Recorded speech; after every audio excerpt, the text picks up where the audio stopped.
All right, guys.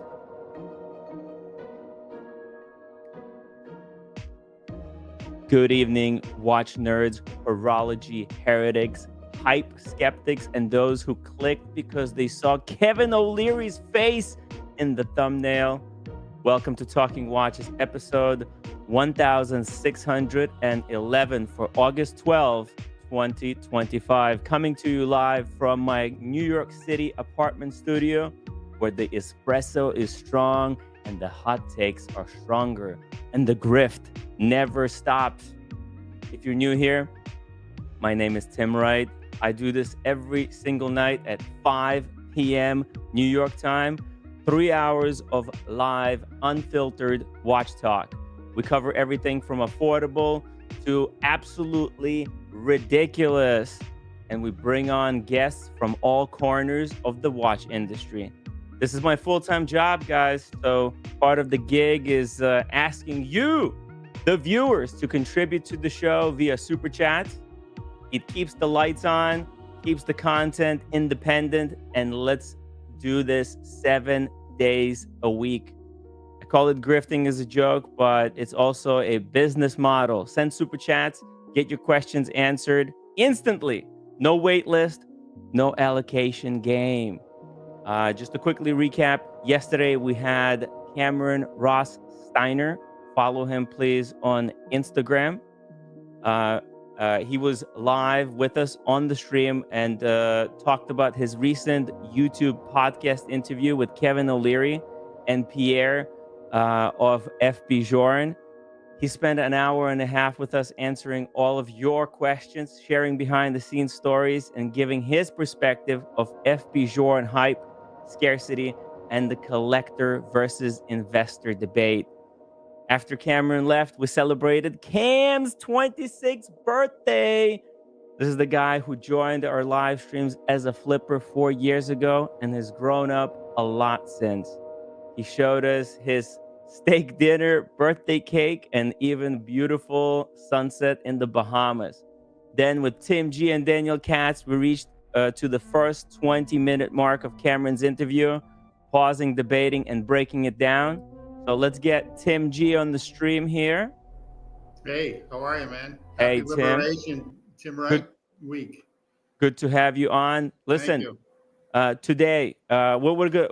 Let me just tell you, Tim, a little bit about what I was up to today. You know, I headed to the city this morning and picked up the Omega Speedmaster strap, generously sponsored by Father Time for our community Speedmaster. I'm gonna show it on the stream very soon.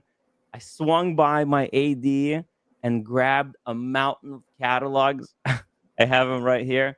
Then I ran into NYC Watch Guy. You know NYC Watch Guy? Kidding. Yeah. Yeah. Yeah. Wow. What, on the street walking?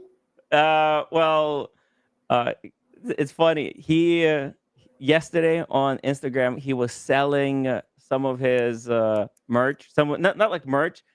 He was selling shoes basically.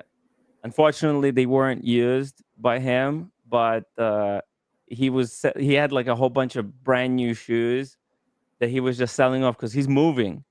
So he was like selling them for charity. Like so I bought a pair. Oh, no kidding! Out of New York City or just out someplace else in New York? In New York City. Okay.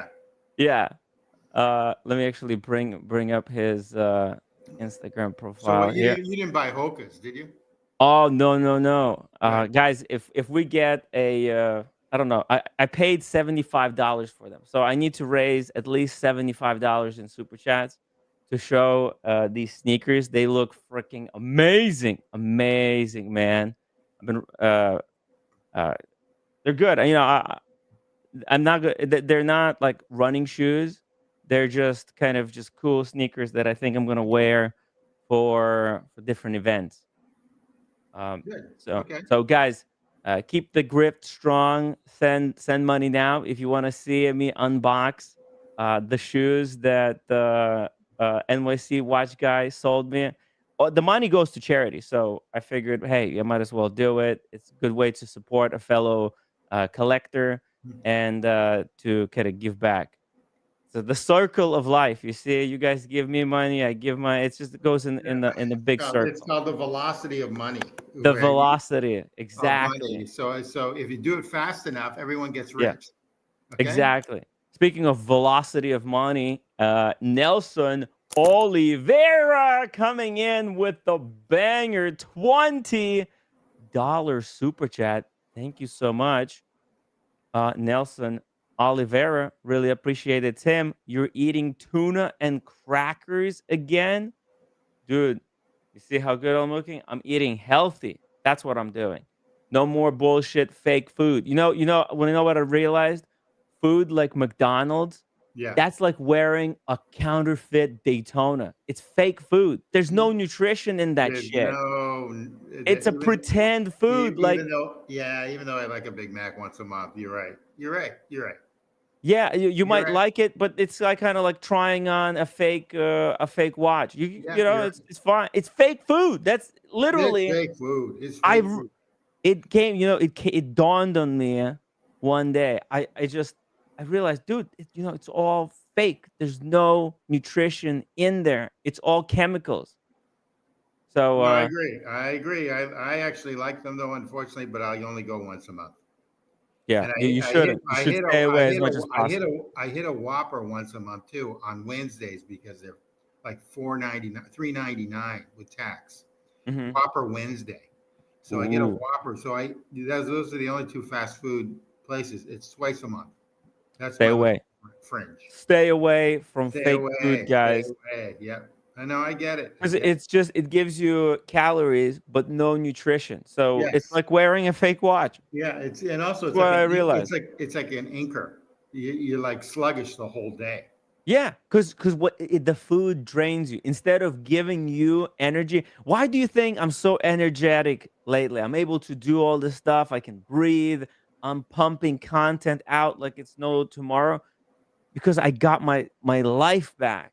The fake food was draining me of like minerals and stuff that I was getting from some of the good food. But yeah. Great. uh, Agreed. Yeah. So thank you, Nelson. Really appreciate the super chat. $55 more. And we're going to unbox the shoes. Then get this. I met up with Marcus, who's working on the latest episode of his Watch Whisper series. He just got back from Iceland, where he still filmed his latest episode. So keep an eye out for that on his channel. It's So coming very he got soon. back from Iceland. That's one of my Yeah. favorite countries, especially He now. This is like the best time to be up in Iceland. It's such a beautiful place. Reykjavik is drop dead gorgeous, he and did. it's so safe. I mean, you can sleep on the streets there. No one will bother. Matter of fact, they'll probably bring you in. Okay, people will probably bring you in there. It's really a nice place. He Really, just did an episode on a collector who's a photographer in Iceland, and then he mhm. drove across the country and did another a watch whisper on a independent shop, it's like a watch shop owner, family business, right? Ran by this generation of family, and all the whole family working for the store. They have their own small brand, but they also sell vintage watches and they repair. They have all this equipment. It's incredible. So he's got two videos in one, like in two Well, days. I think I know who they are because I love their watches. It's JS Watch Company in Reykjavik. Is that them? I think there's only one And over that's there. them. And Let's they see. have and like people like Tom Cruise. They have. If you go into JS Watch Company, Let me I think see. you've brought this up before. And basically, they're a great watch company. They did a lot of stuff with Etta Movements. They got a 7750. That's a beautiful. I think they do a great job. And then you should see the celebrities that buy from them because when they come to Reykjavik, they go in there and they buy a watch. That's it. That's them. Yeah. Yeah. Oh, Yeah. That's wonderful, the guys. wonderful store. It's a wonderful store He too. was there. Okay, I've been there a few times. It's really nice. I was tempted to buy a watch and I never pulled the trigger. Dude, this is the place. Yeah. Yeah, JS Watch Company. Celebrities go here to buy. There's yeah. there's people kind of who, because there's not a lot of these watch stores, but these guys, they have been operating for a very long time, and they don't just sell watches; they also help maintain them. Yes, So and they've been around since I've been around, and I've been yeah, around for a long time. So I can vouch for them easy. I mean, I'm sorry I never picked one up. Next time I'm in, if I go with AP girl or Greenwich, Connecticut girl, I'll pick one up. I don't know this is what the I'm gonna do. place. Yeah. And they gifted him one of their watches for filming the episode. Oh wow, that's a big deal. Yeah, they're Well, it's very promotion for cool. them too, but it's great, and he does a great job. I mean, he did Daniel Katz, so he does a phenomenal job. Yeah, He even made Daniel Katz look good. So I know, right? yeah, so That I that's mean, hard. I yeah, struggle every it's single day pretty to try difficult. and make Daniel Daniel Katz look Katz good. look good, yeah. So Daniel Katz needs to come here before we start digging the, up. the link for Daniel Katz, the Katz, yeah, link. playing for Daniel Katz. But no, it's a wonderful store. They've got a couple high end bangers for like 15K that they're selling, and then they've got a really nice chronograph that I've always liked, and I think they do a really good job. A really good job. So yeah, that's them. Exactly. And he's filmed a really cool episode. So look for that, guys. It's coming out very soon. He gave me a preview, really short preview. I was really impressed. It's high quality stuff. He brought so much equipment with him. And dude, he told me a horror story that happened to him on the way back. The What's happening right now at the border, dude, they're searching everyone. Yeah, Okay, it's no longer like it used to be, where you come in and there's no issues. Everyone who comes through JFK, they get their bags scanned and yeah. questioned. Okay, and if you bought anything, you have to pay. There's no longer like, oh, you came in, thank you, No, they. sir, Yeah, you I've heard passed that through. Yeah, they've cracked now, them. yeah, everyone gets fisted. So he said, even if you have the like global entry or stuff like that, doesn't matter. Every single bag gets searched, and everyone gets questioned. He had a bag of potato chips that he bought there. They and he didn't know. He said, "Oh, I only bought like a chocolate bar." They scanned him and found potato chips and started questioning him about potato chips. Oh, interesting. Okay. Yeah, it's What's freaking nice about brutal. going to Iceland though, it's a quick flight, other than obviously going through the line for um, for customs. But it's now, I guess. But it's a quick flight up there. It's like three and a half, 3 hours max. And sometimes you can get a cheap flight like for $300. If you Unfortunately, there's no like first class flights. It's all Right, economy. it's all like Spirit Airline. They used to have Yeah. Iceland Air, and they went under when the country actually went bankrupt in 2008. They over leveraged, so the Oh. country actually got killed, Hmm. and that's when I started to go because there were like deals. Like even though like a hotel like a Hilton was like $800 Mhm. with the currencies, with the outside currencies, it was still a deal there. Restaurants are Yeah. phenomenal there. I mean, people don't realize it, but probably amongst the best restaurants around. Small population and very, very safe. I mean, very safe, like ridiculously safe. It's not like walking in Washington D.C. or London, or I even hate to say Paris, and these no-go zones. They don't have those. I mean, they're just really nice. But anyway, that's all. Okay, fantastic. Okay, so moving along, tonight's plan, we're going to pick up exactly where we left off yesterday, finishing the rest of Cameron's Kevin O'Leary and Pierre Halimi interview. We're going to react live with all of you guys, break down the key talking points, and open the panel so anyone can join and watch along with us.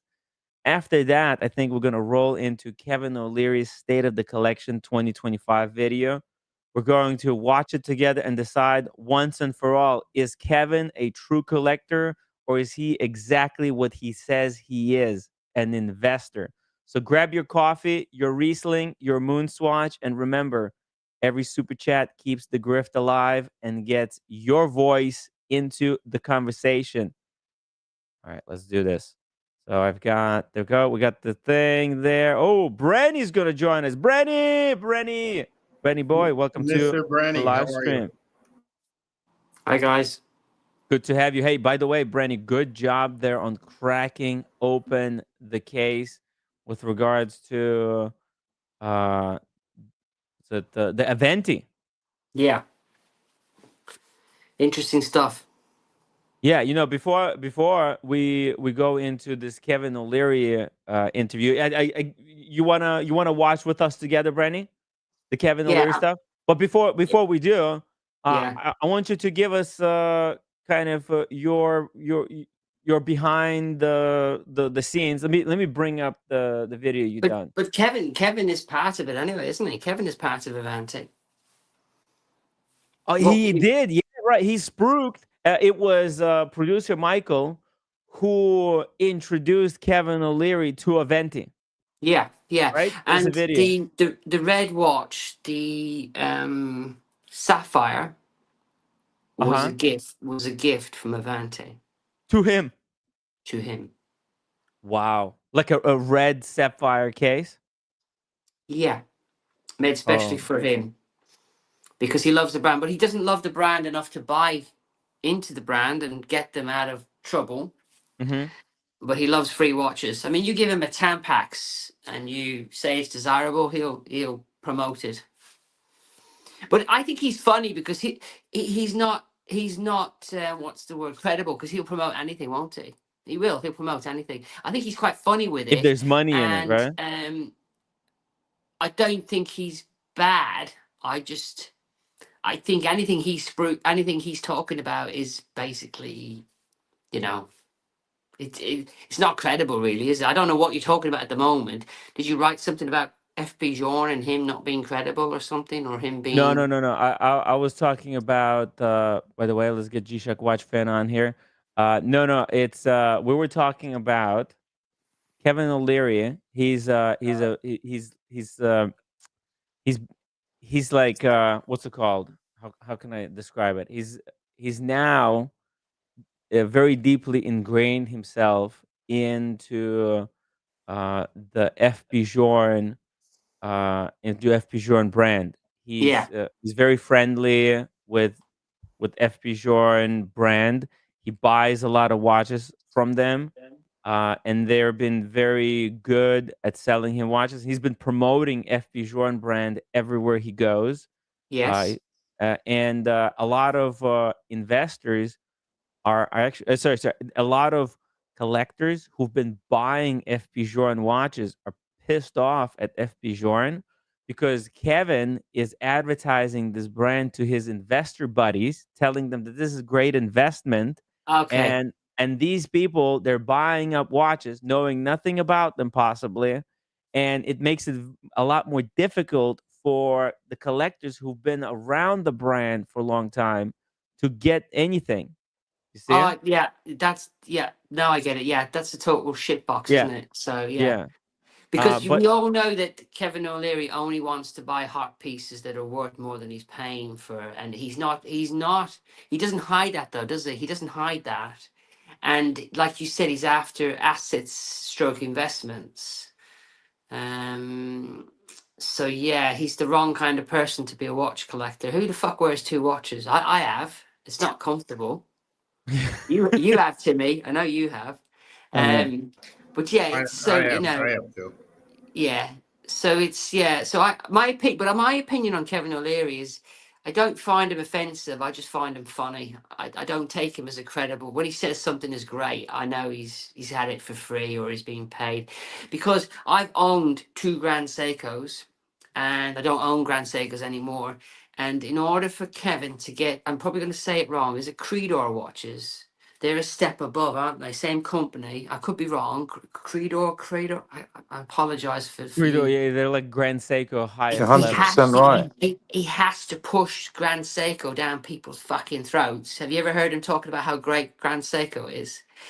I never Because did. that's how he gets access to Creedor, because they're the same company, right? So if you ever hear him talking about Grand Seiko, Huh.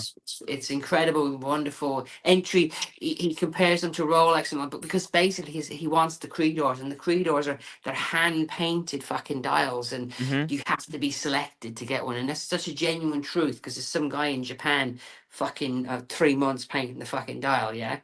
So and Kevin wants them, Yeah, right? Kevin wants them because he's building a investment portfolio of wristwatches. He's building one of the like I think there's a lot of ego involved here. Kevin is very proud of the collection Yeah. he has built. He's very proud of the access he was able to get from brands. AP made him a custom piece.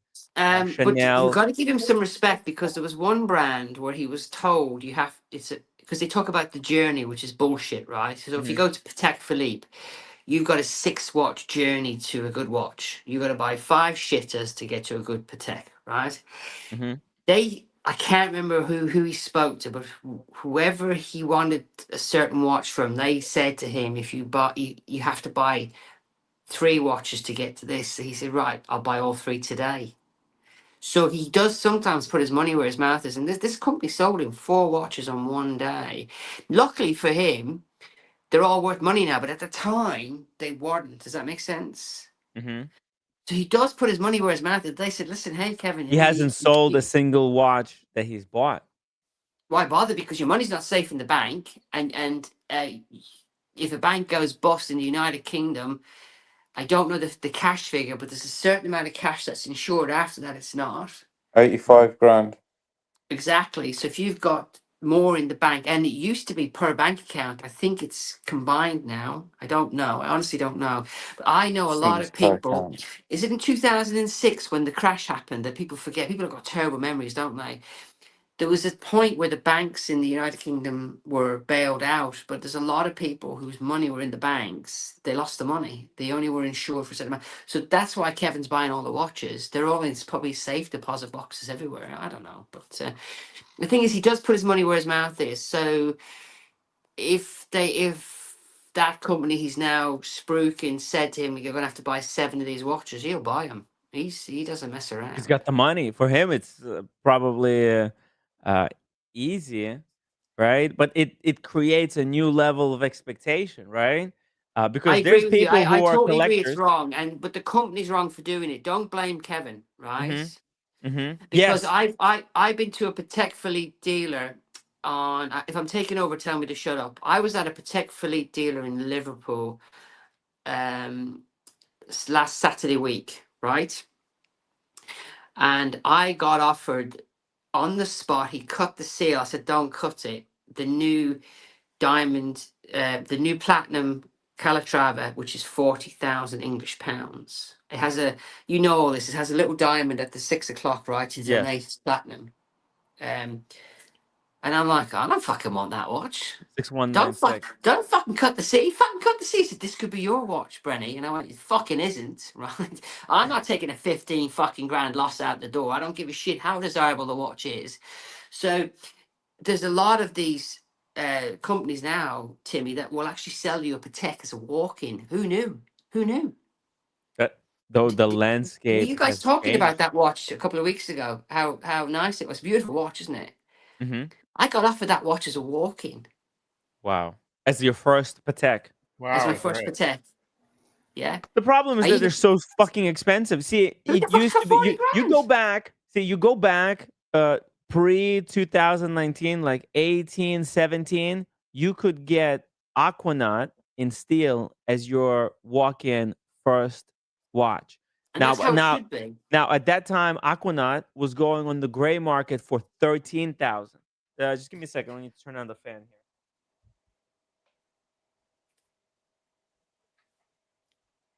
Shall I crack on with that, Timmy? I'll tell you another Timmy, I'll tell you another Yeah, story, yeah, right? I can hear everything. When I Uh-huh. because I'm such a peasant, I'm in the Patek Philippe AD. I'm wearing blue jeans and a t-shirt, right? And they had the smaller um, Cubitus, Mhm. which is gorgeous. And he said, "Do you want to try it on?" And I went, "Oh, it's really nice." Then he said, Yeah. It's platinum." And I went, fuck, how much is that? He said 70 grand. I said, no, I don't need to try that on. You're okay.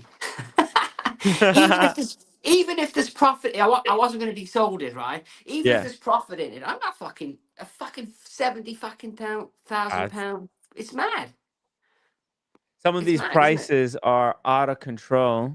Now the retail prices are now being dictated by the gray market prices from back 2020 when the watch market went completely ballistic and watches started going 3, 4, 5x retail. So all these authorized dealers felt like they now could start these brands started manufacturing and ever more and more and more expensive wristwatches. Calatrava, you see that Calatrava, that platinum one that was offered to you for 40K. 50, It's 41. It's 41,000 pounds. Yeah. 40, that's 50,000 US. That watch was like I know, but 20,000 I mean, imagine of the previous reference. he They gets it pushed out. up. It's sealed in the box, and he slices the thing, and I'm like, I've overacted here. I'm over convincing that I can afford this fucking thing, right? Yeah, you And then he oversold yourself. and then he gets the fucking scissors out, and he says, "I'm gonna cut it." I said, "Don't fucking cut it." Cut the fucking thing. And then he lays it out, and it's a virgin leather strap. You know, not. And he said, "Do you want to try it on?" I went, "No fucking way am I bending that strap because I ain't leaving with it." Yeah. Jesus Christ. I mean, what are Shout the out to chances? What that if I told you that story 2 years ago, you'd call me a liar, right? You'd say you're a liar, right? It's the truth. So yeah, beautiful watch though. I mean, if I had the money, and don't it's quote me not on worth this, 55,000. Let's be honest. And the thing is, it's that same movement is in oh, 6119, and you can pick up 6119 for fraction of the cost in rose gold or white gold. I'd still rather That was- have that platinum dial. They honestly, to me, I even videoed it. Now I don't video watches when Yeah. I'm shopping properly. It doesn't. It videoed terrible in the flesh. The watch is just yeah. incredible.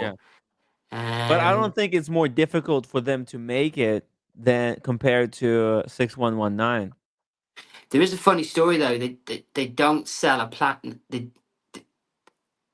They're not apparently the platinum deployable class, which I would have to have, is so expensive. He said we don't normally do this, but you're better off buying the gold class, which is about 5 grand. So I don't like pin buckles. So even if I bought that watch, one, apparently I couldn't afford the platinum deployable clasp.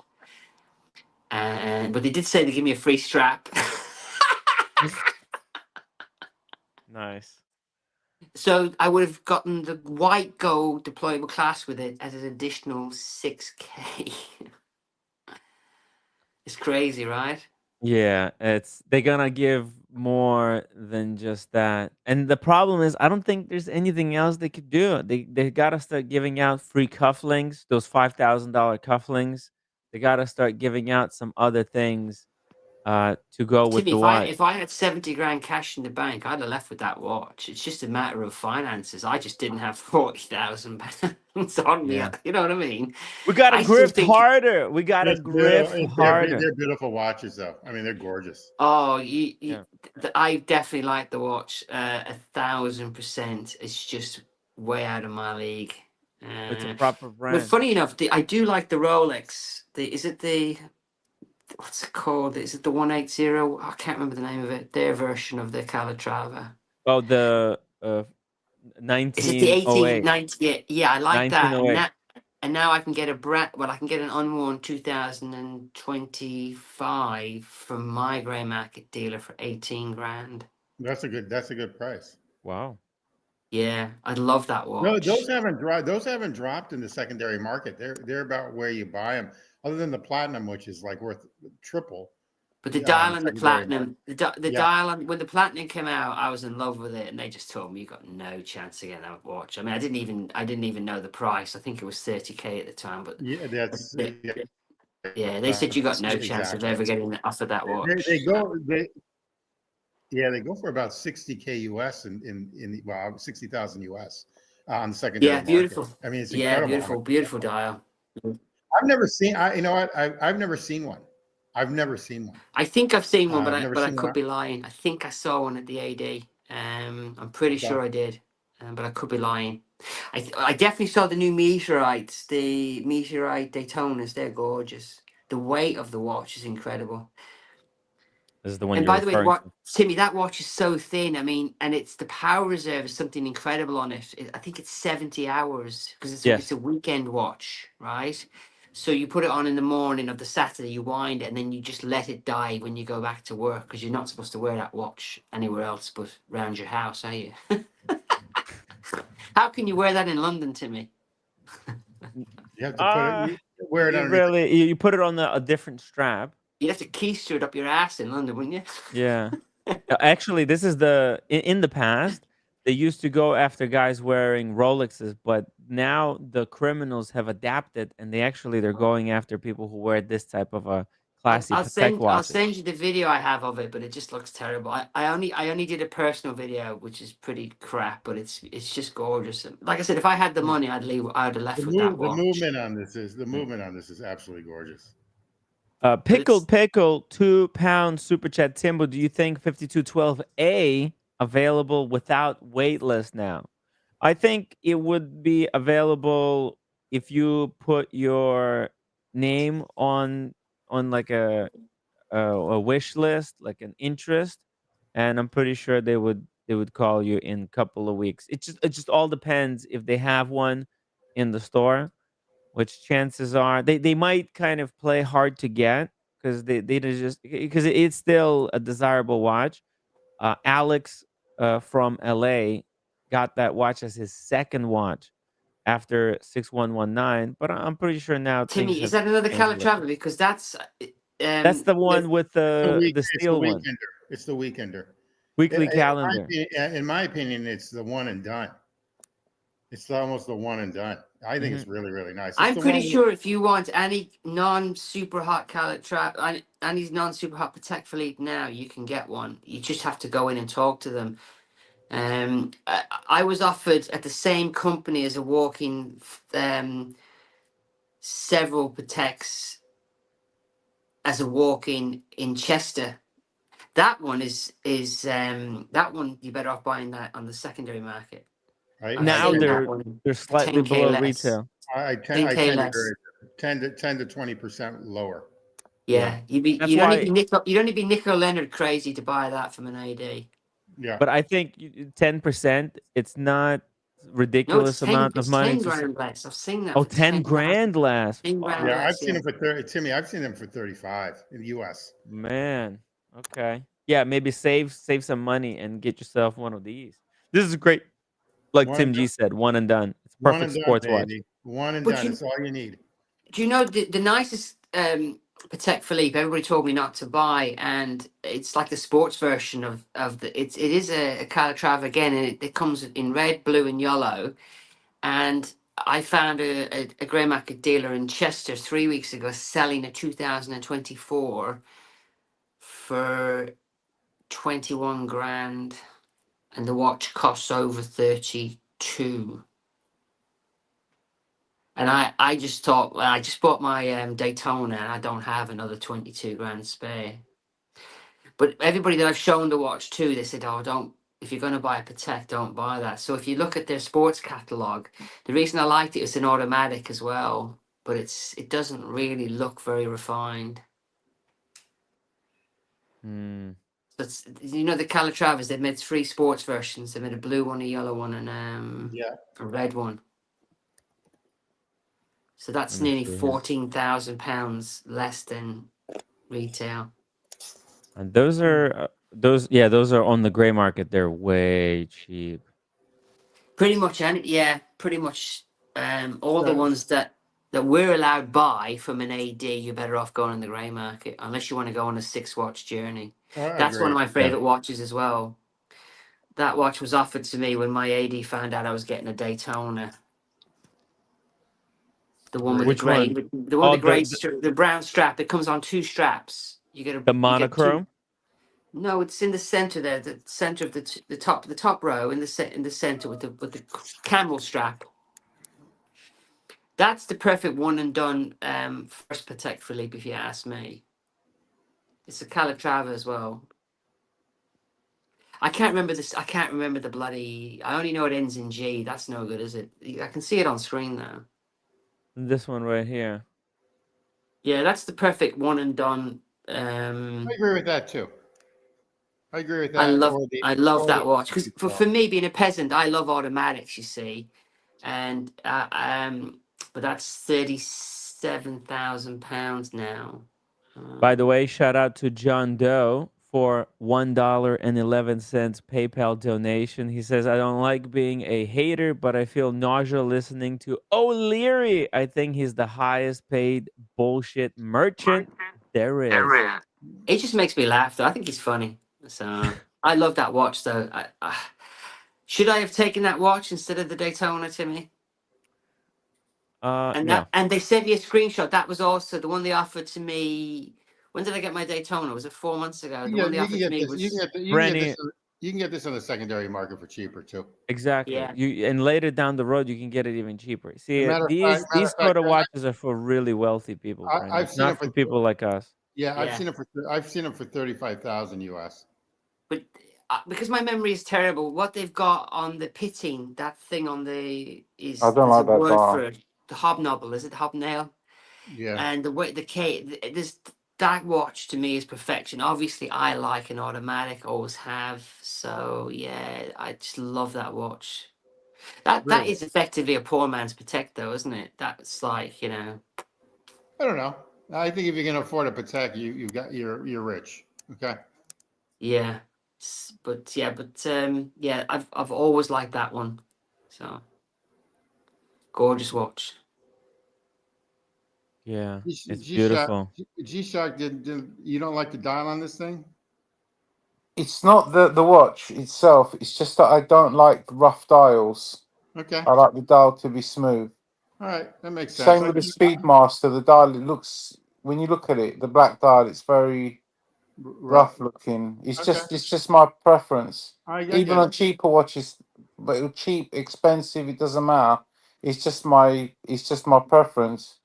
And nothing bad about it. It's a Patek. Obviously, I'm not saying anything wrong, but it's just my preference. It's incredible. I unfortunately on the other side, I think the asphalt dial is absolutely gorgeous with the raised indices. Okay, the raised indices is orgasmic to me. Okay. They made it look sparkling though. That's a good thing. They put a sparkle to it. I'll give them that. That watch is a weightless watch. I only got offered it because they found out what I was up to. They'd previously told me I would never get that watch brand new. However, the Liverpool Patek Philippe AD said I could have that as well, but I'd have to wait just a few months for that one. Yeah, but again, it's £37,000 for that. Yep. And I'm going to look at Longines this week, and I can get a Longines for £1,000 that looks exactly the same, ish. Longines has come out with a bunch of great watches, like even their Big Eye, which is the chrono and stuff. I think they're great. They're great design watches. I mean, they've got a lot of good stuff. But they do some of them. Not they don't look like that, but they do a lot of them that look like some of the other Calatravas. They're almost carbon copies. I know they're not Pateks, but if I really wanted a dress watch and I didn't have Patek money, I wouldn't. And I want to say something else that happened 2 weeks ago. I went into a Tag Heuer boutique and I couldn't find a single fucking watch that had a nice finish to it. And they're 7-8 grand and they look like a cheap Tudor. And then I was looking in the Longines window and I was thinking, fuck me, the finish on the Longines are far superior than a Tag. And they're in the lower price range. So yeah, I was quite impressed with Longines. I don't think I'm going to buy one, but I'm going to have a right good look at them on Saturday, I think. Longines are owned by Swatch and Tag Heuer is owned by LVMH. But the finish on these Tags, I mean, they're rough. They are rough looking watches. Even the highest 6-7 grand, they're rough. Some of them are quite nasty. The bracelets don't even align on the case, and I literally went and looked at every single watch, and I went mass produced. Yeah, but they're £6,000 now. They're not cheap. They're not cheap anymore. This is the problem. Yeah, they gotta pay for that. They have to pay off the $100 million that they paid for F1 collab. So But on the used that's why market, they're they're very paying cheap. They're money. less than half price. Yeah, Tag Really Heuer, cheap. it's really for really, really wealthy people who just buy these as just like oh, I'm here at the event and I want a shitter to wear. Yeah. They just kind of buy, they don't really care that 6,000, For just for some people 6,000 is like it's nothing. But like you're better off buying a Tudor for 6,000. It's way Or better speedy. quality. Yeah, or Speedy, you're in that price category. Longines is similar quality, probably better Ooh. quality, and it's I, cheaper. I've got a But Tag vote. Heuer, it's all about the I've got a brand. vote for you, Timmy. I've got a deal Uh-huh. on the table to straight swap my Snoopy for a brand new Starbucks. Oh, okay. Interesting. Oh, let's do a Makes poll. sense. Let's Because do a they're poll. Makes both well, it's equal. relics, isn't it? It They're might as both well. equal value now on the trade. You say so. My dealer will do a straight swap. So I give him my Snoopy, and he gives me now the Snoopy's a 2023.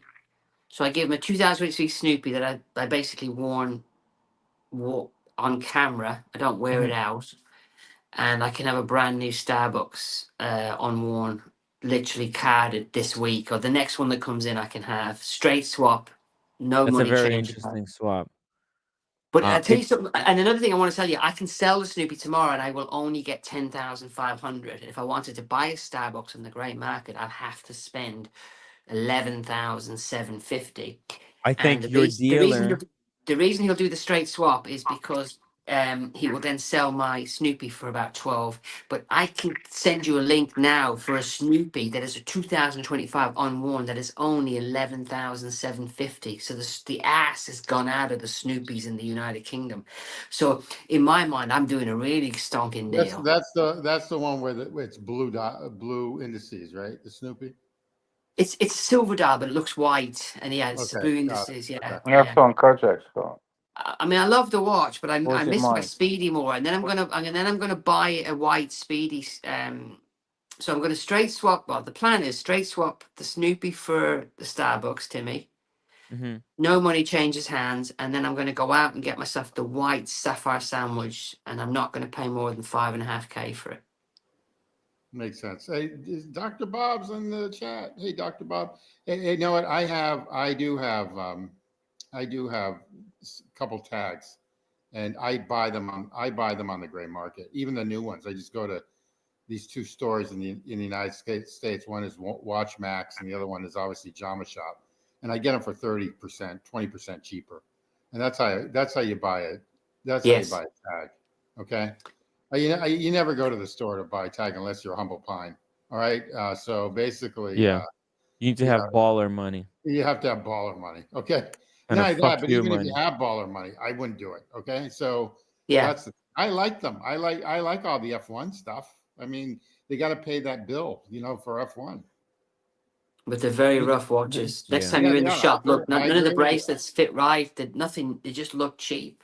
So I agree. I agree with you I on I that. actually regarding the Starbucks Snoopy swap, I think it's a bad deal because the Snoopy hasn't been discontinued yet. So it's not getting prices are this. Sorry, Timmy. I'm privy to information that the Snoopy is not getting deleted. I think it's gonna be deleted very soon. I Like bet you. I don't bet, but In a while, it'll be I'll deleted. bet Not yet, you though. it doesn't get deleted. All right, let's have a I I have they poll. no, they're gonna come out with a new version and they're gonna get no, rid of this one. no. And do you want to know something else?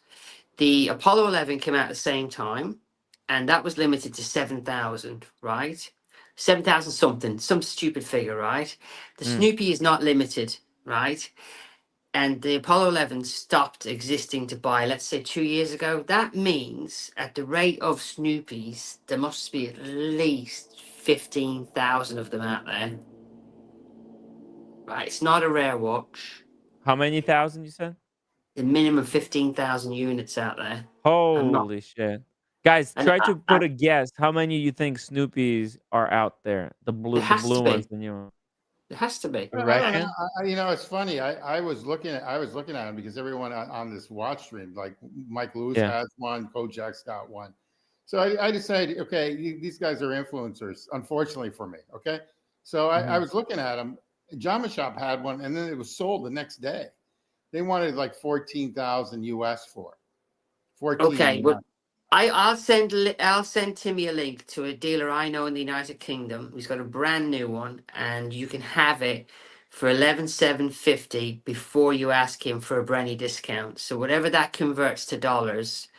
So what's Okay. 11,750? So he'll knock, let's say, 200 quid off it. So that's 11,550 for a quick sale, and that's an unworn 2025. So what does that translate to in dollars? That's probably between 14 and 15,000, somewhere in there.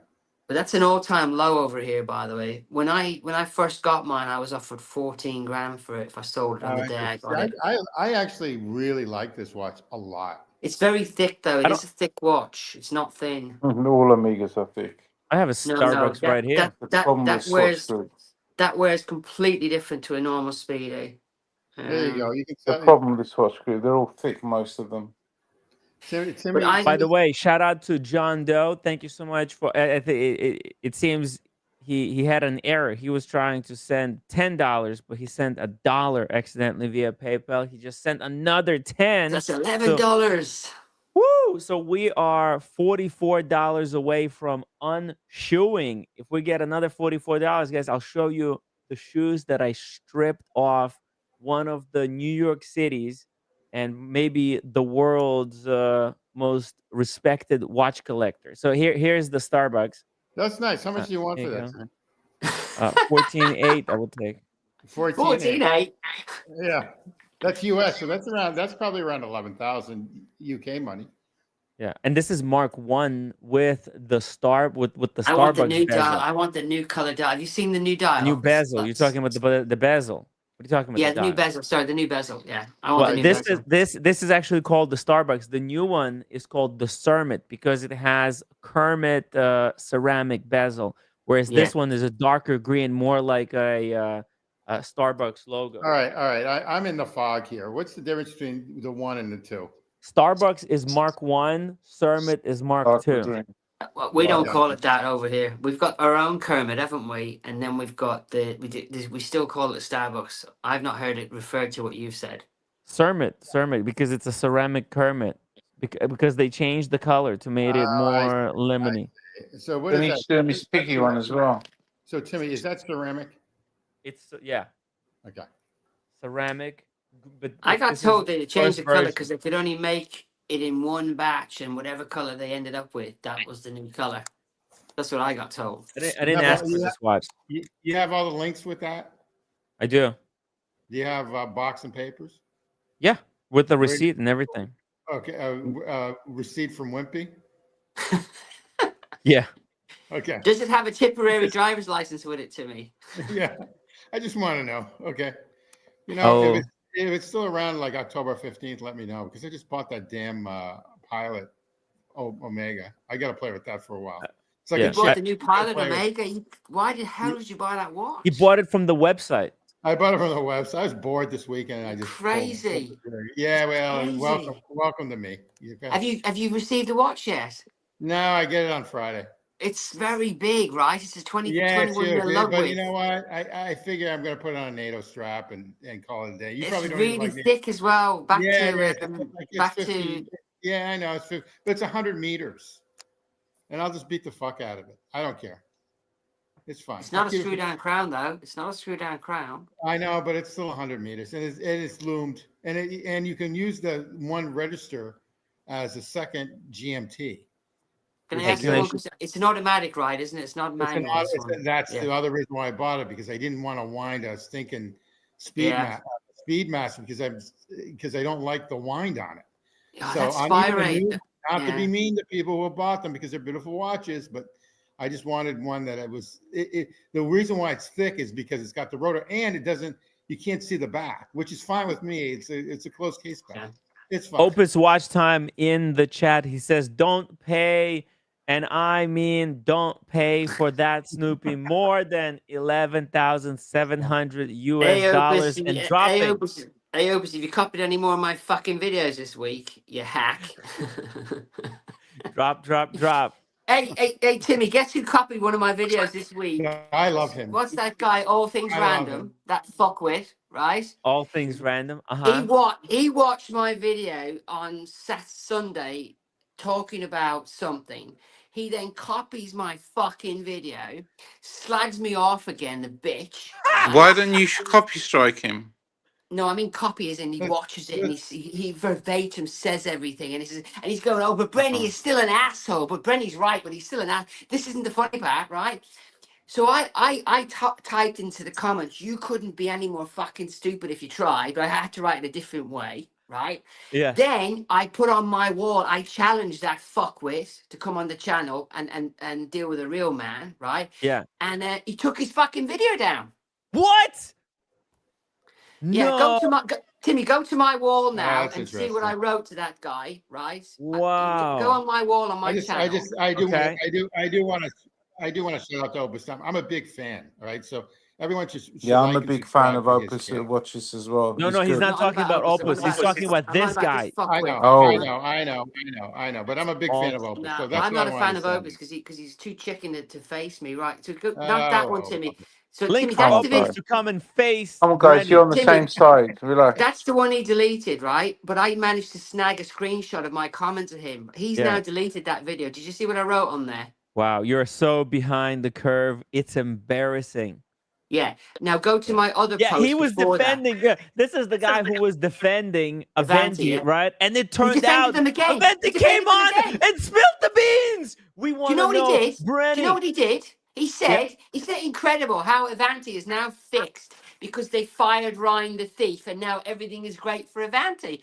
But this idiot even No. wrote, I'm going to reach out to Hanu and I'm going to talk to Hanu and get the fuckwit hadn't realized that I fucking interviewed Hanu, right? That fucking night and put out a fucking video last night because he's behind the curve, right?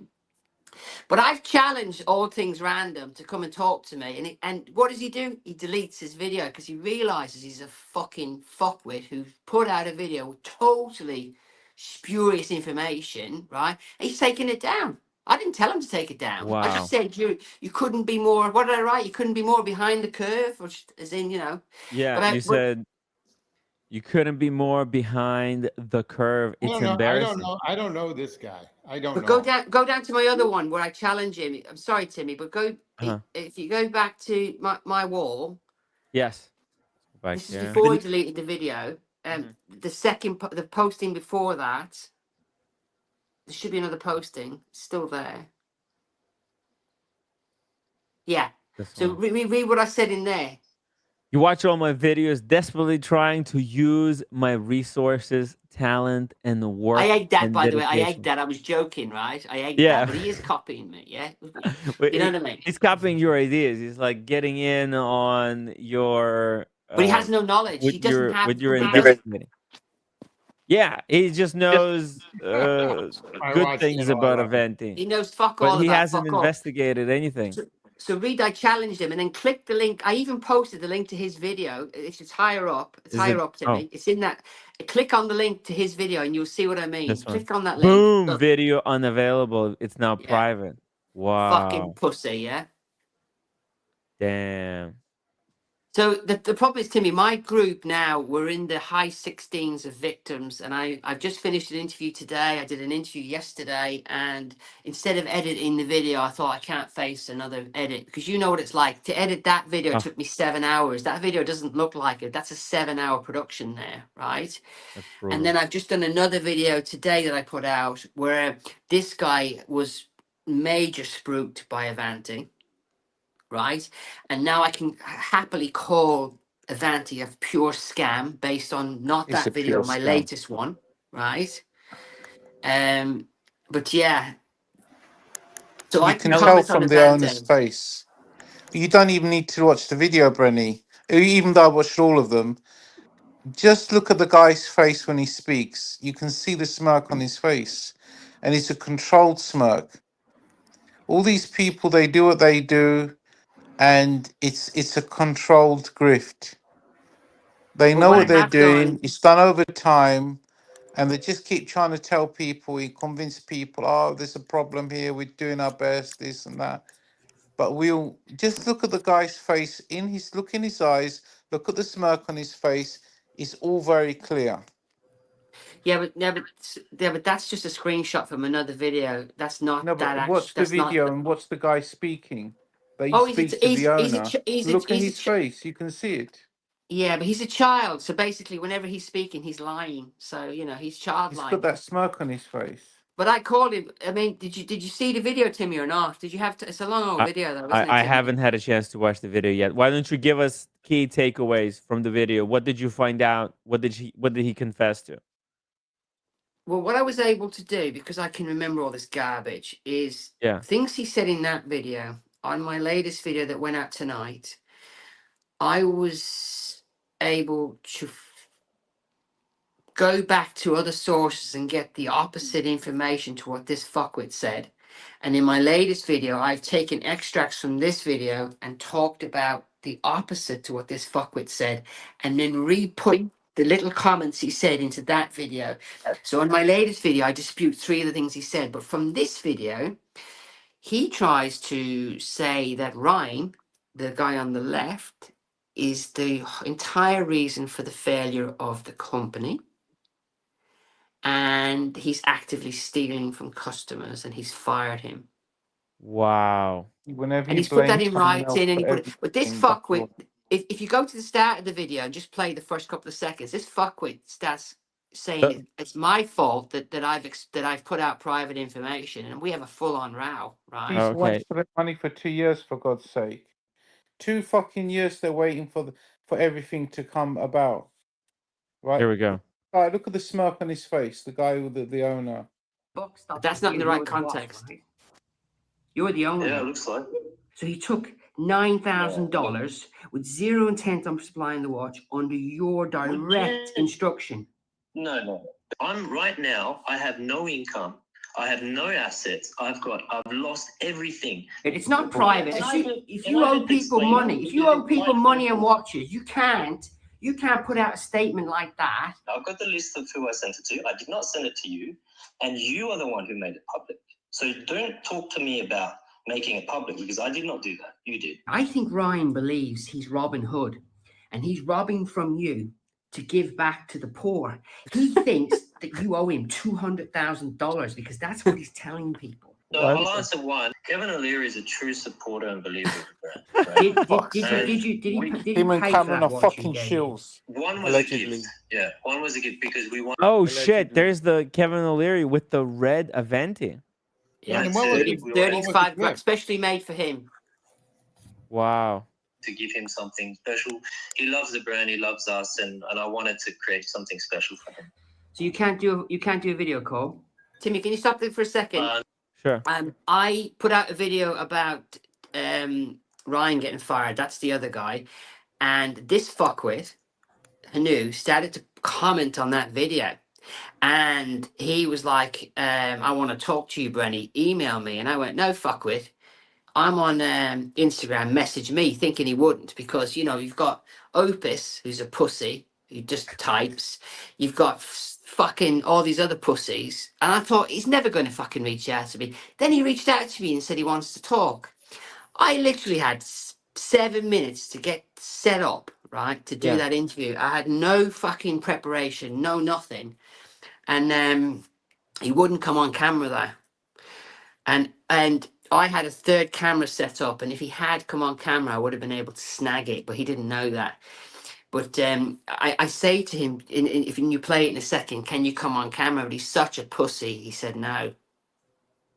Wow. If you just play that bit. Let's play it. No, I don't. I'm not at the moment, no. Okay. Well, I don't really know how to start this. All I want to know is, from my point of view, if you can help the group I represent. Ocean's 11, yeah. It's now Ocean's 15, look, by the way. There's a lot of miscommunication out there, and You can I pause guess it now, was Timmy. wrong of me not. So the outcome of that video is there's no money left, there's no watches left, and he's blown all the money. right? But there's some funny things. Do you want to hear the funny part of the video? Tell us. He says in the video that Ryan acted like a lone gunman. Ryan went out there and he reached out to customers and he said, hey, if you pay the balance, I'll send you the watch. And then he pocketed the cash, right? I then went back to the customers and got them to send me screenshots of the second payments and confirm they were paid to Aventi. And I got them to confirm that both payments went to the same bank account, which disputes what Fuckwit said, right? So Ryan reached out to my customer, well, my victim, got the second payment under instruction from that fuckwit who's denying it, and that fuckwit got the money. So that's the first thing. So What's funny Ryan is about this guy. He's the employee of Hanu. well, that's even better. Ryan was never an employee because there's no employees of Aventi. According to this dipshit, have I downgraded him from fuckwit? No. According to this fuckwit, right? Brenny, who got the money, the owner or Ryan in the end? No, the owner's got the money, but there's a lot more funny to this, right? This is the funny part, right? So this fuckwit got Hamish, who's also no longer works for the company, never did, because they're all subcontractors. Remember this, they're all subcontractors. This guy is burning through money so fast, he sent Hamish to his own home. This fuckwit said this on this interview, right? To pick up stuff that he left at his mummy and daddy's house so that Hamish could sell it. This fucking guy said this on this video. And then they would split the money 50-50, but not 50-50.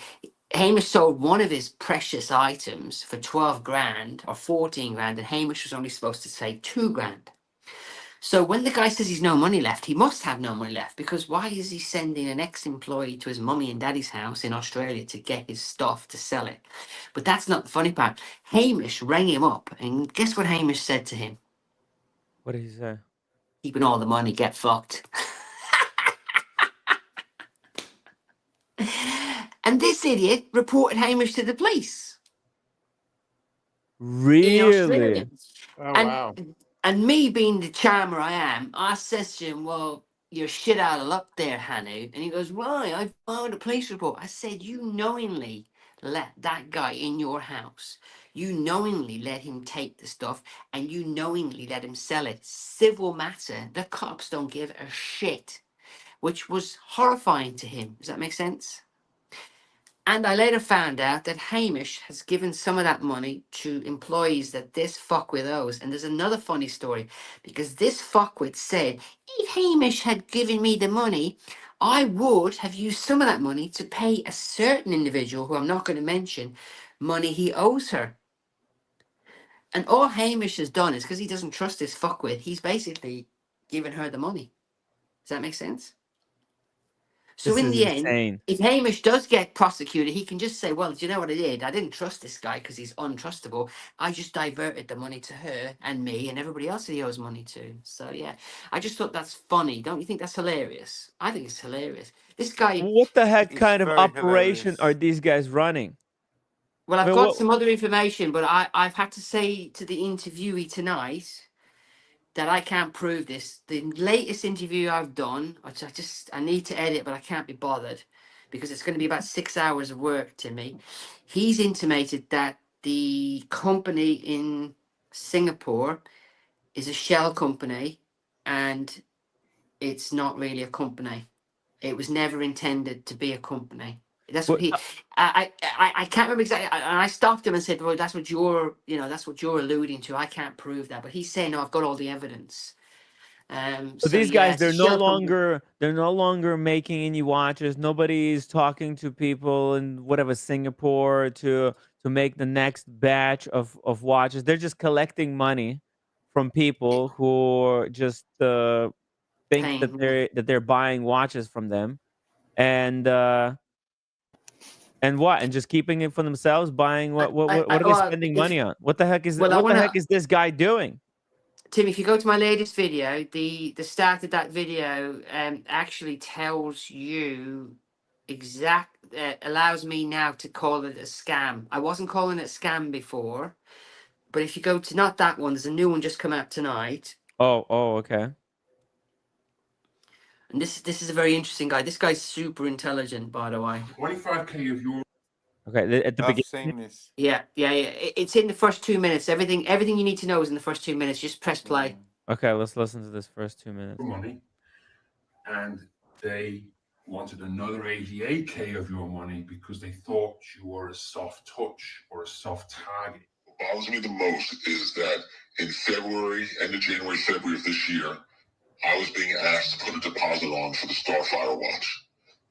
And the invoice says July to August 25 delivery. And we now know that they were in a pause. There was no way this watch was going to get made, let alone delivered. They were asking for good money, new money, on this watch, on the Starfire watch, with no intention ever of delivering in July or August 25. And to make matters worse, they didn't stop there.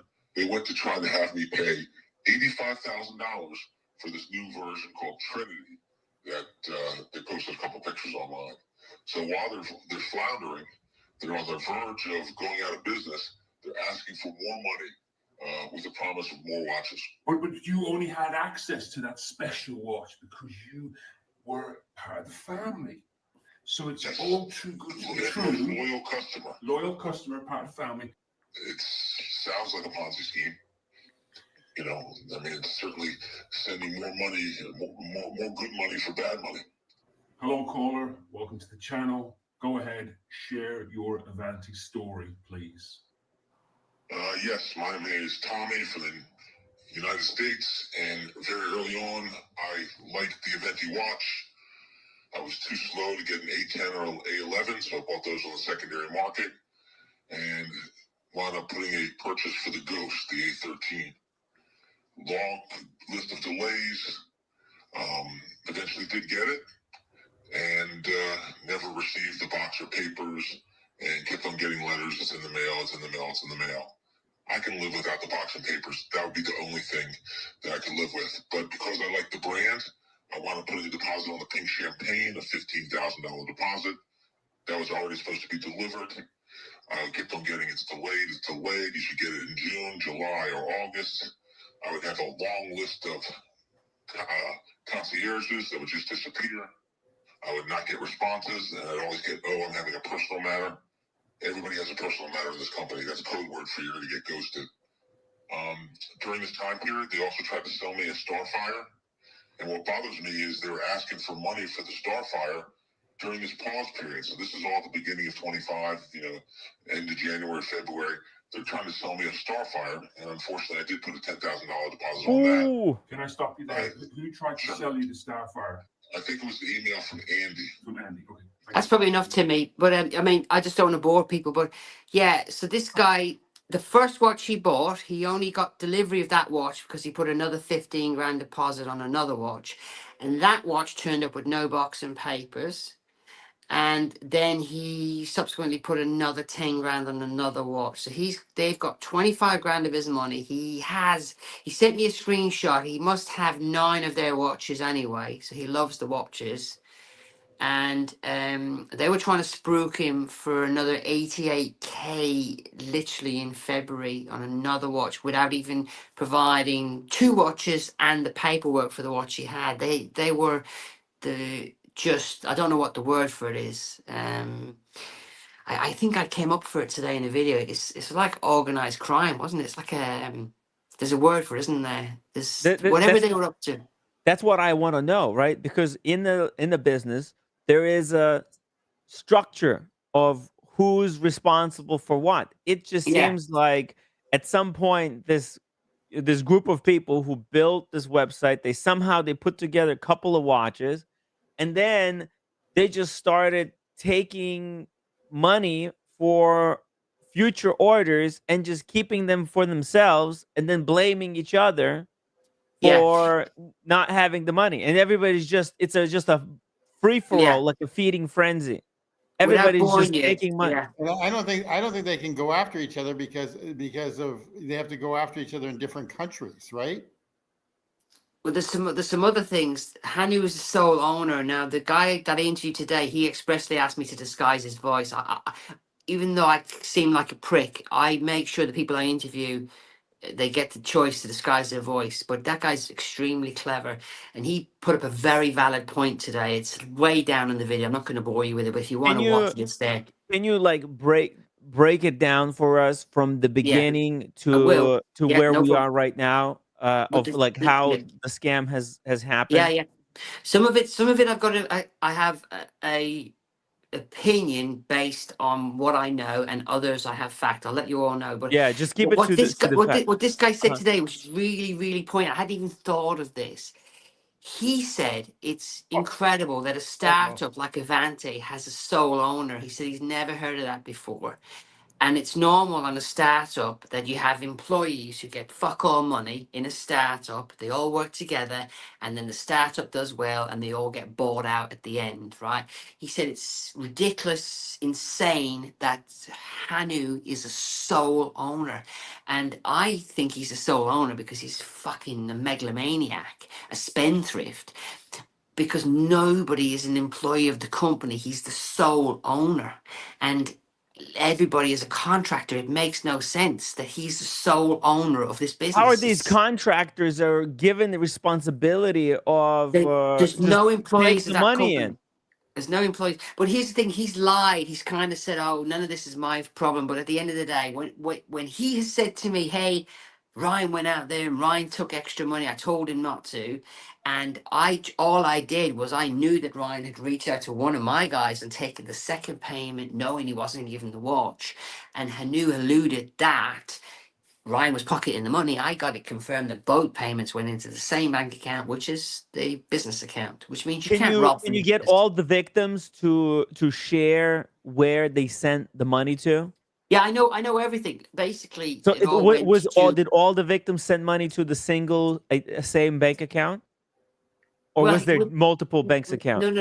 no. All of them went to the same bank account, but Hanu has alleged that Ryan is out there as a sole maverick now and in past months, and he's been uh, reaching out to customers for the second part of the money, knowing there's no watches, and then pocketing the cash. That's what he's alluded to, which is total horse shit.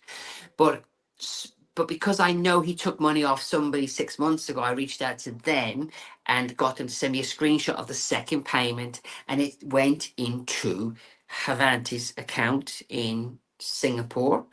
And I got him to confirm that the first payment went to the same account. So it doesn't take a genius to work out that the money went to Hanu, then, does it? Because, Yeah. you know, but there's no finance. But there is something else that Hanu did, the dirty little prick. He got that woman to sign documentation which puts her as a part owner in the whatever he set up in Singapore, right?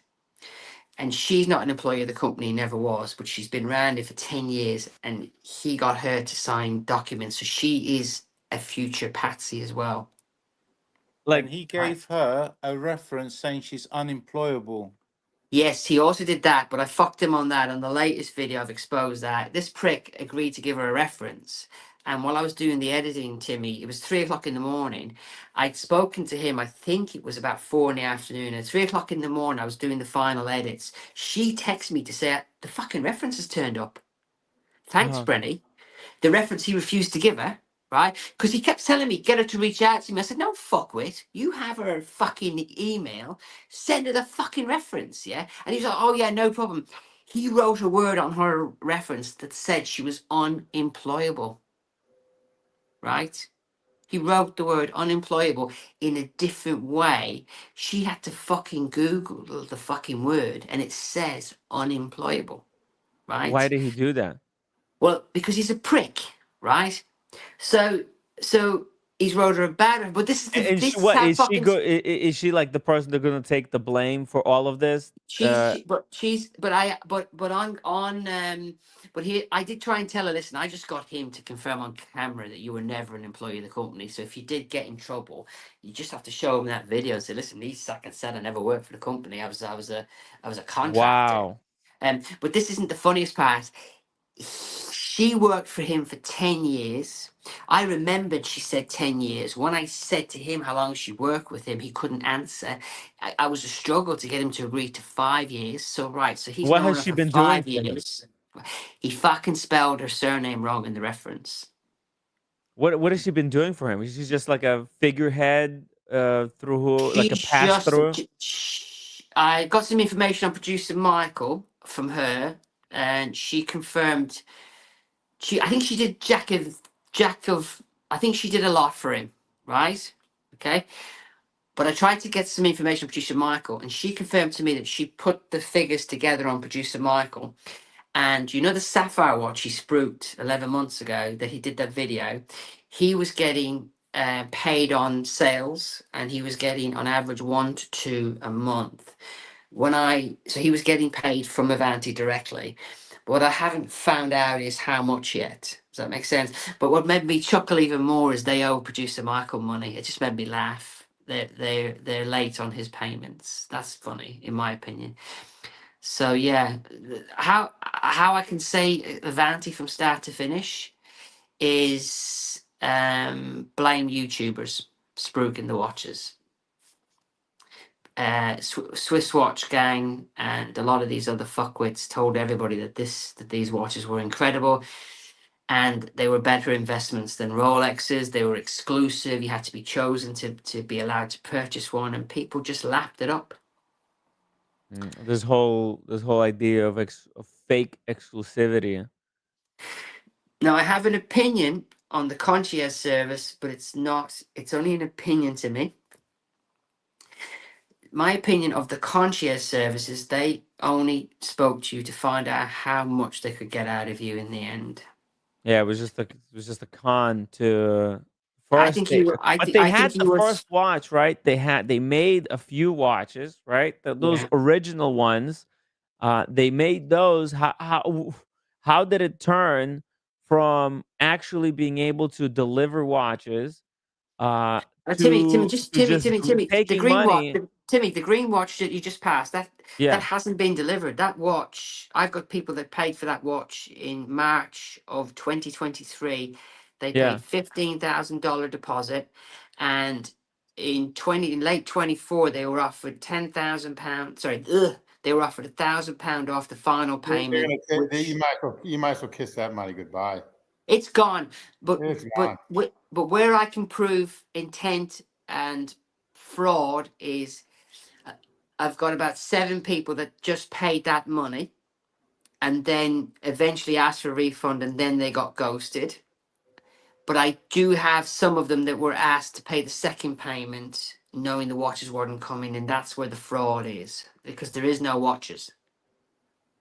But Right. there is a few of these. They made a handful. There's a few shitters out there. I've got feedback on one of them today that's $66,000, and the guy is really pissed. He's convinced it's a Chinese movement. He's going to have the watch reverse engineered, and he said the finish is fucking shit on the watch. That's his exact words. And he's Really? $66,000. Is it real sapphire even? Because they spruik it as sapphire watches.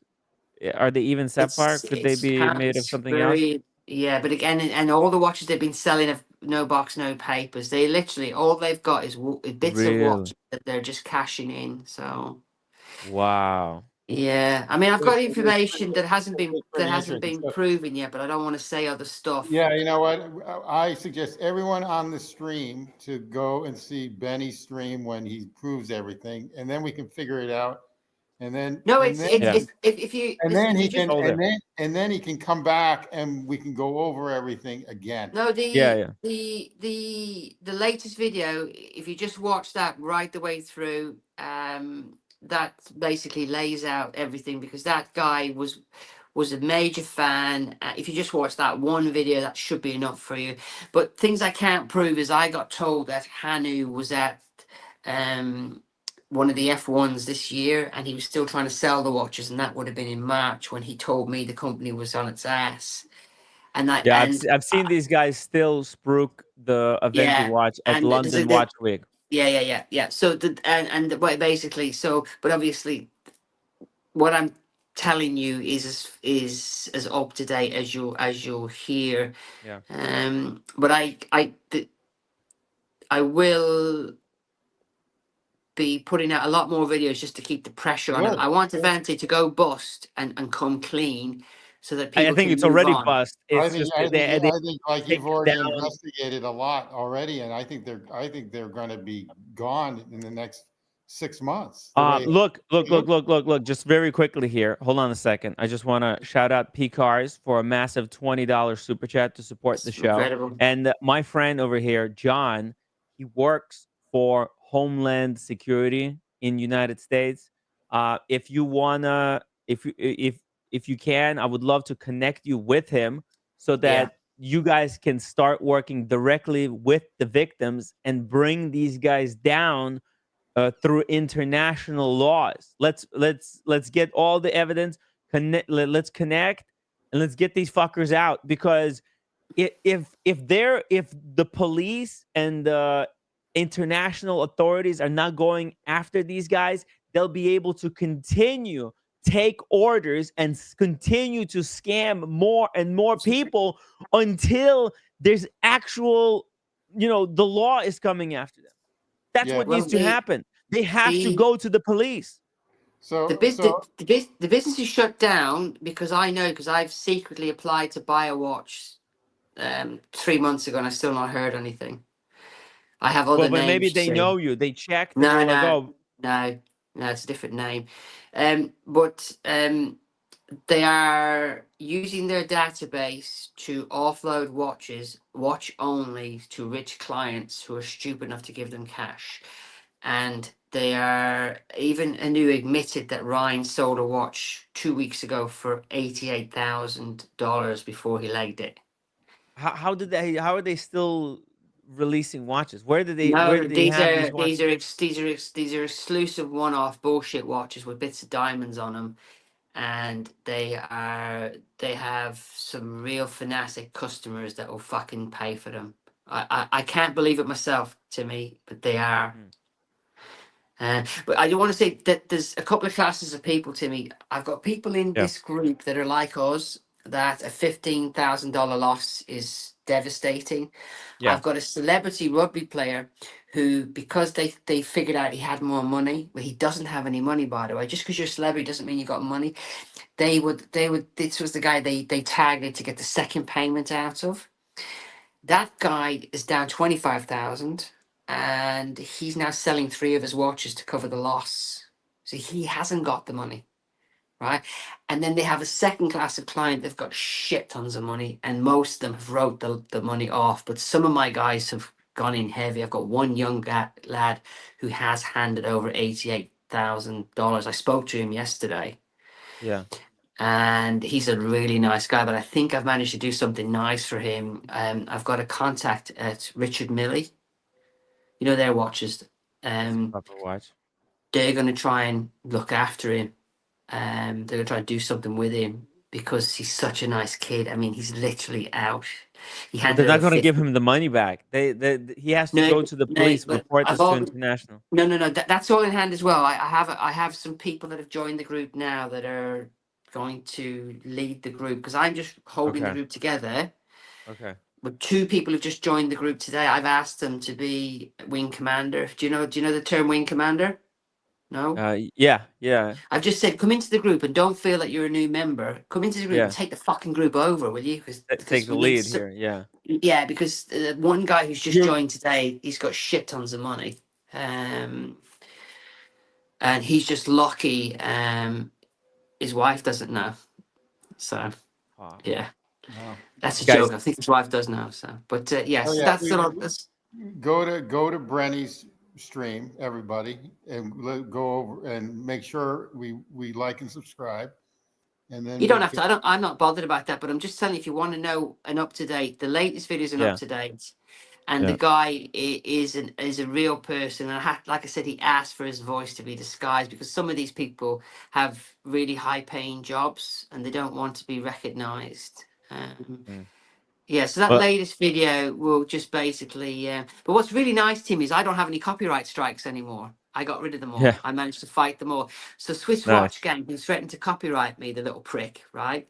I re-released his video today, and he can go ahead and copyright me now, the bastard, because I can take a strike. See the Swiss Watch Gang fucker? Do you remember him? Yeah. He threatened to copyright strike me, didn't he? He did, right? When I put his He video out, he yeah. put a strike on you, right? I No, think. he threatened. He Oh, he threatened. threatened. Okay. He threatened. And He you didn't remember actually file it. remember So I had you, 2 copyright strikes, right? yes, From the other fuckwit who I yeah, exposed, right? They're gone now because I've appealed them and fought them, had them all. My channel is clear. So because I'm good clean, job. I can take 1 copyright strike, won't even phase me. I've put Right. the Swiss Watch Gang video back up, and he's Are welcome they to still fucking. keeping that video live of Aventi? They have to take down that video Which because one? They're all there. They're all the there. Aventi. Yeah, they. What are they doing? I'm gonna write to Marco and let him know. But all they want to do is say, Brendan, you're not a nice person. Do I give a fuck? I'm 53. I Well, don't give a fuck if you th- like me or not. I'm they're fucking telling inadvertently you promoting a scam, which is now, it's obvious that it's a scam. We got 16 victims more. coming, more coming, going public, saying that they spent up to 88,000. They haven't gotten their watch. There's These guys, these 147 watches YouTubers, outstanding, Timmy. Minimum.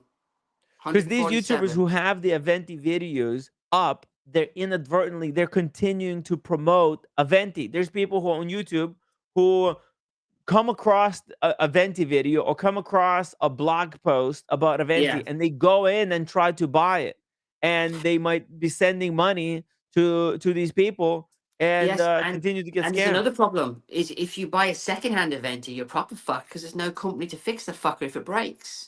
That's why these guys have to pull down the videos. They won't pull them Stop down, mate. They promoting. won't, because when Swiss Watch Gang was telling me what a prick I was and how rude I was, I just said, why didn't We're you just take trying the to fucking tell video them that down? they're promoting inadvertently. Maybe when they did the video, they thought everything was kosher. But now that the freaking CEO came publicly and basically I mean, admitted, what was the CEO doing talking to me? I wouldn't even talk to me. What a fucking dipshit for coming on my show. What a hilarious. dipshit, right?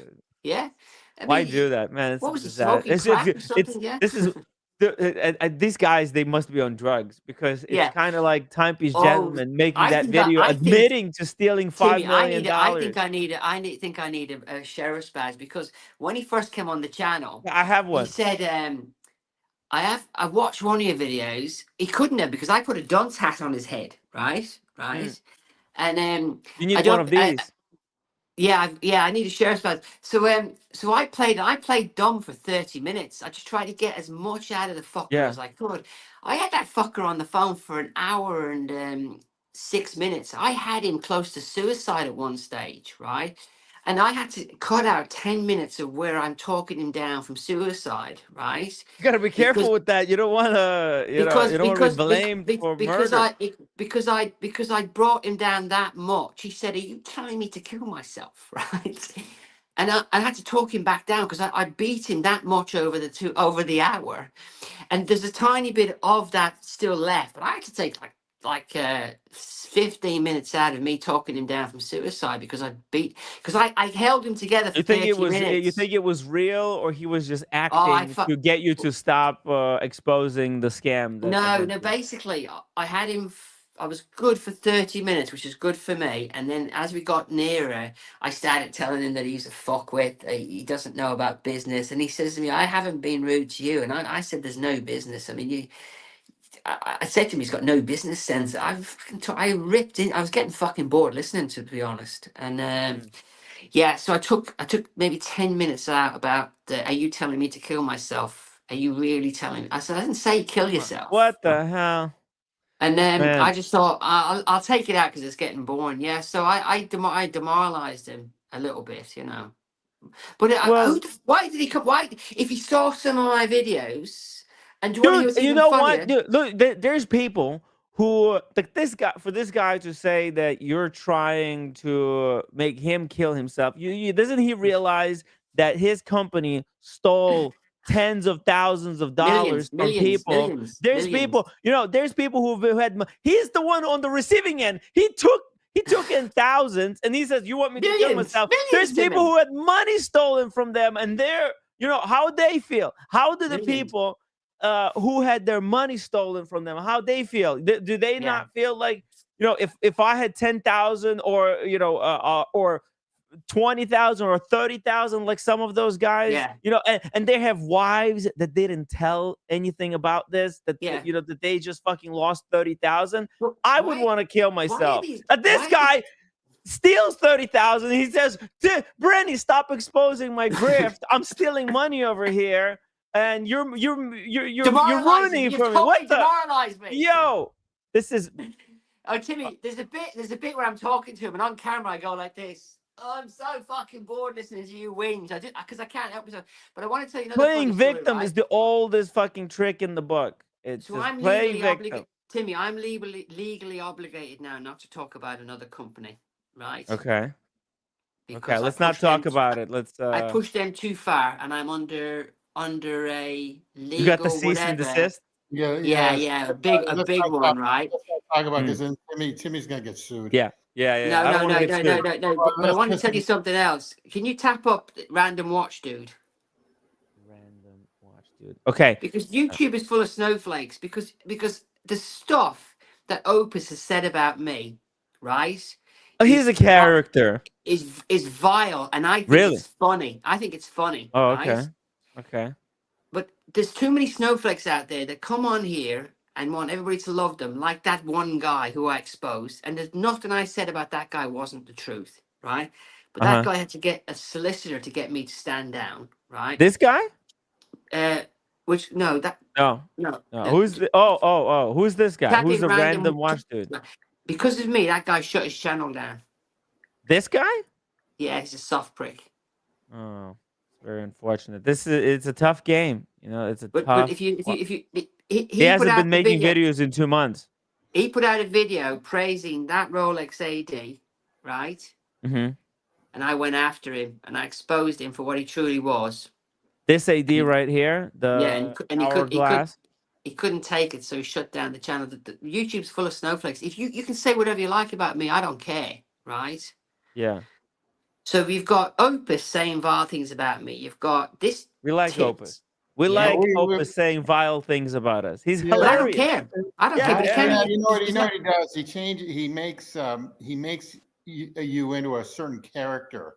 So if you don't like the character, Yeah. I don't care. I don't care. But he should just use my real name and he's also There's people. There's people who are making a living on YouTube making up vile things about me. But he's a complete fuckwit because Yeah. he thinks I'm English. He thinks I'm a watch dealer, and he also thinks, I'm an English watch dealer. I mean, how fucking stupid is he? How stupid is Opus? If you listen, Opus, you are one dumb motherfucker.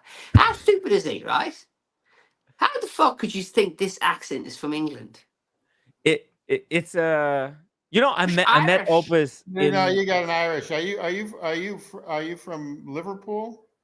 No. But if Opus wants to slag me off, I don't care. You can use my videos. He can put my real face up there because I don't give a fuck. I'm just fed up with all the snowflakes on here, Tim. So the boss of Aventi is happy to rob people, rip people off, and then start crying with me on his video about me. That's hilarious. I find that to be so ironic. You know, these guys who stole thousands of dollars from people, saying that, you know, that playing victim, that you shouldn't be so harsh on them, calling them names. Bro, you stole 10, 20, 30,000 from people. What? Timmy, you're getting sensitive now? Do the math. Timmy, get a calculator out, right? 147 watches outstanding. The minimum deposit is 15 grand. And the final balance would be another. So let's talk about 25 grand each. I've done it at $10,000 on average, which is way below. That's 2.1 million minimum, right? Wow. And he wouldn't confirm what. Now, Ryan has said that he wants to be interviewed by me, another fuckwit for me to interview him. And Ryan has said there's 147 watches. Let them continue get interviewed by you, because they're just digging themselves deeper and deeper and deeper into this hole.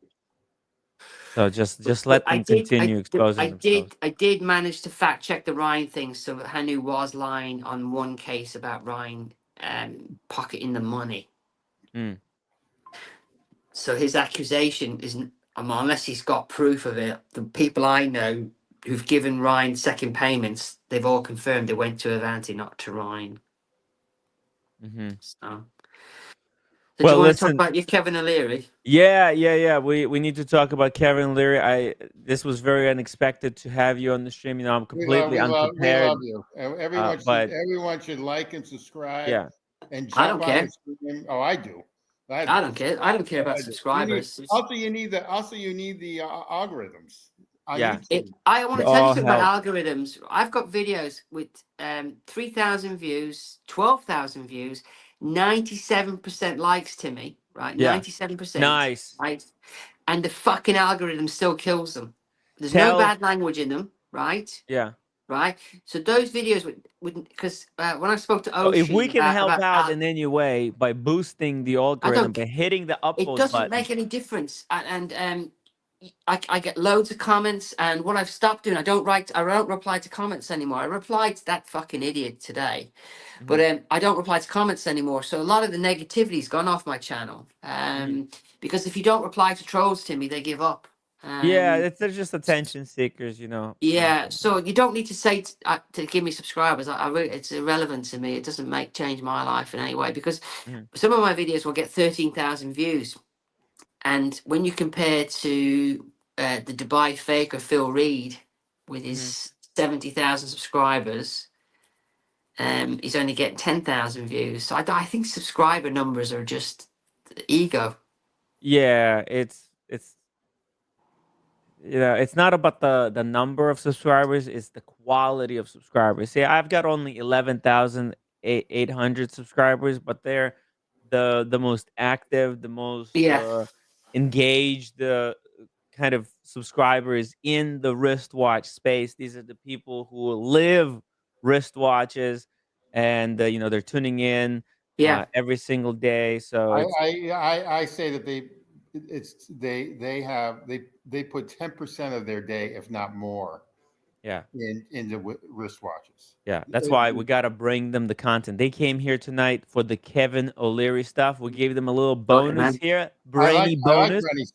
I like Brenny stuff. We've been following Brenny stuff for a while. I'm sorry, Brenny. I was so overwhelmed lately that I haven't been able to follow all the saga. But once it all blows up even further, we'll have you back. I'll be prepared. Okay. I think we're there on that one, mate. So. Yeah, I'll watch all the videos, and then we're gonna react to everything. We'll dive deep into it. Okay. Let's now watch the Kevin O'Leary FP Journe interview. This is incredible stuff here.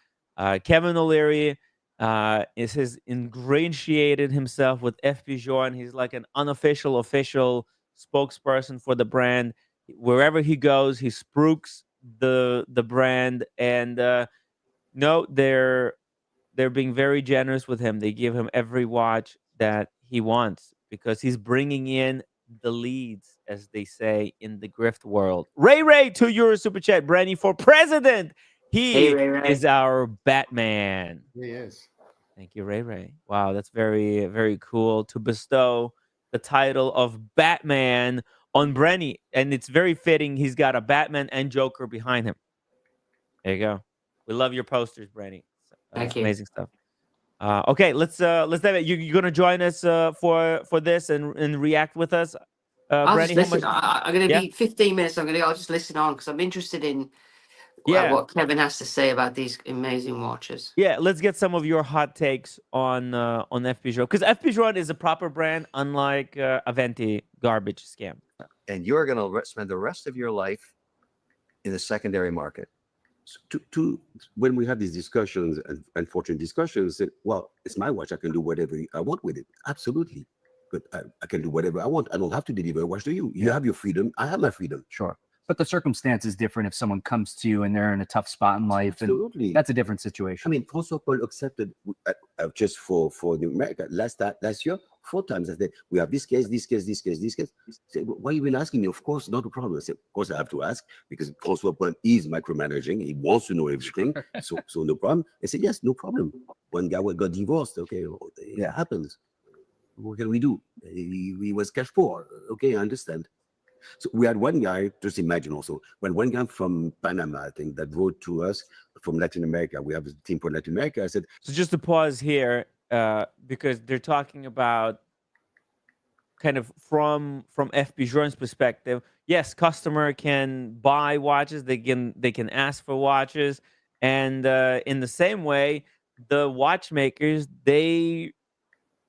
should they have the right to refuse service to people that they don't want buying their watches? Like, what's the responsibility on the watch seller's side? You know, how much power should they have?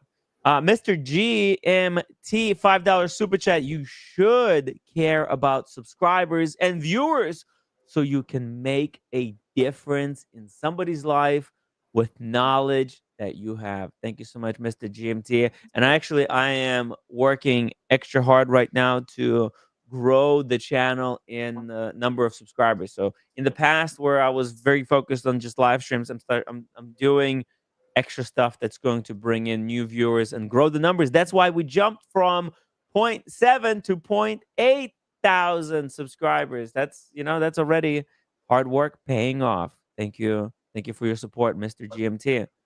Yeah, what's your guys' take? And FP Journe says, well, look, if you genuinely want to sell the watch and you have a problem, they're saying if you flip it, you're banned for life. But if you come to them and you sell it back to them, where they can auction it off maybe on the secondary market, or they can like CPO it back to them, right? If you have an emergency, that's okay. What do you guys think about this? If it's worth more for you to sell it and you own it, why would you give it to them? Because you'll be banned forever. Because they're saying are they worth that much on the secondary markets? Oh yeah, there were, especially the further you go, the more flippable they get. There's some pieces that are like 100K, but on secondary they go for 400. So they don't want people going. They're saying basically, hey, you if you take our watch for 100K and then flip it for 400, instead of coming to us, so basically, if you go to them, they'll give you fair value. They're not going to give you gray market value. They'll maybe give you retail value for the watch, but that will secure your relationship, so that later down the road they'll continue to do business with you and they'll sell you more watches if you sell it back to them. But if you go ahead and flip it, you're done. You're flipped for life. You're blocked for life. I don't have a problem with it, but if I was finished on my journey with them and I had to buy 3 pieces to get to the piece I wanted, I would fucking sell the other pieces, and I'd say thanks very much, and I'd move on to another brand. But but they're saying the FP Journe actually works with other brands, and they will report you to AP. They'll report you to Patek. They'll report you to all other brands as a flipper, and you're going to be blacklisted from the entire industry. I think they'd be in a lot of trouble legally if they did that. I can tell you Rolex don't give a fuck what you do with the watch as long as they don't know about it. They genuinely don't give a fuck, Rolex. They say they do, but they don't give a fuck. I think they're overstepping the mark, if that's what you're saying to me. Well, that's what they're suggesting. That's what Kevin O'Leary basically says. Listen to this. Well, I don't think that the brands are talking to each other, mate. I mean, they've got fucking better things. Well, listen to this. Listen to this. I would like to buy economy blue, and we really like this. Too many people that are circling around. I think it was here. Hold on. It has something that's very rare. For everybody to hear that wants to be a collector. I didn't realize this till about a year ago. When Journe or any brand blackballs somebody, they think, oh, I've only lost my relationship with that one maker. No, that's not what happens. That's not what happens. It's such a small community that other makers, other brands say, oh, this guy. Yeah. I've seen it happen. Yeah. All of a sudden, Patek won't sell to them. Rolex won't sell to them. They don't say anything about it. They bullshit. Oh no, I'm sorry, you're officially banned. Bullshit. But you are banned. 100%. And you're going to spend the rest of your life in the secondary market. So, by the way, shout out to Cameron, who's correcting, saying they're not saying they will report you. Kevin was just saying that it's a small world and various brands will find out. People talk. Nah, they Like to don't give a clarify shit. that. Thank you so much. Yeah, and They don't give a basically, shit. if you flip your watch on auction and the Yeah. word goes out that you flipped your FP Journe, and people behind the scenes talk, and it's possible. It's not, maybe FP Journe is not going to, like, write a letter to all the brands and go after you. Okay, so just to be Mm. fair, okay, but you never know. There's behind the scenes, all kinds of stuff happens, right? And it's possible that you could be blacklisted for a while, but why not, right? If Yes. if you why should you be able to flip this brand and then just think that you could just go to the next one and do the same thing to them, right? These brands, they want to protect themselves. They don't want these brand hoppers who, they get into their brand and then they'll flip it knowing that, hey, I'll just go to AP next and I'll do the same thing with AP. I'll buy a few watches and then I'll flip them, and then I'll go to Yeah. Patek, and then I'll go to Vacheron, and I'll just pump and dump every single brand. I'll just make money, right? So these brands, when they see these kind of people, as they should, they block them. They block them Okay, from the industry. to me, just from my point of view, Hmm. you don't get access to hot watches unless you buy a ton of shitters, right? Yeah. So they're happy to sell you shitters, and then when you finally buy a watch that's got some profit in, they want to penalize you for selling that, but they don't want to give you the difference back on all the shitters you've sold, right? So they want the both sides of the coin. They can't have that. If you're not a celebrity, you're not on social media. The only time you're gonna have a problem is if you flip your last watch Hmm. and the guy who buys it's a fuckwit and has a problem with it and takes it for a repair, right? Which is probably how most people get caught. Yes. Or the grey market dealer, like a lot of grey market dealers post the fucking serial number. I've got a grey market dealer on every Omega. He doesn't, I know they're only Omegas, he doesn't white out the serial numbers, right? And Hmm. I've got another grey market dealer shows the fucking date on the fucking Rolex card, right? That's The dumb. dates. So most ADs can figure out, they can see the handwriting. So, like I said, if you're clever and you're buying FP Journes, you just do what producer Michael does. Is he says they're in his imaginary safe, and what he'll do is he'll keep flipping them, but he'll keep the most previous watch, in my opinion. Yeah. I mean, But these brands are so small that sooner or later, if you flipped an FP Journe, it will come back to you. But I have heard about them in the yeah. past. They're not going to sell you multiple watches, though, are they? And This it's all about company. the community in FP Journe. It's all about the community continuing to go back and continuing to check in with the brand and continuing to prove to them that you still have your watches. Like FP Journe, that's why they do those meetups where people get together and Yeah. all right, that's where they ask, oh, hey, let's see, where have you worn your amazing FP Journes that we sold you, right? They'll ask for proof that you actually been wearing, because they want you to wear your FP Journe watches to important events where these watches could be seen. If Hmm. you're okay, if you're keeping them in the safe, but as long as you're keeping them, I guess that's okay, as long as you have proof. But I think those that wear and say, hey, I was on TV and I wore my FP Journe, I think they'll be much more likely to sell you the next watch, Yeah. because you're bringing in new customers by simply wearing the watch. Okay. Yeah, I mean, I spoke to a guy today. He sent me a screenshot of him with Richard Mill, the guy. He's an old fella, isn't he, Richard Mill? Mm-hmm. And he was allowed to buy a watch. He said he got the watch before he met Richard, and he met Richard Millie after. And Uh-huh. he's told me he spent 140,000 on the watch. I was like, fucking hell. But he said Yeah. I could sell it tomorrow for 400,000. He said I daren't do that. Well, he said I'd never do that because he's friends with Richard Mill. So, like you said, if he goes to a Richard Millie event, he better be wearing that fucking watch, like you just Right. said. Exactly. But it's All still right. a shit ton of money. It is. Of course. That's the thing. We have too many people that are circling around on this. You have another kind of people that we are, let's say, concerned about.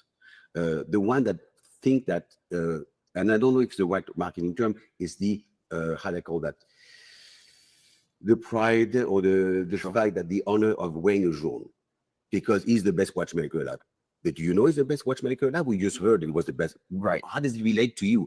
And we have this wave of collectors, extremely wealthy sometimes. They say, I can't wear this. I have to wear something that represents who I am. So now we're going back to this collector kind of things, like I'm showing you what I have versus this, which is what we're looking at. Right. So we are very careful with these people, and we have a rule in the system, at least in the boutiques. You know, there's some retail stores that we have around the world might not apply. This is, we are not allowed to sell a watch to a person that does not understand it. Yep.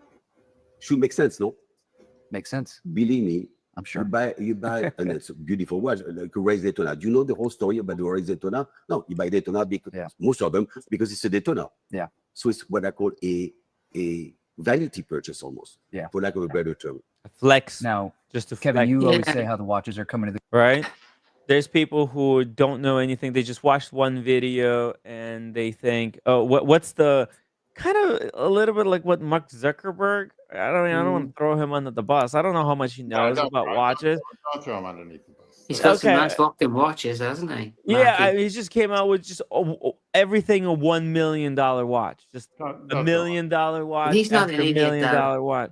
He's been collecting for 2 weeks, and he's just getting, the cheapest watch is like $1 million. What the hell? So are they saying that if Conor McGregor walked in there and he didn't know his arse from his elbow, they wouldn't sell him a watch?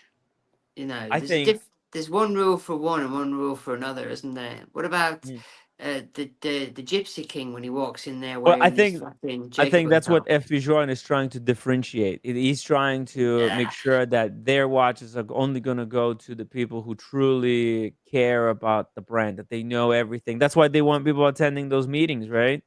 That's where they can get tested if they why do they want it? Like, did they want it just because they saw a Kevin O'Leary video where he was wearing one and they think this is the best watch, so they just want it because of that? But then if asked, because see, it's good for the brand to sell it to people who know the watches, because then when those people are asked about it's almost like there's a self-interest in this, right? You want to sell it to people who know a lot about your brand, because when those people are asked about the watch, like, just randomly somebody at the coffee shop says, "Hey, nice watch, man. What is that?" So that the owner can say, "Oh, this is FP Journe, chronometer, blue. It's made of tantalum." They can go and explain everything in depth and be almost like salesmen. Whereas, the other side of the coin, if somebody doesn't know anything, they might make the brand look bad. Kind of like sometimes you see, I heard this story many times. Somebody sees someone with like a Submariner on the wrist, right? And they make a compliment. They say, "Hey, nice Submariner, man." And the guy goes back and says, "What Submariner? This is a Rolex." Well, Timmy, what about guys like me who don't even remember what they had for breakfast? How the fuck am I supposed to remember all this shit, right? Yeah. I've got watches in my safe that I knew everything about a year ago. Now I can't even remember the fuck. I've got a rare fucking Submariner. I can't even tell you what the fucking number is of the watch now, right? I can tell you it's a long F. So what happens to me? I go in there and say, "Brenny, answer this question." I'm going, "I don't fucking know. What the fuck am I supposed to know, you twat?" Right, you're blacklisted because you don't know the fucking answer to the question. These guys need to get fucking some pussy, don't they? These guys are just too busy fucking looking at fucking dials and shit. Some of this shit they're on about is toss, isn't it? Who gives a shit about all this fucking who made the watch?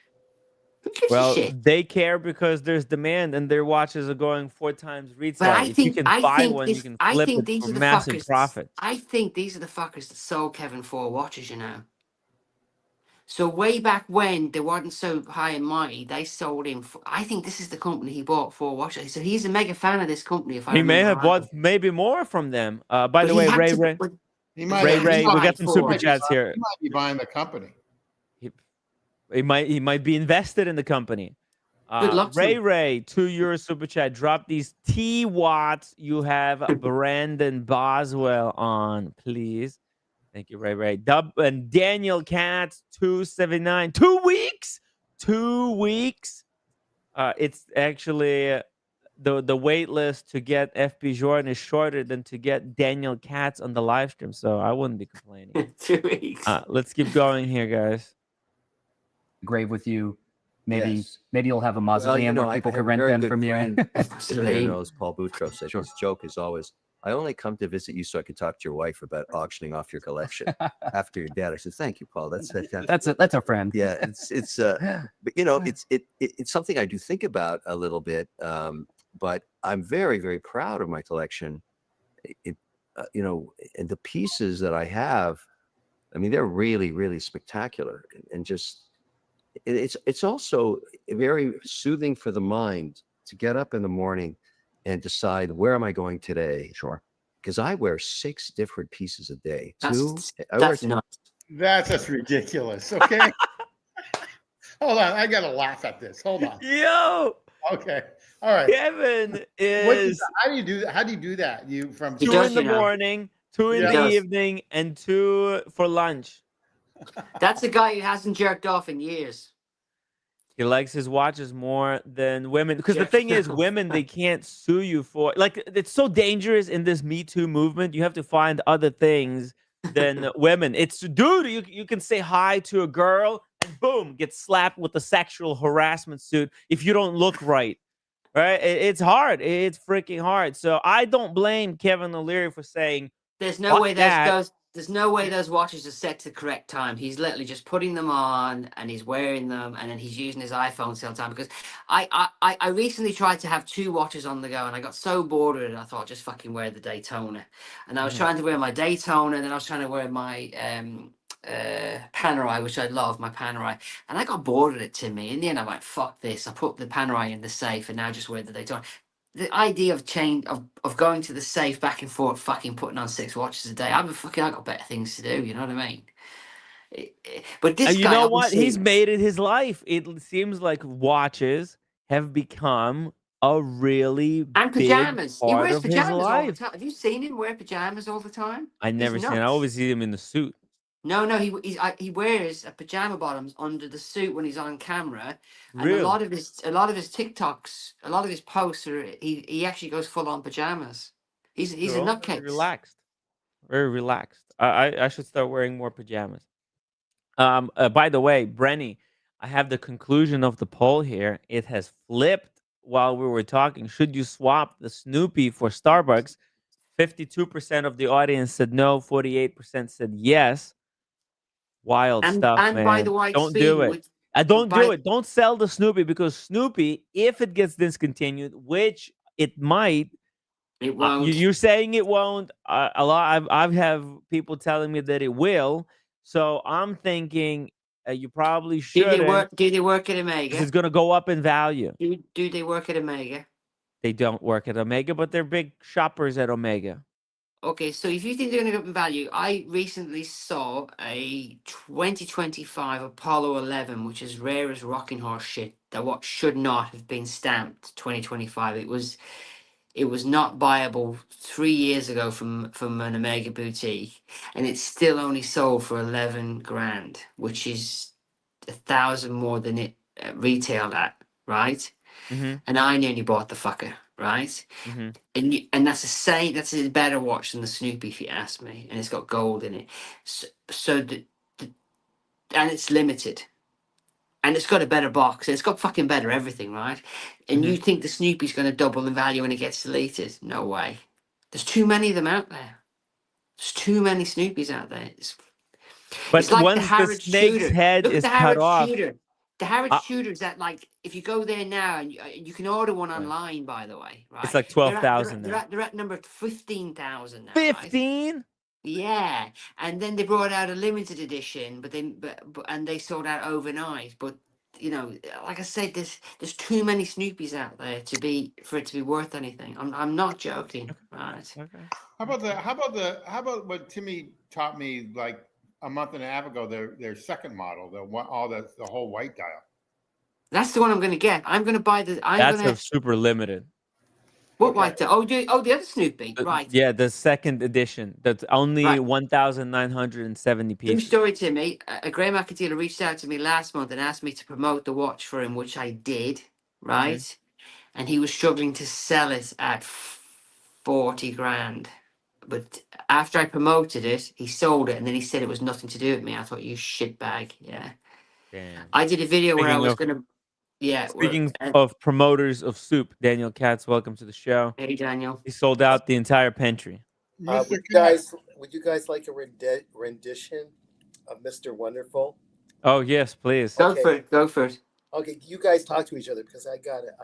You got to get ready. Okay. You got to get in character. Okay, get ready. Get in the character. Okay, You're guys. going to be doing what I'm doing. Are you going to do a Nicolas Cage where Nicolas does this and he gets himself No. I'm just going to try because I actually experienced this on a Sunday. I'm not going to get in trouble, Tim. Am I? I hope No, you're not going to. On a Sunday morning, you know, when people go for, there's an area in Toronto, I call it the Brooklyn of Toronto, which has got nice things, but it's a rough area too. It can be nice restaurants. And there's one street that's sort of a see and be seen. It used to be the ugliest street in downtown Toronto, you know, refrigerator, jobbers, you know, you get the idea. Refrigerators on the clothing, sidewalk. whatever, and everything, and also karaoke, you get the idea. So I'm just going to, you guys talk. I'm going to try to put something on. Okay. Okay, get ready, guys. Yeah. Get psyched up. Okay, let's keep going here with the video. We'll do we'll keep going forward. I mean, this guy, what a character! I think 6 watches a day. He's got a. I mean, is this love for watches or what the hell? How do you explain this? It's just more bullshit. Okay. To watch this every hour of the day.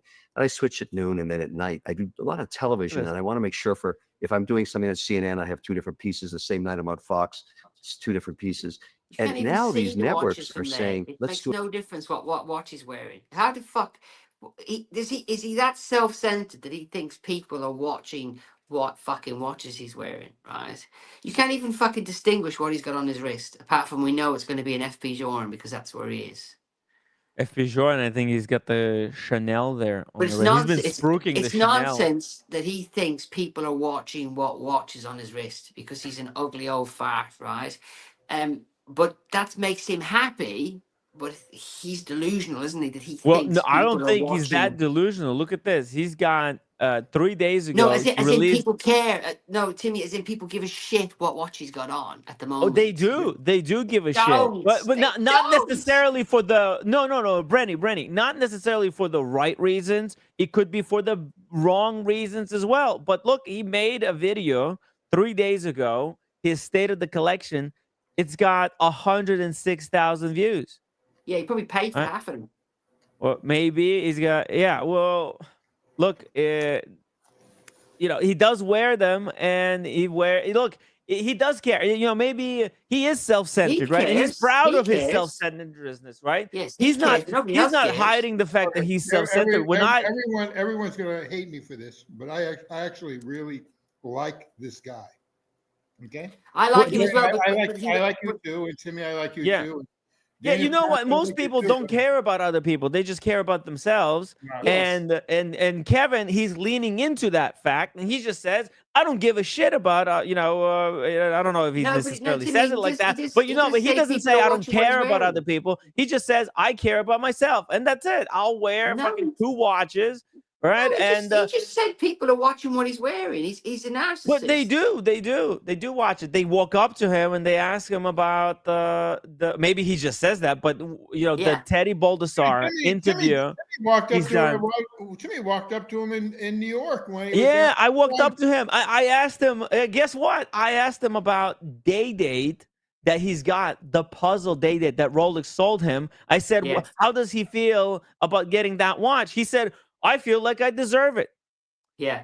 Yeah, I should get one because he was pushing Rolex very hard. He was wearing 2 Rolexes on CNN, right?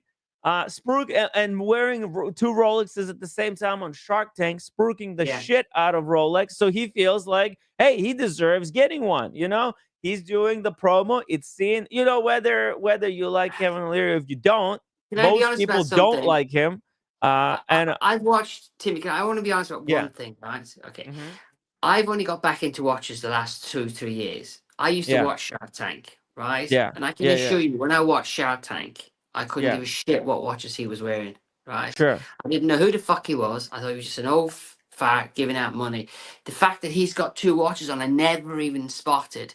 And Yeah. he's wearing 2 tiny little watches on a TV screen. How the fuck are you going to know what he's got on anyway? He could be wearing 2 Tampaxes for all I cared. You So know I'm just what? telling you, I'll tell you why. How you gonna know? No, Brandy. I'll tell you how you're gonna know, because there's gonna be close-up shots. Okay, there's gonna be I don't. for brief. Honestly. I no. You know, wait. Let me finish. There's going to be magazines, Instagrammers who are going to screenshot the moment where there's a close-up where he goes like this and he says, you know, I'll give you, and he'll do that. Because Kevin knows that there's cameras on him, so he will play up the watch. He'll put the freaking fist in the camera if he has to. He's unapologetic, and because he knows that's going to be clipped, and people are going to spread it all around social media, and they're going to say, "Hey, look which watch Kevin O'Leary is wearing. Here, look." I don't think if I had loads of money, I would not be using Kevin O'Leary as I would be. Okay, you don't. At No. other I know you don't. No, it's. I'm not saying that you should. I don't think he's a model. But look, if we go online, if you just Google which watch Kevin O'Leary is wearing, there's thousands of posts of Kevin O'Leary he's overdone it. He's overdone it, if you ask me. Social media. I'm more interested in what Pierce Brosnan's wearing or Daniel Craig is wearing. Sure, but he's to me he's about as exciting. He's about as exciting as fucking a Tampax. But that's just me. He's an old fart. He's got the audience of these older kind of guys. You know, he has all these. You know, the guys you're talking about. You know, they have a different kind of a classier maybe audience. But this guy, he's got a very controversial type of audience, you know, but that's an audience nonetheless, right? Those people who watch him, they respect him for his financial advice, right? Like it or hate it, he is respected for his financial advice. So when he says, hey, watches are an investment, those, you know, moneyed up people, you know, look, you know what? Who cares? Like in the wristwatch world of 100K plus watches per piece, you know, he's kind of literally the guy that who watches him. Do you think poor people watch Kevin? My point is, I think he's I don't more think popular so. He in his doesn't own appeal head to than poor he's, people. My point is, I'm not going to go with him. My point, Brandy, is that I think Kevin O'Leary appeals to rich people who's got shit ton of money. Okay, who actually have money to buy these FP Journes. That's my argument. Okay, and you know, there's other people who are better role models, right? That could be better, you know, role models, better examples of watch kind of promoters, right? But those people don't necessarily have the audience of exclusively rich people, right? And that's not what I want. What I want about is he thinks he needs to put on 6 different watches a day because the world is watching what the fuck he's wearing. He's a fucking narcissist. Nobody gives a fuck what he's wearing in relation to him needing to fucking wear 6 watches a day. He'd be just happy, he'd be just as successful if he just wore 1 fucking watch for the day. He's got it in his brain that that everybody are desperate to see what he's got on at 12 o'clock. He wants to it sounds so ridiculous. If anybody else said that, they would be in a mental home, right? Yeah, his family could probably put him in a mental home now based on the fact that he wears 6 fucking watches a day. I don't think he would deny. I don't think he would disagree with you on what you just said. He would admit to it. He would cop to it. Okay, and he's an apologetic. Okay, here we go. Here we go. Go regardless, regardless of opinion, I'm asking Tim G. I can't believe I'm asking Tim G. I'm asking Tim G. Are we okay with this? I'm not here to put the guy down. I'm just dressing him and mimicking the guy. Daniel, you just be you. You're good. Daniel. Okay, all right, good. Okay. Daniel. All right. Now I met him on street downtown, I think. I'm almost sure it's him because it's kind of a pajama bottom. So just let me set this up. I'm playing the drums guys. in. Get I'm ready. waiting. Here we go, guys. Daniel spent extra. Oh my! Okay, hold on. Now I'm like this, right? You can't even see himself through the hat, really. Where's the red band? You need to put. You have 2 watches on. He probably didn't want to be noticed. Gotta look for something. But he knows you're looking at him, and he's kind of. He's trying to stay incognito, but at the same time, he's not. Right, something like that, I guess. So, Kevin, I hope you don't mind if you saw that. That's all. Hey, shout out. Well, this was an homage to Kevin O'Leary. It could have been a lot worse. Yeah. And so that's what he does. He wears pajamas with the suit. You could if you go to some he wears like pajama bottoms when he's like talking on CNBC and like CNN and stuff. Well, it's a special pant, is it, Tim G? But it looks like a pajama. I don't know. Well, I'm pretty sure the pajama bottoms. It's what my kids wear when they go to sleep. My 20-year-old kids. Okay. Okay. So I'm going to change you guys. So you guys carry on. Okay. Thank you, Daniel, for putting on a show for us. Guys, hit that upload button for the legendary Daniel Katz for doing an impression of Kevin O'Leary. Shout out to Kevin O'Leary. Okay, let's keep going here. It's getting very heated.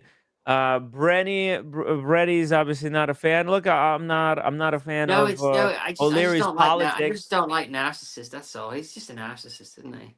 I think he may be. Yeah. That's what it is. The world revolves around Kevin and his 6 fucking watches changes a day. Yeah. Yeah. It's I can't wait to find out what the fuck he's gonna put on tomorrow morning. I fucking can't fucking sleep now, waiting to fucking see a post to what this prick wore tomorrow morning for his fucking breakfast watch. I can't fucking wait to meet. Oh man. Okay, let's keep going. About what watches he's wearing. Well, he cares. He cares. Exactly, but that's his business. But that's his business. Well, yeah. Well, look, there's people who you don't care. Fair enough, but he cares, and he puts out content about the watches that he wears, and we decided to cover it as a topic tonight. No, it's fine. As it pertains to FP Journe allocations. Yeah, but if you just go back a couple of seconds, he actually says it himself. Yeah, that's what I said. He literally admits to it. Brenny, you're okay. Let's watch it. No, but it's that people are watching him in anticipation, which they're fucking not. Oh, some people are. Some people need to get a life.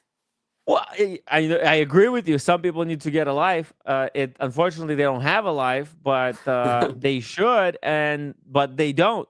Too many people out there don't have a life. So that's what they do. They spend their whole days watching what Kevin O'Leary is going to wear on his next appearance of Shark Tank and reposting it on Instagram for clicks. Timmy, for the next month, I'm going to send you screenshots of every watch that fucker wears. So you beg me to stop sending you fucking screenshots of his fucking watches. And you got to go, I stand down. I don't give a fuck what watch this prick's wearing. Well, how often have I covered Kevin O'Leary on the show? This is like second time. So go for it. Go for it. And this thing is going viral, so we need to cover it. This is the news. This is big news. Yeah, it's but you know, it's something I do think about a little bit. But I'm very, very proud of my collection. Yes, he's very proud. And the pieces that I have, I mean, they're really, really spectacular. See, that's the thing. Kevin O'Leary is not just trying to become a collector and advisor on investing in the wristwatches. He's trying to become someone Donald Trump of watches. Well, he's trying to become someone who is really well known around the world as a respected watch collector.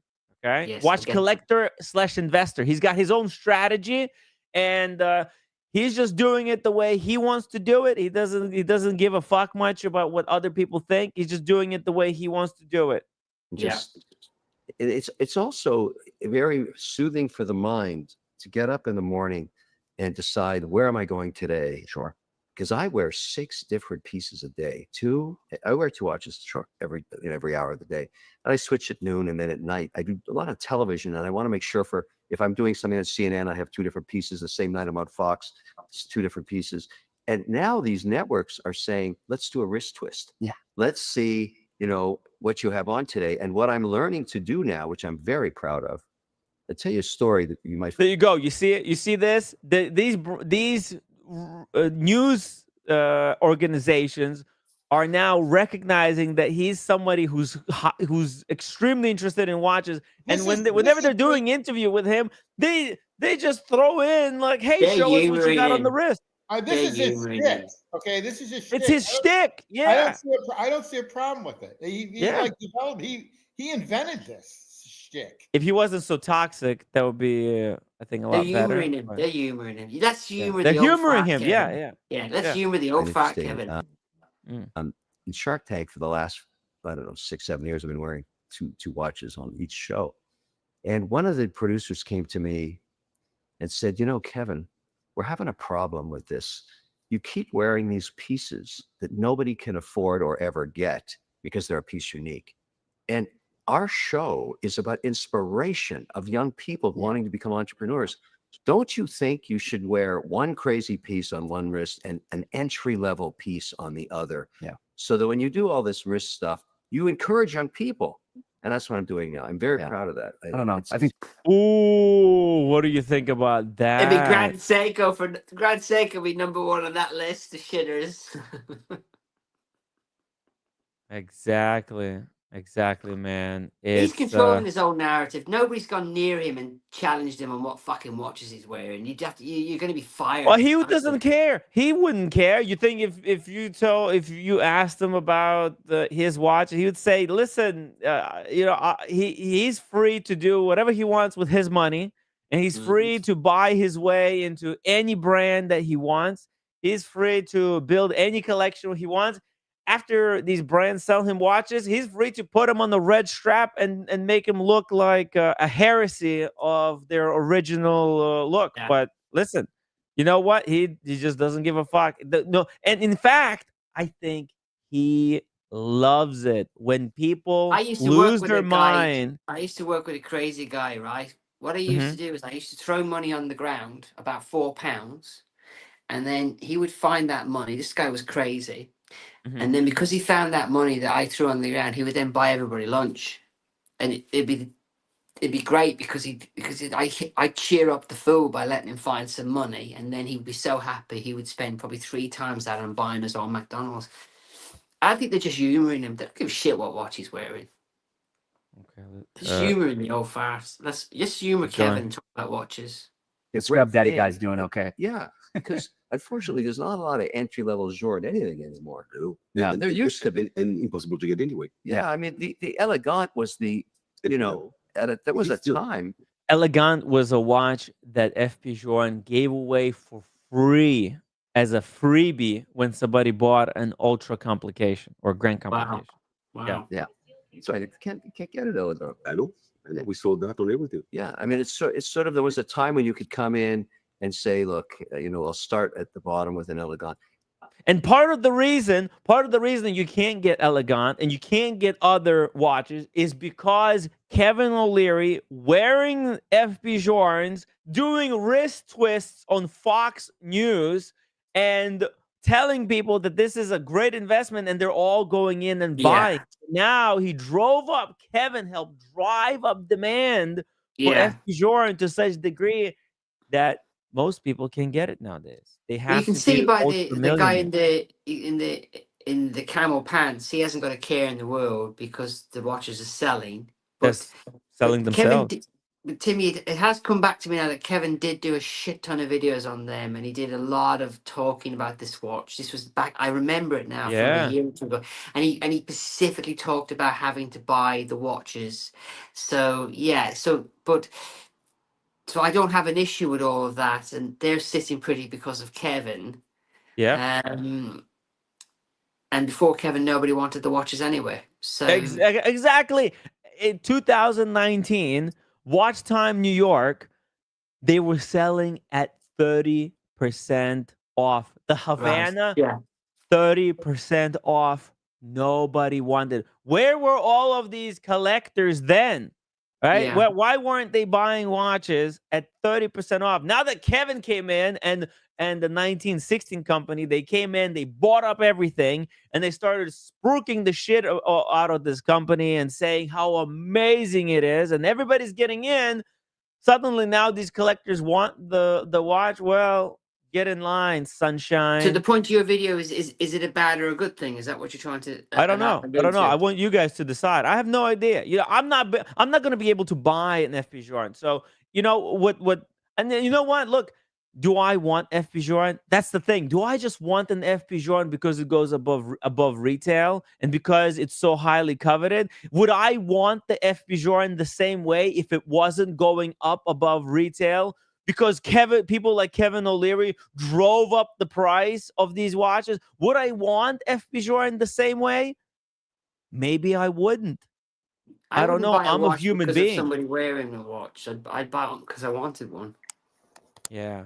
I look. I do like the tantalum chronometer blue, but besides that, everything else is just so ridiculously out of my price point that it's not even a question. Look at it. If I can just say, I don't know anything I'm about not in the FP price Journe. category to care. But I love the conversation surrounding this watch because it's an important dilemma. I mean, I can only relate to Patek, but Patek's had some massive price increases that have priced me out of an entry level Patek now from an AD, and he's just said it's the same problem there. Mm-hmm. So it's kind of a debate about nothing, isn't it? Because you couldn't get one anyway.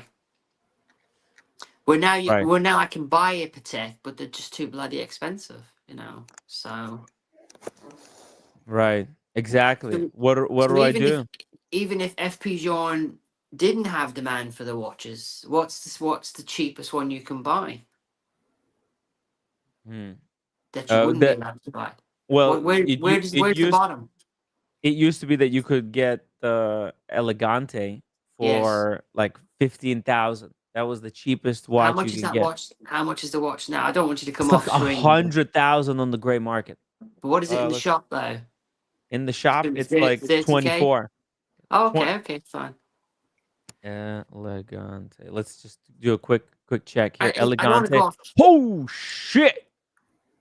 They're 85 to 100K. Yeah, 48 right here. 4 times the price. I told you that. Well, it's not even nice, though, is it? I mean, who the fuck would buy that? Oh, you know what? I think it's unfortunately, I do think it's the best. It's all about the brand cachet. You see, it's like Rolex. Why do people pay for Rolex over Tudor? I'd much rather Patek Philippe. What you can get from Patek Philippe for that kind of price? Give me a second, guys. Yeah, no, this is secondary market stuff. I think they go for about 17,000 US. So they're going to probably be around 13,000, 12,000 UK. So I don't know. There's a couple of people in our community that have these, and they actually look pretty good on them. It's not my a quartz watch for this price is not my cup of tea. I mean, I've got a Timex for Christ's sake. Yeah, and for a lot less than all of that, you can have a coffee outing with Daniel Katz. Yeah, there you go. All right. So I recently bought a Timex. I've got a Timex Snoopy now. I think it's a cute little watch. I haven't fucking worn it though, but it's a nice watch. I like Timex. Yeah, but it's incredible with the secondary market of these things. They're 3-4 times the price on the secondary market. Supposedly a third of these are sold, according to Timmy and other people. A third of these they make a third of their yearly collection. I don't know how to say this, but of these watches. So Timmy, how many watches does FP Journe make a year? 15,000, 1,500? In total, 1,500. Oh, you got no chance. And how many are Elegantes? 500 Elegantes. Okay, so like you mentioned, 1/3. So Mr. G in our chat has one. Yes. And then someone else has one too.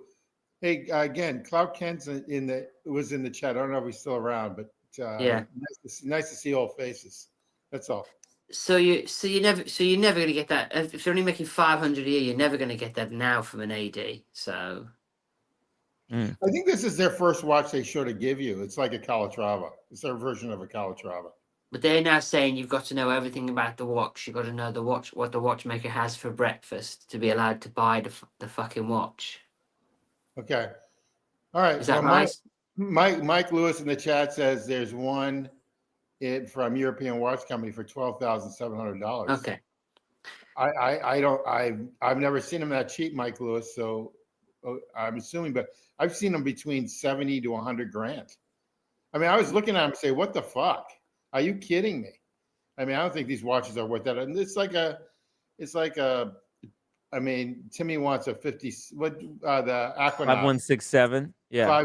5167. I mean, those are 80 grand now, new. Yeah. I mean, that's stupid. I mean, Insane. stupid for a stainless steel watch that selling for 28,000 US, 22,000 UK. You know? Yeah. See, I mean, this for is a me, guy, I'm just.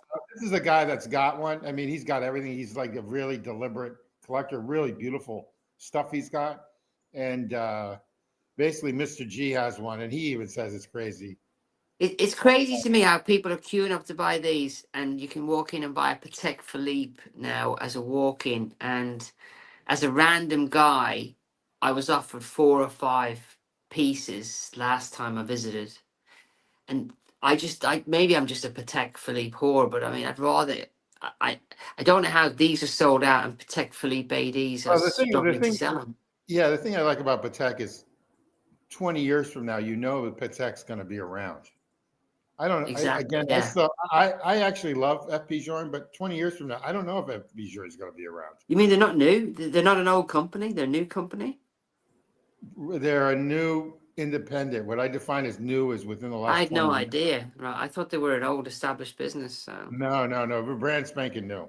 Not Well, brand new. they're laughing all the way to the bank Not then. last year, but like within the last 20 years. Someone on the chat, can they tell me the date so I can be like more exact? It's in the last 20 years. I mean, one of the watches I regretted not buying was I can't say it because I'm fucking thick heathen. Was a JLC. I can't say the watch, or a JLC Reverso. And I was in the boutique and I loved the watch, but it was £12,000 in the boutique for a JLC Reverso, and then I saw it on the grey market for 8,000. Yeah, that's exactly right. So the guy in our chat, Mike Lewis, has like 4 of these high-end Reversos, and he buys them on the secondary market. And he's gotten some fucking great deals. He got one for like 18,000. Absolutely gorgeous Reverso. I loved it, but I got scared off by it could be wrong, the feedback about the movements being not so good and the costs to fix them. And the one I saw wouldn't have a warranty on it, where in the shop I was going to get an 11-year warranty if I bought the watch. So I was literally confused about what to do. And it had a beautiful blue, it was a blue strap with a white dial. It was gorgeous. And it was blue on one side, white on the other. Really not the watch. So, but I'd rather have that than these. These to me they just don't do it. All right. Well, Theodoros Monk, the fourth. I hope I'm pronouncing that correctly. Says 1999 is when FP Journe started. I mean, if you think about it, just think about it. If you picked one up in 2000, okay, and they're probably going below market on the secondary. If you had a couple of them, you'd be like golden now. Yeah, but there's another thing people don't factor into a lot of these watches is that all the service costs they've had since they bought them. Obviously, these have had a massive jump. But I've got a friend who's got a Rolex. It's only 7 years old, and it's already fallen apart. And it's gone to Rolex for a full service. And within a month, he's pulled the winder straight out of the watch. And it's now going back to Rolex for a second service. And because he wasn't happy with the polish on the bezel, he's now throwing another 200 to have the bezel replaced on an Explorer 2. So he's now spent £900 on his 7-year-old Rolex. So can you imagine the service costs on one of them? Yeah, that'd be incredible. That'd be incredible. Yeah, it's quite expensive to service and all those. Journe. Yeah, but that's why they go above. That's why. See, if you can get one at retail, and they accumulate value. There's no problem servicing. You bought it for 25,000. It cost you 5,000 to service, but it's a $100,000 watch now. No big deal, right? You can justify it, and that's why they're keeping the supply low and demand high. And Mr. Wonderful is someone who kind of is helping them to keep this demand coming in. Daniel Katz. I approached stilettos to be serviced, and I was turned down flat. Oh no! Oh, no. What? The lady in stiletto. It's an inside. It's an It's an inside inside story. joke. Sorry. Have I missed something? Okay. No. You can't do that inside jokes with Brenny. He's new here. Oh, I'm Daniel. sorry, Brenny. It's a woman that's in my apartment, and He's banging one of these broads that lives in his building. Good, you stud, you. He's a stud. Yeah.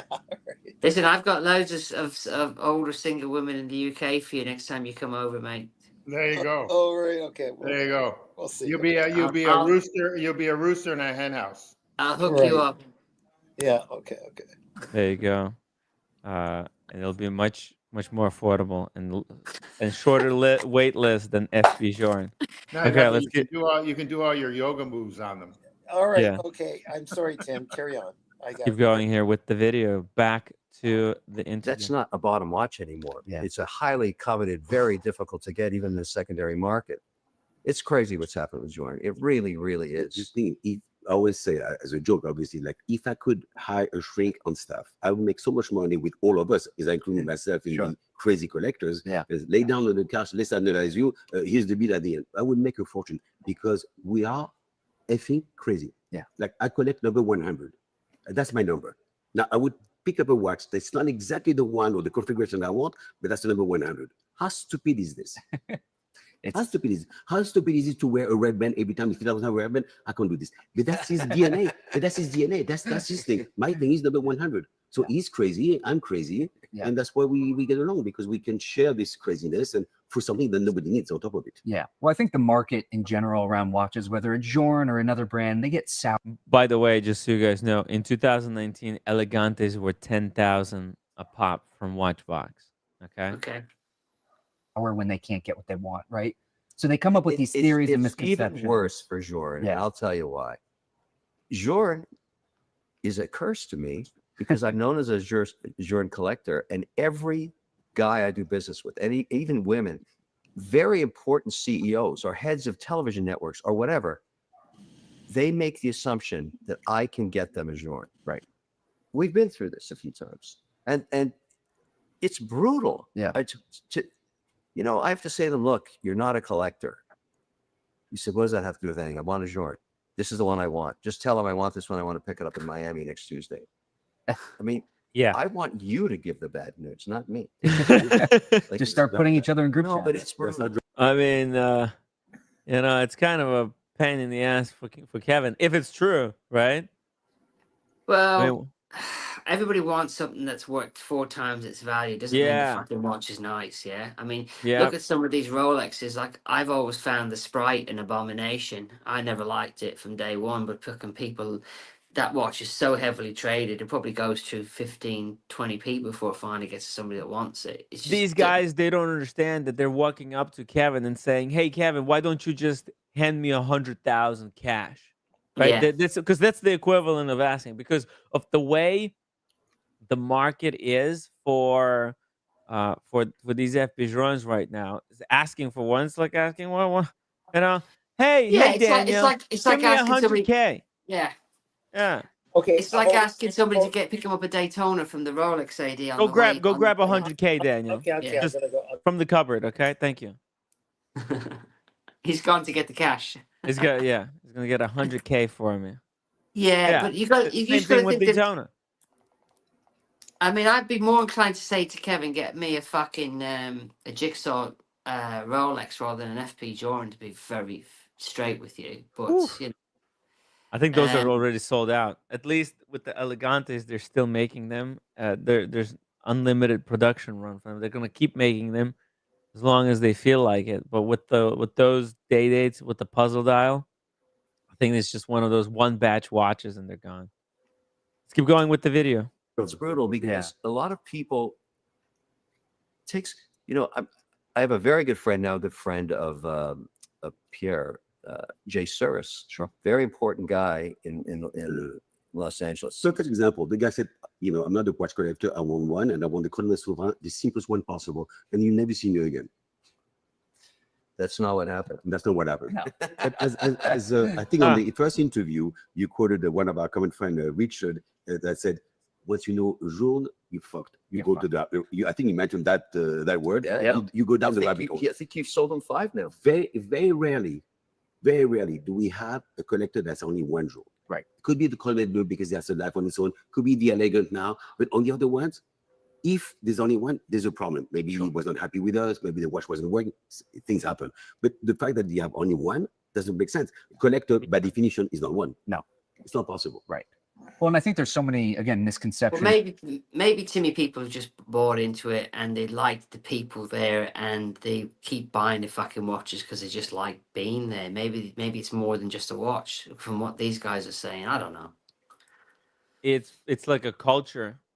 It's like watches. Just leave the word cult there and leave the ultra out. But it's yeah, I think it's a boys' club as well because they're interviewing you before you get in, and then you're buying multiples, and you're going to have the kind of money that that looks like that these guys are watching what you've got. But I didn't realize the numbers were so small. 1,500 a year. That's tiny. It's nothing, right? Richard Mille, for comparison, makes 5,000. Which is still tiny, yeah. Which is also tiny, yeah. But Patek Philippe makes now what 70,000 watches. Yeah, that's crazy. 70,000. Yeah, and it's 1,000 if you don't count the Elegantes. Well, I suppose if I had their kind of money and I wanted to go in their circles, maybe it's just a boys' club and you just keep collecting. Yeah, it's a circle. It's more than just buying a watch. You're buying into a boys' club, a men's club. Of refined gentlemen, refined, high class, high status. Because you know, if you're gonna buy 5 of them, you can't be, you know, a grifter talking watches on YouTube for $5 super chats. Yeah, we have. It's not qualified. We have people in the community that have like 2 to 4 of them, like Cars and Chrono. Yeah.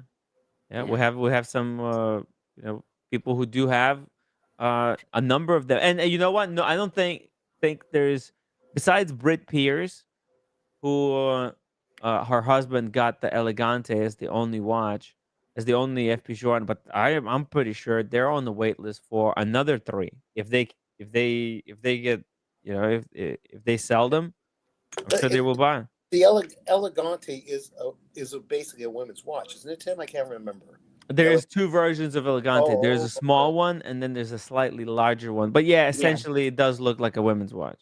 Okay, I love the look of it, and it's quartz. It's a very high end quartz with a super high end quartz. Yeah, with a beautiful case back opening. Okay, it's good as money, Tim. There it is. There we go. A check from TD Bank. Okay, $100 million. Right. Keep writing zeros. And Danielle, Mr. G has one. Oh, he does. Yeah. Oh, okay. Mr. G, what a great guy. Okay. Mm-hmm. So let me see here. Advise me what shoes to get, Mr. G. Mm-hmm. So yeah, if you buy him a birthday present or a holiday present, make sure you don't get him an Elegante. Okay. Yeah. Right. Right. Okay. Or you know, just get a different color. I'm sure he'll take a second one as long as it's the different color model. Well, you put it on a secondary market for $100,000. Yeah, exactly. Flip that shit. Yeah, it's an interesting brand there. Okay, let's keep going with the video here. About brands and how they operate, and every brand has their neuroses about how they do things, but there's so many misconceptions about Journe and who gets a watch and production numbers and all that stuff. So I'd love for once and for all on camera for you to debunk all these myths and just put it out there, because this will help all the guys that you need to say, hey, just watch this video. I think, you know, I'll start because I'm a guy that's watched this evolution. I'm very happy to see that Journe is bringing new young collectors into the family. Now, there's nothing wrong with interviewing them and making them learn about the brand and coming to events multiple times. That's what they're doing. Many people are asking me, what do I have to do to get part of these invitations? there's many events. This boutique has fantastic events where you can get educated, where people come in and talk about many topics. But these young guys in their 20s and 30s are coming in here, and because they're going to be the next generation, right? Absolutely. And so they're making watches available for them. At the same time, the balance. Shout out to Mr. G, who is in his late 20s. As I've observed, and I'm very, I'm one of the beneficiaries of this. They respect their collector base. So when a piece like the Tokyo comes out, you got to be a hardcore collector to get that piece. I mean, you must have had hell on earth with Tokyo. Thank God it was the last limited edition.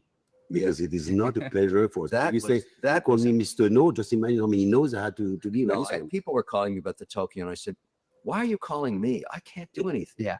Well, the Tokyo is interesting, and I'm kind of fascinated as to why you went there. Besides the limited edition thing, which is really interesting, from a collector standpoint, right? But the Tokyo is not the most conventional Journe there is, and that's what your eye was kind of drawn to when you got started. And I'd love to know what it was about the Tokyo that.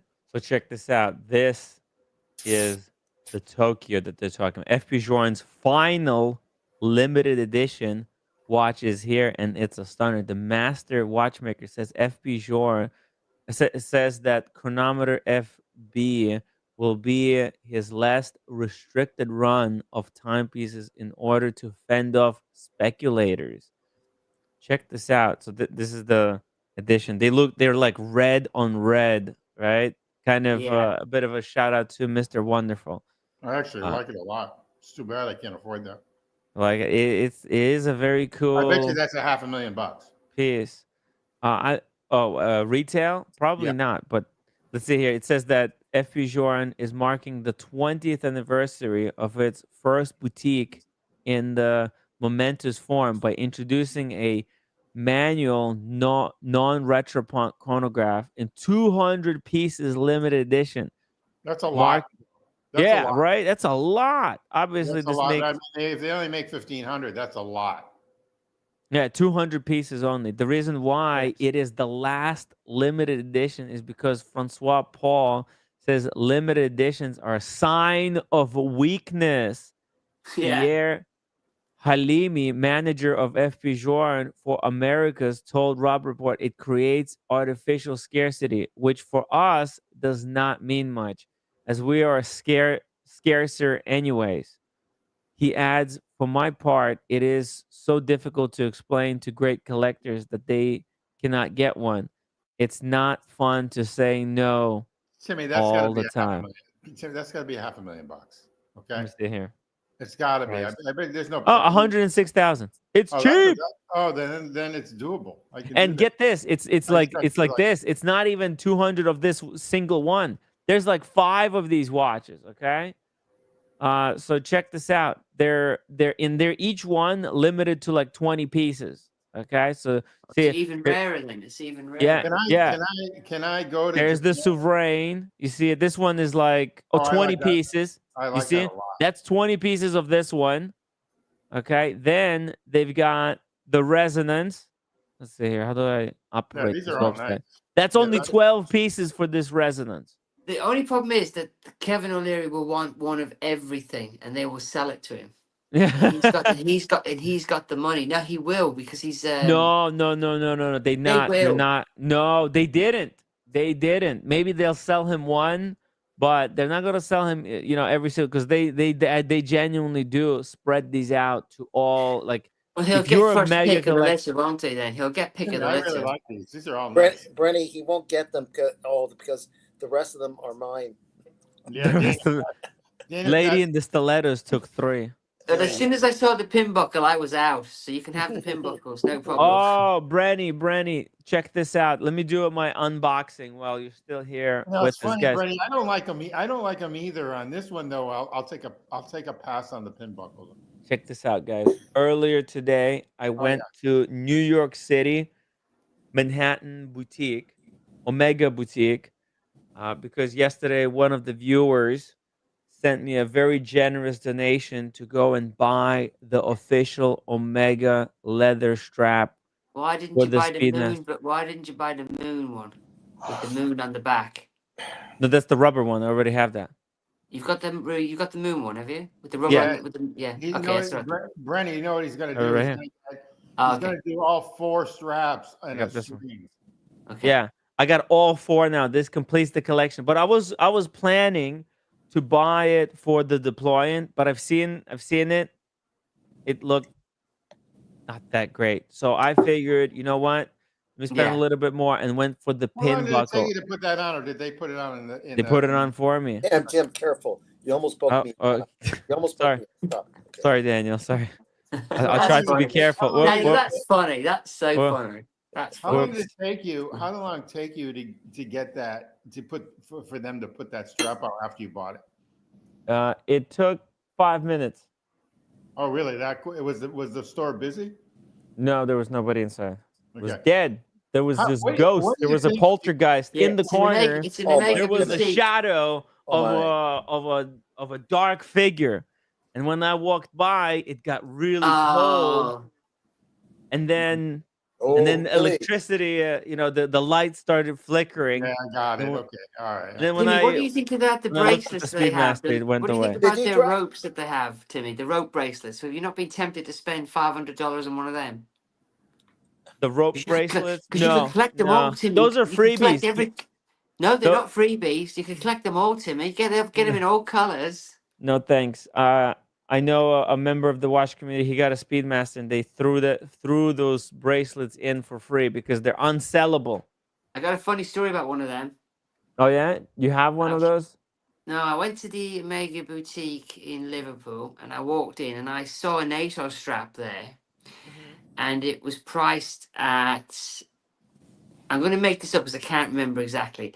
£350, and I said to the guy, "Fuck me, that is £350 now." Because I have about 17 of them at home. When I used to collect Omegas, I kept all my NATO straps. It turned out they put it in the wrong slot. It should have been one of them fucking bracelet thingies that we were just talking about. Oh, what? So I got overexcited, but then I found out something interesting. You know the No Time to Die NATO strap in the United Kingdom? That's now £350. That's I have one right here. Yeah, that's not the No Time to Die though. Oh, right. The No Time. Because that's got the double for the seven. titanium one. And I bought one. I bought one 2 years ago. I don't even own the fucking watch. Because I'm like you, I just buy shit I don't need. Yeah.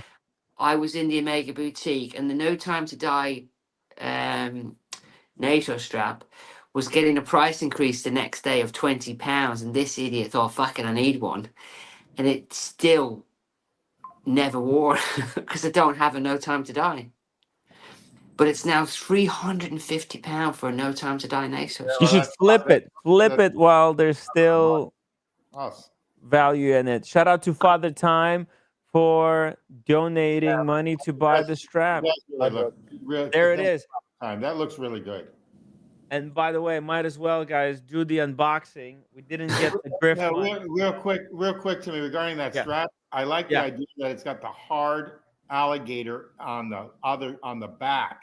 Yes. Because the quality on this thing is nuts. That means that the leather strap is going to last a lot longer instead of just How much is that now, Timmy, in the United States? How much is that?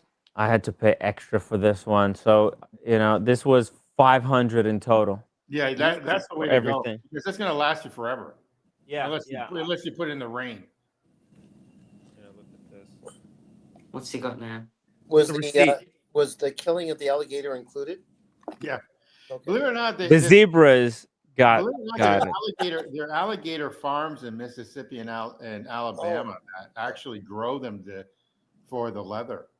Oh, I didn't like You can tell you're a watch collector when you don't mind spending £500 on a strap. I get people that ask me to get them a watch, and I go, "Great, what's your budget?" And they go, £200, and I laugh at them. Right? I wouldn't buy. I wouldn't spend £500 on the strap for any other watch than this Speedmaster. I know, but we all do, Timmy. We all spend all this fucking look at me. I've got NATO straps upstairs, whatever. You know what?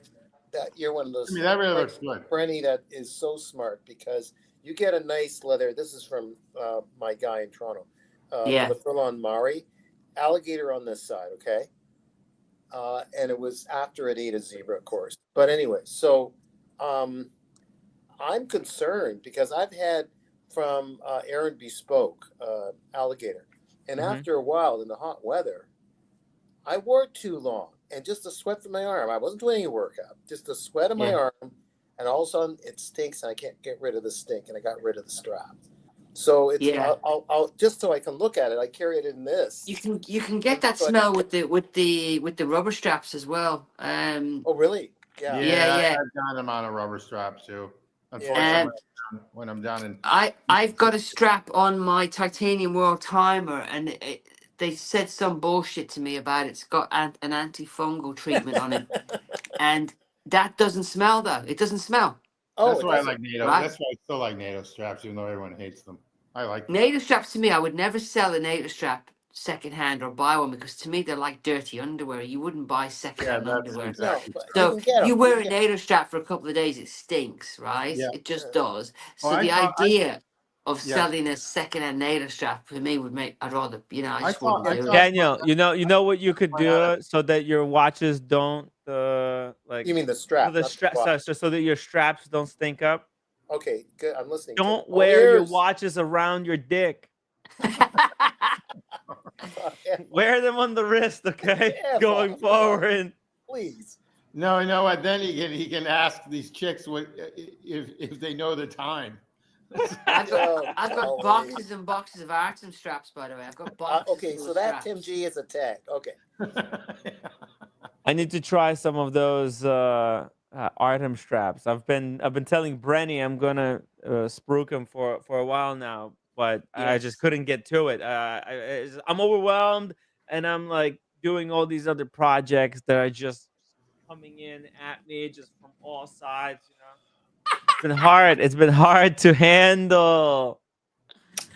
You guys know this. I don't follow this rule, but my late mom used to say this, and probably your mother said it to you, or father, or uncle, or whoever, or Denzel Washington said it to you.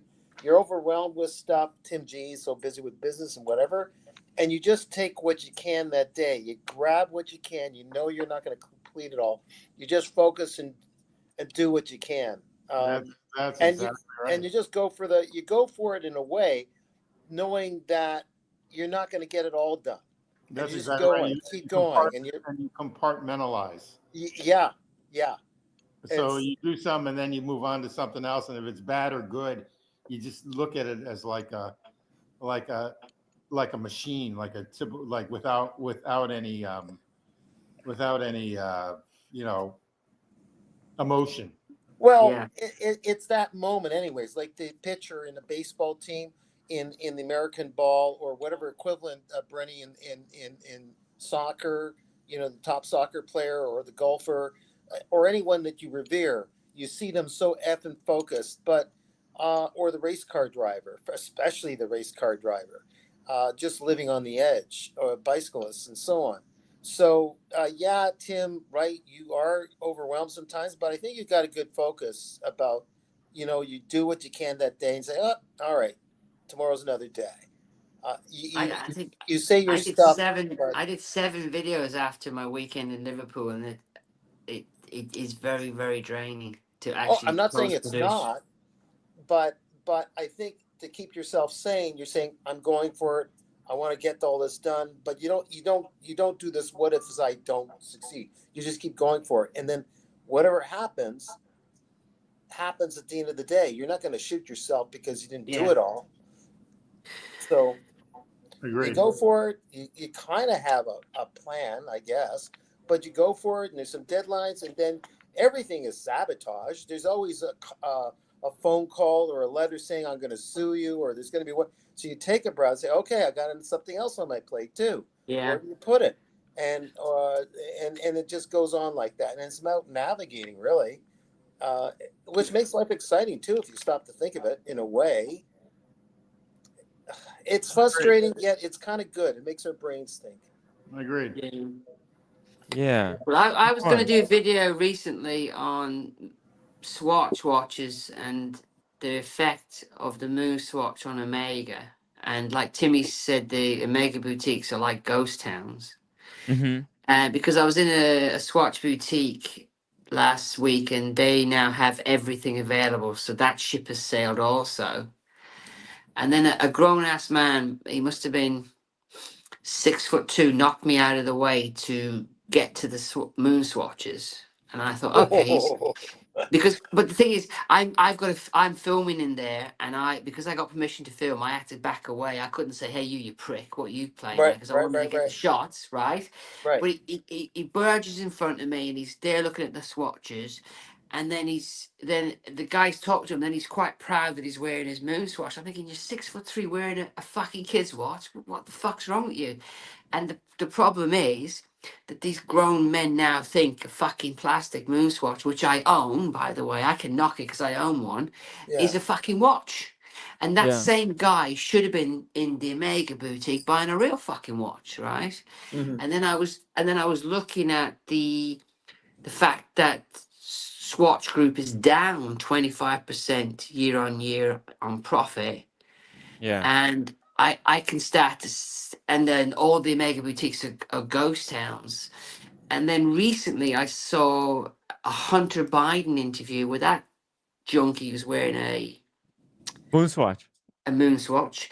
And then I realized, well, his father loves Omega, and that's what his father has bought him. And I was going to do a big story on it, and I thought, I can fucking asked. And I have all the content, I have all the film footage, and then, like you said, I've got better things to do. And you got the Aventi thing breaking, right? You're getting a And then I phone thought, call. who gives a shit that Swatch has single-handedly destroyed the Omega brand by putting out all these plastic shitters, and every single Omega that was any good, you can buy a plastic shit copy of it. Even the new Snoopy. Why buy a 10 grand Snoopy, or even the white one that I'm considering buying? Why don't I just buy the 1965? If you bring that up to me, that's only 250 quid, and it looks exactly the fucking same as the white one I want to buy. Why don't I just buy that? It's the same thing. It's just an Omega, isn't it? And so I was going to do a piece on that, and I couldn't be bothered.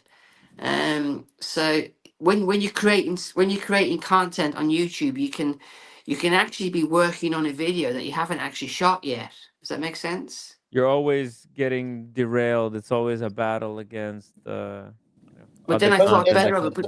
It's always about getting up again, right? And sometimes taking the low road. I know it's hard. Yeah, but my point with the video was going to be that the Omega brand has been basically ransacked by this plastic shitter.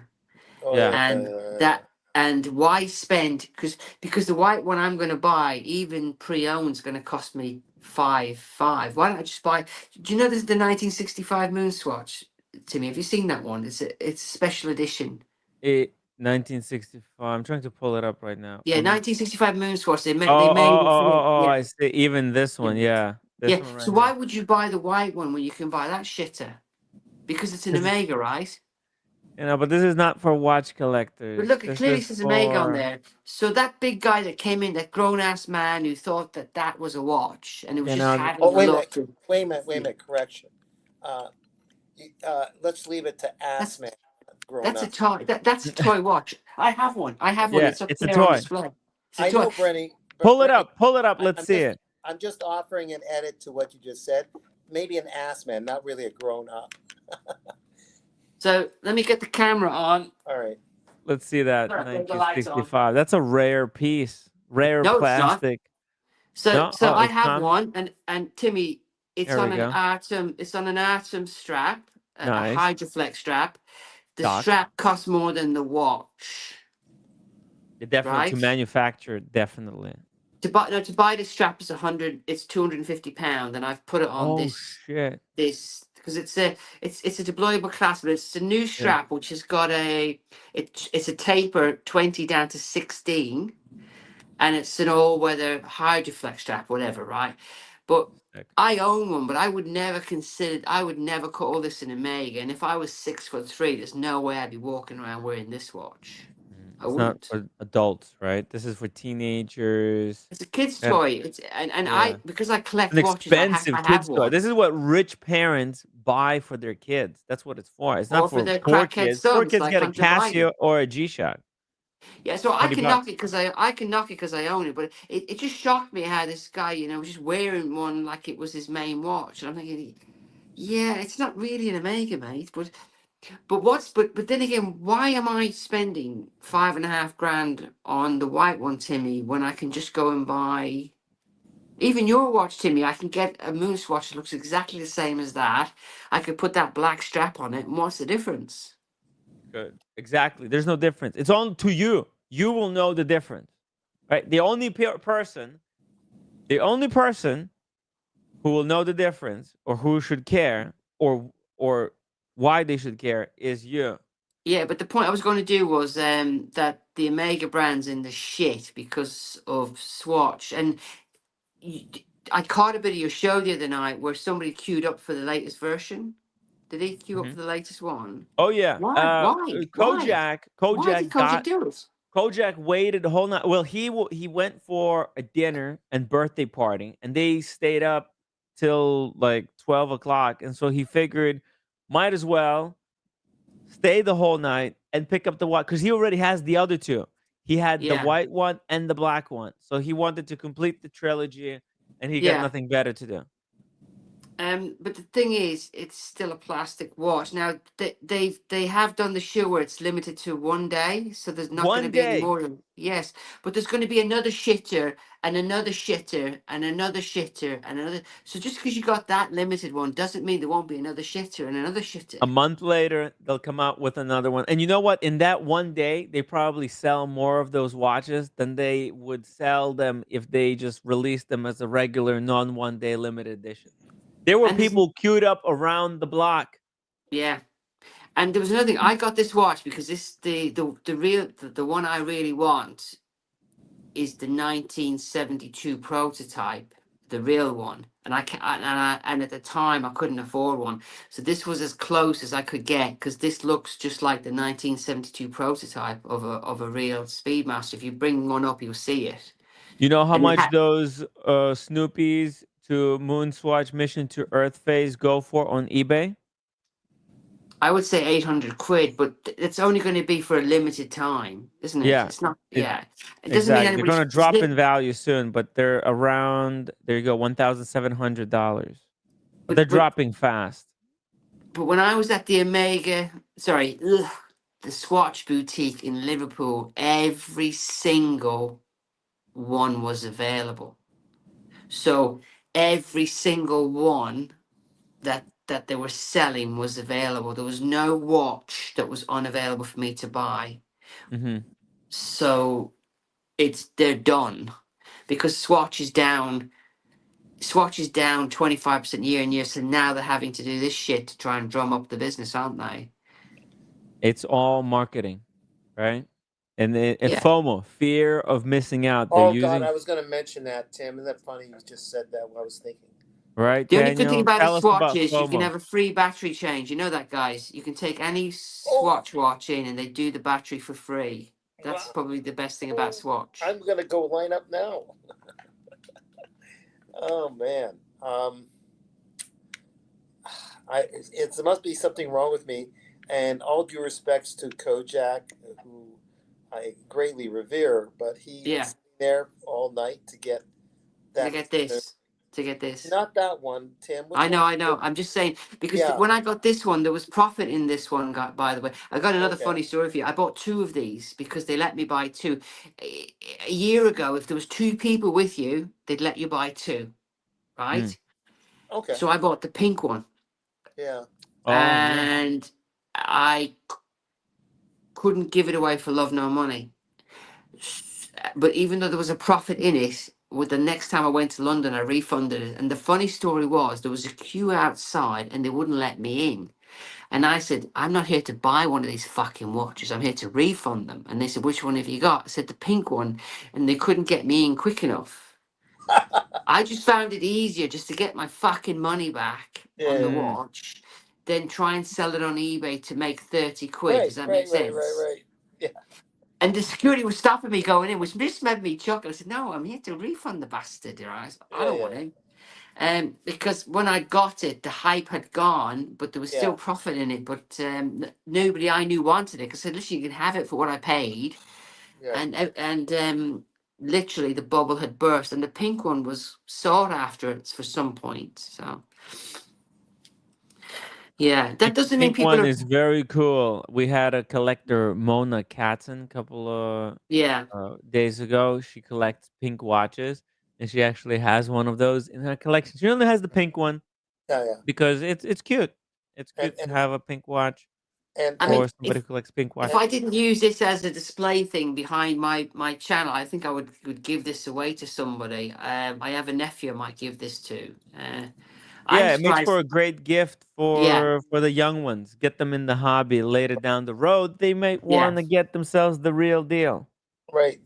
What you mean? A coffee meeting with Tim, right? Oh, the real deal, the Oh, the watch. real deal, Oh, yeah. Okay. Speedmaster, not All right. not Okay. me. And then I really love my Timex Nobody Snoopy. wants to meet me, Daniel. That's Well, I just love a good watch I for have the to money. pay for people to meet me.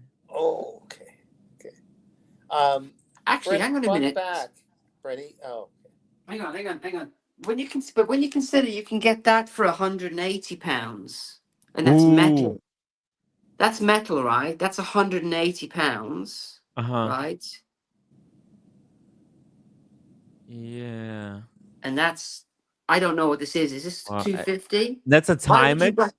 Yeah, that's a time. Why would you buy Holy this shit. shitter? Timex did a Snoopy and they put the Snoopy in the same place where Timmy, the Omega Snoopy is. yeah. Do you not know all Kind of this, Timmy? wild. I thought you were an expert on watches, Timmy.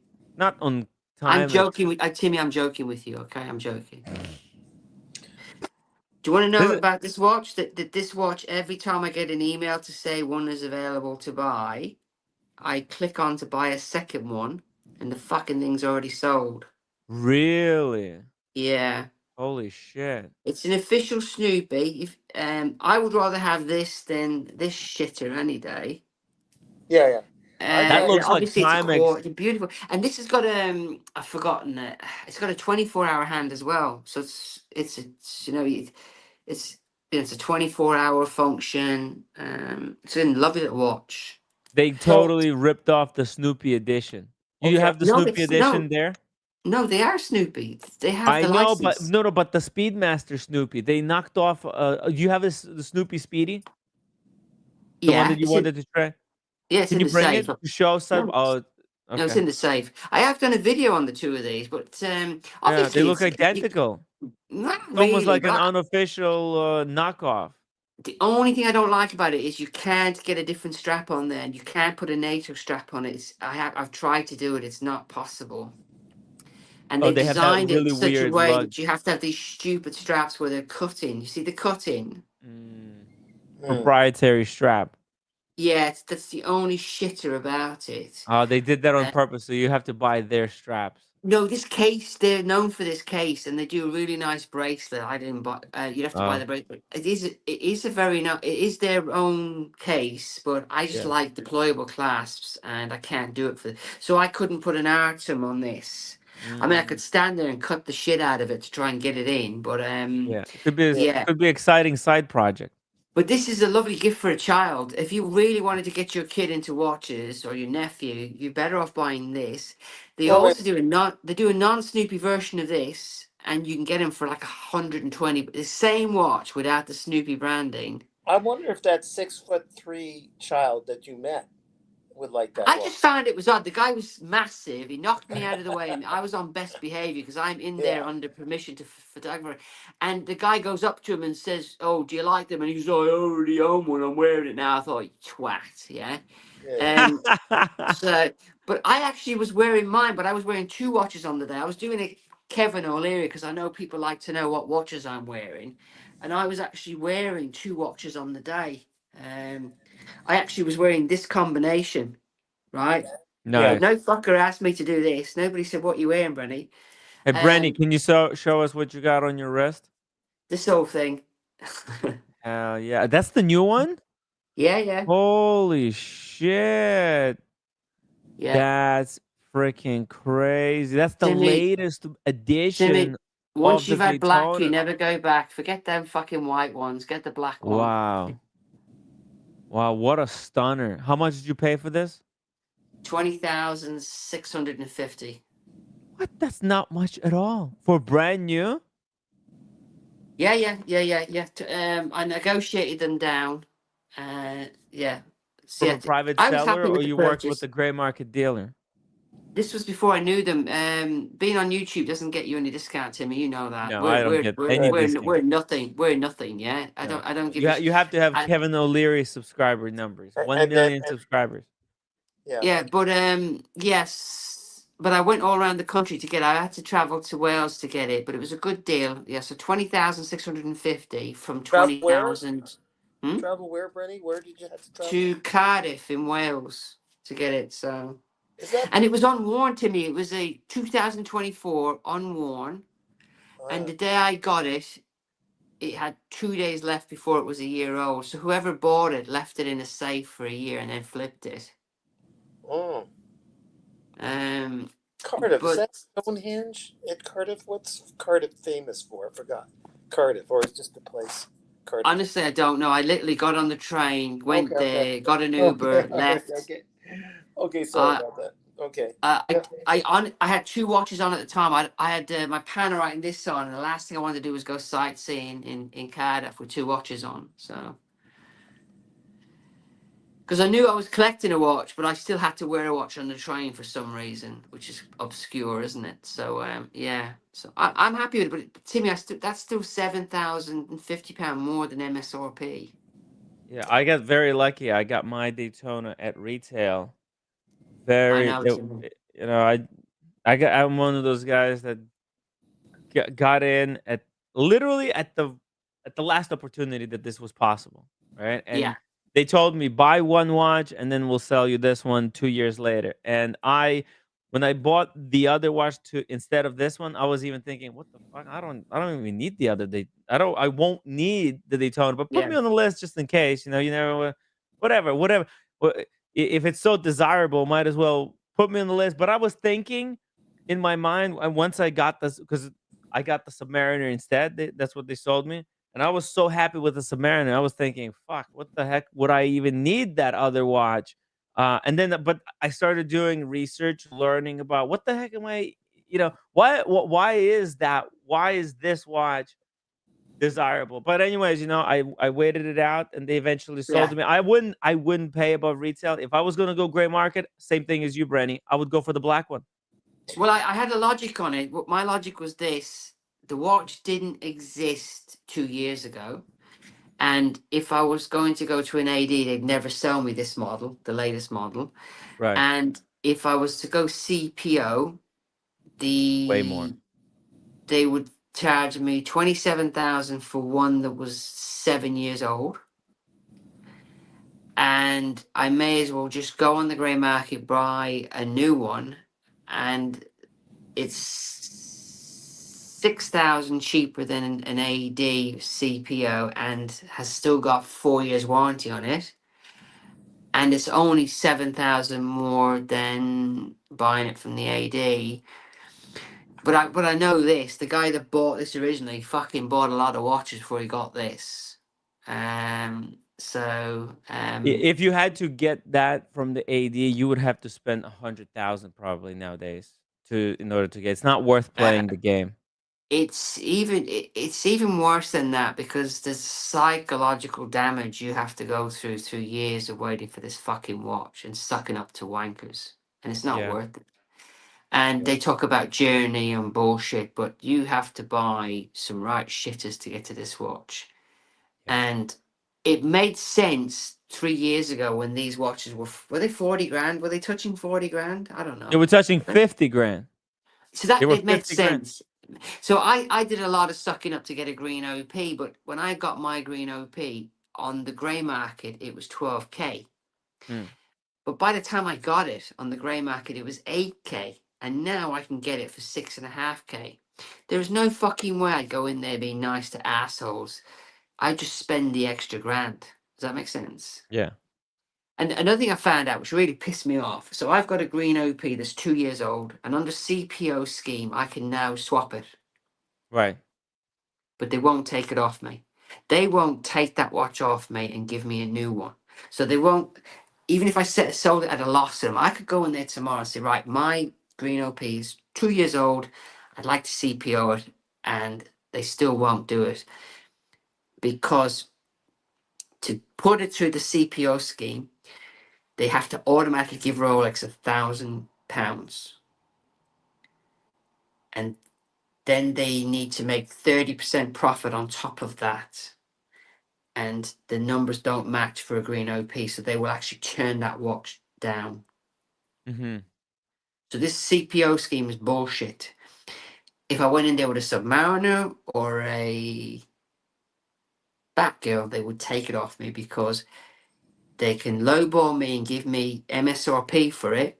They can give Rolex the £1,000 CPO, and then they can slap the 30% margin on it. So there's a lot of watches that the CPO scheme won't take, and that's a fact. Which is it's a little bit of a, I don't know if you knew this or not. And a lot of older Rolexes on CPO, they won't take them. They'll refuse to take them because if the bracelet is in bad condition on the CPO, they have to put a new bracelet on it, and they are 1,500, and then that eats into their profit margins. So they already know the cost of the new bracelet, adding 30% onto the watch. It's not viable for them. Really? Yeah. So the CPO is not as straightforward as you would think. Okay, fair enough. Fair enough. I'm happy with the Speedmaster, the Daytona. It's good. It's a good watch. Do you think it was worth getting it now that you've got it? You paid a little bit extra. Are you happy with the watch? You think it's worth 100%. its money? 100%. Yeah, 100%. I've got loads of friends that wouldn't do it though. They think I'm crazy. Yeah, So but I think your money is safe. That's no, the value of that. I think I've probably lost 3,000 out the door. That might rebound though as time goes by. You bought it at a really good price because I don't see in United States. I don't see them anywhere near this price. Yeah, Which but is I'm not going to sell it.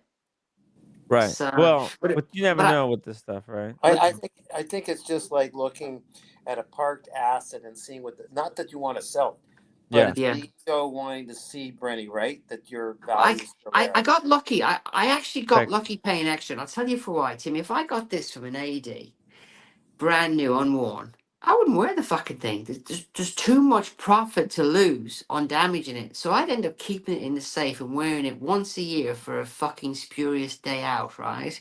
The Mm-hmm. fact that I paid so fucking much more than it's worth means I can wear it like I stole it because I can't do that much damage to it because I know I've lost 3 grand on it out the door, but I Yeah. can't do 3 grand's worth of damage to this. So if I wear the ass off this for 3 or 4 years and it's scratched up, whatever, they're still going to give me the 17 grand for it, aren't they? However, if I got the brand new one, I'd be always worried about scratching it or whatever because it would lose value, wouldn't it? So I think Yes. I'm probably Those few initial scratches, they're worth the biggest loss, right? it doesn't make a difference because why fucking pay 7,000 more than it's worth and put it in a fucking safe when the It's day you ridiculous. bought it it's depreciated by 3? You'd have to be a These fucking are moron, very wouldn't you? common wristwatches. I think that's what a lot of people are forgetting. They're forgetting that the Paul Newman Daytonas are extremely rare because it was an unwanted watch. Nobody was buying those, and Yeah. there's very few that survived over the years. You know who Whereas really didn't care so much about the Paul Newman Daytona? Paul Newman, Right. exactly. His wife gave it to him. Sorry, Brenny, you want to say something? I read now I said I forget everything, so if I went to Rolex now and they asked me to say anything about this watch, they wouldn't sell me a watch because I can't fucking remember, right? But when I first bought this watch, I read the spec from Rolex, Mhm. and this watch is fucking bulletproof, right? Mhm. What they say about the bezel, Timmy, if you ever read what they say, they literally say it is impervious to everything. So this watch is designed to be beaten to a pulp. It really is. But if you got this from an AD, you just wouldn't do it to it. You know, it's got screw down pins and pushers. But what's of interest to me is that it's only got a 10 bar rating, even though it's got the 3 dots on there to say that it's 30 bar. And I've put that down to probably the pushers, right? But they're screw down. But when I first bought the watch and I read the spec, this watch is designed to be worn the same as a Submariner. It's not meant to be a dressy, you wear it once a year watch, is it? But that's how most people wear these, right? Mm-hmm. You're unusual to me that you wear yours. Most people who have got a white one off you from an AD would have stuck it in the safe and never worn it. Yeah, I'm not smart enough to do that No, stuff. no, it's fine. It's fine. I'm just passionate about watches. Just like watches. I don't Yeah. really think about value and stuff like that. It's just a little bit like, obviously I'm not buying garbage that's becomes completely worthless. I'm trying to buy You have smart got so it. that I can You've got still to. wear. I'm always going to bring you back to that chalky white when you say that you buy wisely. I might be able to make money on this. Remember, if I can get You've Paul never, Thorpe to sign it. followed up on that story. I fucking given you a fucking way out of that watch, and you have never reached out to me about it, and you've never followed through on my Oh, the guy. contact. Yeah, I didn't have the Yeah. time. I'm sorry. I wouldn't So be able to coordinate it. It's pain in the ass. It's hard. But we'll do it. you We'll just do need it. you just need to reach out to this guy and send in the strap, right? Mhm. If one exists, you probably left it so long now you can't I buy have a no. strap. I have it. No, we said that you were going to buy a strap and have it shipped to him, and then the strap's I have 80 I have a bucks. strap in there in the box. I'll ship the strap that's with the watch. He'll get Paul to sign it, and then Mhm. he'll ship it back to you, but he won't do it Yeah. for free. So you better Of get the course. money for the watch before you spend more money on it. Exactly. No, I'll definitely. Well, we'll do it. We'll do it. Don't worry about it. We'll track down Paul Thorpe one way or another. Okay. Judy, It's not one of my top priorities right now. I'm really working on the show right now. If don't Paul hire. Thorpe signed this strap, the watch should be worth fuck all. Are you sure this Exactly. guy's going to give you fucking He is. 1,000? He's a solid guy. No, this guy's he'll frame the watch because it's worthy of that kind of So infamy. does he have to sign it on the out? If he's going to frame it, is Paul going to have to sign it on the outside of the strap? Yeah, of course. Yeah, sure. Why not? Yes, that's where it has to be signed. Have you seen Paul Thorpe's channel recently where he's now selling mopeds? Have you seen how low he's gone? Electric scooters, man. Electric scooters Those things are horrible for environment. In Spain or wherever, Madeira or wherever he is, I don't know, like South Spain. But what he's done is he's a creature of habit. He's now back up there talking about Tommy again. He can't help himself, Paul. It's the leads. He likes those Tommy leads. Yeah. So, he's just grifting however he can.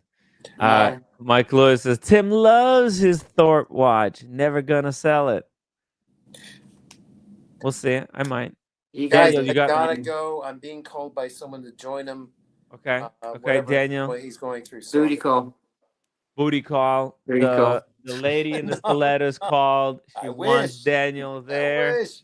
Daniel, I would like to come on one night and you just tell us how you're how you're doing it, how many you've got on the go. I would actually find that more interesting. If you just tell us, and if you could, not naughty pictures, but normal pictures of the girls. And this is Monday, this is Wednesday, this is Friday, this is Saturday, girl. I'd love it. You mean inadvertently? Just a normal picture. Bumping into them or something. How many have you got on the go? No, I can't. But I'm not going to give this information right now. Okay, guys. Later. Bye. Bye, Tim. Take care, bye. Daniel. And bye, everybody. Thanks, No Fault, Tim G, Mr. G, Mike Lewis, everybody. Okay, bye-bye. Take care, Daniel. Okay, let's Brenny, I don't know how much time you have with us. I know it's super late over there in Britain. I'm sure you'll be all right on your own. Like I said, I don't mind Kevin O'Leary. I'll be fine. I'll be fine. I don't mind Kevin O'Leary. I just think that Kevin O'Leary's in Kevin's world, isn't he? He's like the David Brent of watches. Yeah. Oh no, I'm not. I'm just watching it, and I'm not supporting nobody here because first of all, I can't get FP Journe. I'm not that wealthy. Kevin O'Leary, he's not like my types of politics guy. But if I had FP Journe I'm money, loving the show. If I had FP Journe money, I'd be in a Patek Philippe AD laughing over people spending their money on FP Journes. I would be buying fucking Patek Philippes and I'd be buying multiples of the fucking things if I had that kind of money. My favorite guy over here amongst these three is Cameron for putting this whole thing together and Yes, a making lovely it video. happen and The letting production these on that guys speak. video, the dual cameras, the editing, there's hours and hours of editing there, and the Yeah. sound is incredible. He's put it together, is he? Yep. Yeah, He joined us last night on the live yeah. stream. It's a very, very Talk a well. little I bit mean, about. people don't realize that to create that kind of video is days of work, right? Days of work, days of setting this up. You know, Yeah, it's not Kevin O'Leary and FP Journe is not just going to let anybody to film in their boutique, right? So he had to uh yeah, build up his profile, become somebody who's very respected that they would trust to uh you know uh paint everybody in, like, not necessarily good light, but in honest way that everybody would be comfortable with, that represents yeah. everybody's opinion here. I once did Yeah. an interview with somebody in that setup, and as soon as we started filming, the guy froze, and he literally became a blubbering dummy for maybe 4 minutes. And because I was filming low tech, I had two cameras on the go, right? Yeah. So what I did was I froze like this, and I already pre-warned him because I'm low tech, right? If you fuck up or you forget something, don't fucking move a muscle so that I Mm, can cut the fucking thing out without it looking obvious. So we're sitting there. So I'm pretending to be the guy with the glasses, and he's there, and he literally couldn't find. And I'm going, okay, if you know, okay, let me know when you're ready. Let me know. And then then when he finally starts talking, he uses the F word, and I says to him, right, stop again, don't move. And I says to him, for the love of Christ, don't fucking swear. So the first interview I did in that, it's really hard to do because how natural they are is, and then finally said, and then he was like, okay, and then he said, what's the question? I said, right, let me know when you're ready. Yeah, and I said, right, go, and then I forgot the fucking question.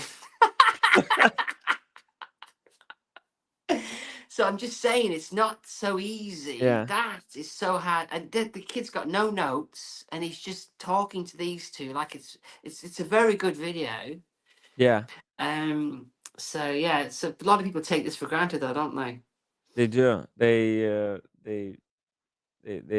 don't appreciate it. They're hating on Mr. Wonderful, which is, it's easy to hate him. He's and he I think, you know what, the more people hate him, the more he gets off on it.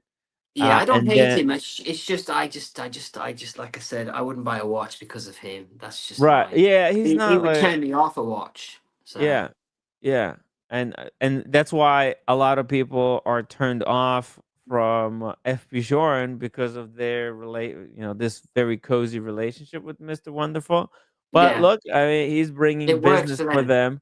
Yeah. It's hard to kind of hate FP Journe, because who else is doing this much for FP Journe? What other celebrity? Why Okay, doesn't he do this for Avanti? Why didn't he do this for Avanti 6 months ago and give them this massive platform if he loves their watches as much as Hanu thought? Why doesn't he? because they He didn't loved, have the factory. They don't have boutiques where he can visit. They're not. They weren't. They were never real. They made one watch for him to make a video, and he did. He he has fell two of for them. it. I don't He know has this two for a fact, but Aventis. yeah, but I doubt he paid for either of them. But He was gifted apparently, them, I bet. Yeah. yeah, I would have assumed that producer Michael got him one, and Hmm. then, but yeah. So if he loved Avanti so much, he could have easily saved Avanti. Well, we'll look at his collection uh, later, or I'll look into it and see I if he didn't still spot it in the has them. collection. I didn't see it in the collection You didn't video. see it. There you go. You see, I think he threw that toxic garbage out because it was a fake company. FP Journe, on the other hand, that's a legitimate watch manufacturer, not like that bullshit. Yeah. So yeah, let's keep going here. Okay. Okay. Oh, though the Tokyo dial is pretty spectacular. Yeah. I mean, Oh yeah, the it's Tokyo, right? That's there where are, we left off. I was recently, on a trip with just someone who doesn't know anything about Journe, and I was wearing it on my right hand. at dinner, and he looked over and said, "What is that?" I said, "This is a new release from Journe. It's a Tokyo." He said, "I've never asked you for this before. Sell me that watch." I said, "That's not going to happen. That's never going to happen." He said, "I would really appreciate it if you sold me that watch. That's the only thing I'll ever ask. It's the only watch I ever want from you." I said, "Not going to happen. Yeah. Just not going to happen." He said, "Can you get me one of these watches?" I said, Also no. Also not going to happen. So I think the dial has done its job. Yeah. No, it certainly has. It's just, again, it's not what a lot of people think of because it is so limited and most people don't know. It's not what a lot of people think of when it comes to Journe. And There's something else with the Tokyo, I have to tell you. Everybody that has seen it and looked at it closely has said to me, "It's broken." I said, "It's not broken." I for one. It's because the sweep it's a 2-minute sweep. Right. It's a crazy, crazy thing. And everybody asked me, why? Yeah. And I said, FP Journe. Boom, there you go. That's why, hey, nice puppy there. That's why people buy FP Journe because they're doing things differently. Yeah. What's her name? I like to call her Psychopath because she's a girl, but her name is Daisy. Daisy the Psychopath. She, as the shark's eyes, she goes into full psychopath mode and then attacks the other one for no reason. So that's why we call her Psychopath. 1 minute she's perfectly fine, next minute she's trying to rip the other dog's throat out. So yeah. So by the way, shout out to No Fault. He wants to trade his Tag Heuer for Thorpe. No, I can't do it, No Fault. I am still holding out hope that I can get it signed and sell it to Rolly Mania for 2,000. So it's the only watch that I'm really holding out hope for. I might be able to make money on this. I have the mobile number of the guy. I know I sent you that number to me. I know I did, right? I'm gonna if I remember, I'll send you his number one more time. Send it again, yeah. And he knows the story, right? He knows Thorpe. He can track him down in Spain. He knows where Thorpe lives. He also knows Thorpe's nephew, who is still a watch dealer, right? Not his son, his nephew. What? He's an active. Paul Thorpe has a nephew who's a watch dealer in London. The Watches of Desire, I think they went out of business. He's still buying. He's actually apparently he pays pretty good.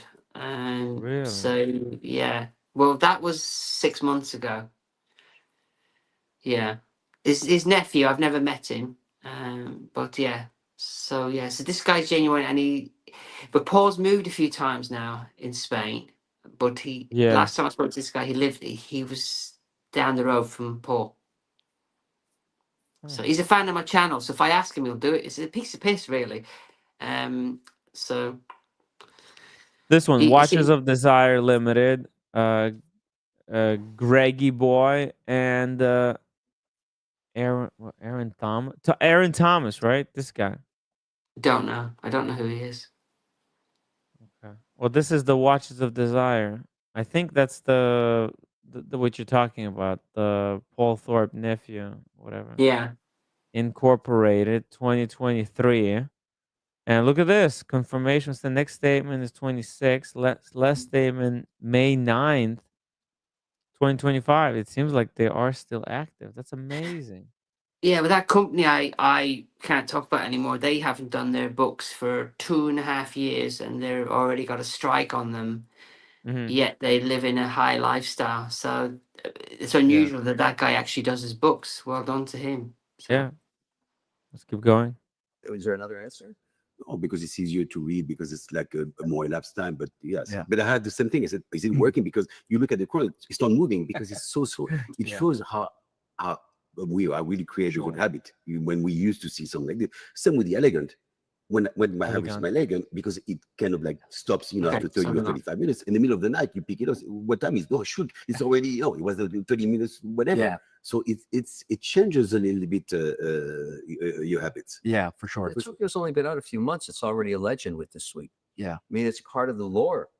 It's a crazy, crazy piece. Yeah, but let's debunk some of those myths. So you had so you have two main things, like production. I really want to talk about this, and then how to get a watch, basically. Sure. Okay, that we're talking about. So let's start with whichever which one you want to start with.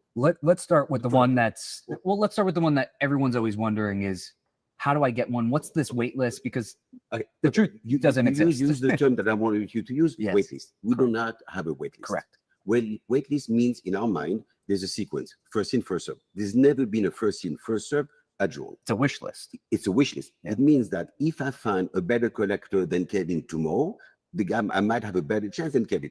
And then you have the relationship after, and then hopefully I can do the two. But I'm always looking, we are always looking for the best collector possible for the brand. Sure. Boom. What about that? Wish list versus wait list. You see, FP Journe doesn't have a wait list. There's like, wait list implies that first come, first serve. And if you get on the wait list, eventually you're going to get it. Whereas a wish list, you get on a wish list, you basically make an application, and then they're just going to see it. And if they can find somebody who's better, like if tomorrow a guy walks in and says, I'll buy one of each of your FP Journes that you have, I'll take all the unwanted ones. I'll take 10 of the ones that you can't sell this year.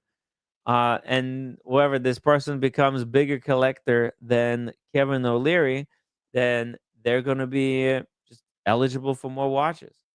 They're going to be eligible for those more desirable, more difficult to get watches. But the cheek of him to say that in Kevin's presence when you're alluding that Kevin is the reason that the watches are popular in the first place. Well, Kevin should have stood up and smacked the shit out of him, shouldn't he? Well, no, not really. I'm joking. No, I get it. But yeah, right. Like this is FP Journe saying, "Hey, Kevin is not paid. He is in competition against you guys. You know, and if somebody could show that they're better collector, better deserving of this watch than Kevin, then we'll give it to you over Kevin." You know, you could see how much Kevin does for our brand. And if you could do more for us than Kevin does, we'll give it to you. There you go. It's that simple. And it's a very transactional relationship, right? Well, maybe Kevin knows him enough to know it's bullshit, but if it wasn't bullshit, if I was Kevin, I'd have smacked the shit out of him because he just said you're only he's just said collectors to Kevin, are mad. He's just said to Kevin, like in retail, you're only as good as last week's sales. You could work 70 hours a week. You could miss your wedding anniversary. You could not take a day off. You could skip you could skip a holiday. And last week you had a bad week and your boss is telling you you're an incompetent fuck. What he just said there was basic. Doesn't matter what Kevin's done. If somebody better comes around, you're out and they're in. That's what he said. He probably didn't mean it though.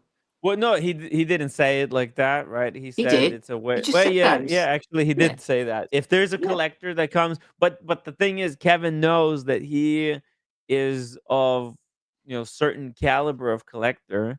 Who's got more watches? Who has never sold a watch? Can't stand Timmy, I think because I've dealt with so many asshole Rolex ADs, I just can't stand people like that. I just want to smack the shit out of them. Yeah, who the fuck are you? Yeah. Well, he's a extremely wealthy guy. I know, but a lot of his fortune on watches.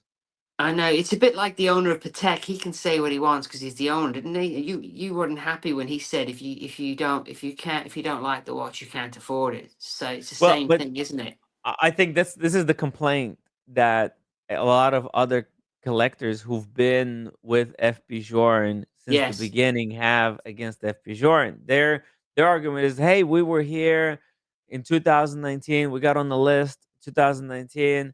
Well, we've been waiting for. We bought watches from you when you were nothing, but now you're treating us like this. You don't care that we were here from the beginning. You're only now suddenly the tables have turned. Now that the tables have turned, right? you're so kind of almost arrogant, right? We'll Do you see not how think? Do you FP not think and that people? that's why a lot of people, Brendan, before just to say that, that's why a lot of collectors are pissed off with FP Journe, and Can I they're just say? considering boycotting the brand. Okay, now I get it. So because of what he just said, it pissed me off, and I don't even give a fuck about these watches. So now what you're saying is because of his attitude and the fact he can't even sit up properly, right? Slouching there He's so like a relaxed. fun. He doesn't, I don't care. they have more My people shit coming doesn't in. stink. Waiter, waiter, bring me my fucking wine. It's Yeah, got to be the freshest wine you've got, yeah. Because yeah. he's fucking Steve Martin or whatever he is. He's pissed everybody off with that attitude. So you saying this interview has backfired on him? No, no.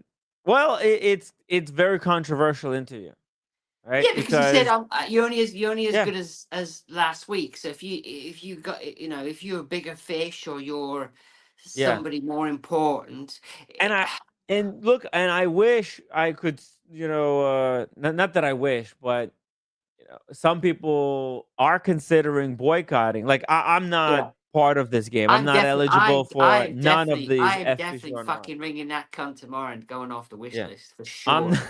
sure. You're getting off the wish list. uh, I'm ringing him going, can you tell me what watch Kevin's wearing? Because obviously wait. they're in bed together. And he's going to roll, Kevin, what are you wearing today, Dad? I'm wearing this one. So he's wearing this one, Brenny. And they go, great. And by the way, go fuck yourself and stick your watches up your ass. And then that's Well, me off. funny enough, Brenny. Here's the thing. Here's the conundrum, right? So yes, this might drive some collectors away from FP Journe, but those who stick around, guess what? Their chances just increased. If this Oh, interview backfired on FP Journe, then that's just a great thing for the collector. You see how it's all fucking backwards? Because if people want to actually get the watch and this turns people off from the watch, then it'll be easier to get the watch. So then now they'll be able to get the watch. And so yeah, it's but it didn't do any harm to protect. Well, maybe it did do harm to Patek Philippe. How come I can walk into a Patek Philippe boutique and get a watch now? Maybe it did affect Patek. Who knows? Because his attitude stunk, didn't it? Last year, didn't he, the owner of Patek, basically tell everybody you can't afford it anyway? Didn't he say in some way? No, he said the people who are complaining about Cubitus are not Yeah. even going to be getting one. And but he specifically mentioned you. I know he said, and Tim Wright is banned, right? Yeah. So, but it is I'm unusual definitely though that I can go into Patek Philippe AD and I can buy a watch now, watches that were sought after a year ago. Even Calatravas, Timmy, there was bullshit over Calatravas a year ago, right? There was, Mhm. not much. Yeah. So maybe you're right. Maybe this guy's attitude is not going to benefit. I don't think he gives a shit though. But I didn't think those who give a shit actually hurting themselves because there's going to be people who don't give a shit, and it's just the watches are going to go to the people who don't give a shit, and people who give a shit they're going to go away, but then they're not going to get a watch. So it's all reverse logic here. So have you had any negative feedback about this interview? Well, I didn't do the interview, and I'm not on the wish list to buy FP Journes. I'm not No, but that has wealthy. anybody else watched this video and because of what he said and Oh, the a way lot of he people were is? pissed. They were Yeah, furious. Oh, there's people are very with furious with at this the guy presentation. slouching, the boss or Well, Kevin. he's not the boss, but he's like the U.S. representative. Okay, well he mightn't be in. He mightn't be the U.S. representative in He's a year or relaxed two. because you know what? He's got He's the more king of the world. demand that I'm the he can. king of the Yeah, he's world. Come king and of the buy my world. Exactly. shitters. It shows. It shows. He's super relaxed. He's chilled out. He's got no stress. But the difference between him and I can't remember his name, the guy from Patek, is his family own Patek. They're 100% owned, aren't they? So he can say what the fuck he wants. Well, you No, just but said this guy is an employee. Is that right? yes, Okay, all right. He's very chilled out for an employee, isn't he? very chilled out. I think Yeah. they got this under control. It's lock and key. It's 1,000 watches. It's nothing. There's not there's even if they turn some people off, that's just gonna make their job easier. It's Yeah. less pressure, less people to tell to that they can't sell watches. Can you? That people say, well, I've been on the waiting list for the Chronomètre Bleu for 10 years. So, well, it might be 20 years. I don't know. Yeah. And then, so how to... There you go. You see it? I've been waiting for the Chronometer Blue for 5 years. Well, it might be definitely 20. ringing him tomorrow. I'm ringing him tomorrow. 10 years, yeah. Get a watch. One thing that is extremely important for us, the word passion. Passion. A collector is passionate. Sure. I'm going to give you another example, and the guy's going to recognize him. I'm not going to mention his name because it's like to show you how crazy people are. This guy brings his wife in his bedroom every Sunday night, opens the set, lays out all the watches, said, what are the 3 watches I'm going to wear this week? Fucking Every idiots. Sunday night. And if he listens to this, he's going to recognize himself. And we ask his wife, I said, what about? I said, I have a glass of wine. Don't worry, I do my emails. But it's part of the ritual. You see this? Like, that's fucking nuts. It's just yeah, nuts. some of these collectors, they take it to an nth degree, you see? So, I mean, you Kevin O'Leary wears 6 watches a day. This other collector lets his wife pick out the 3 watches that he's gonna wear during that week. I mean, wow, all kinds of games. You see it? But when I was heavy collecting, every watch I got made sense to me. It all made sense to me. World Timer, Speedy, fucking this, fucking You that. should, But Brenny, you should lay out your watches and let your dog pick out the watches for that week. Whichever one she smells first, Yeah. you wear that watch for a week. But how's that sound? the only time I've ever got a watch out is before I've sold it. What I've done is I've sat on the floor with the watch. I have done this. This is the only crazy thing I've ever done. And I've just considered, do I really want to sell it? Mm-hmm.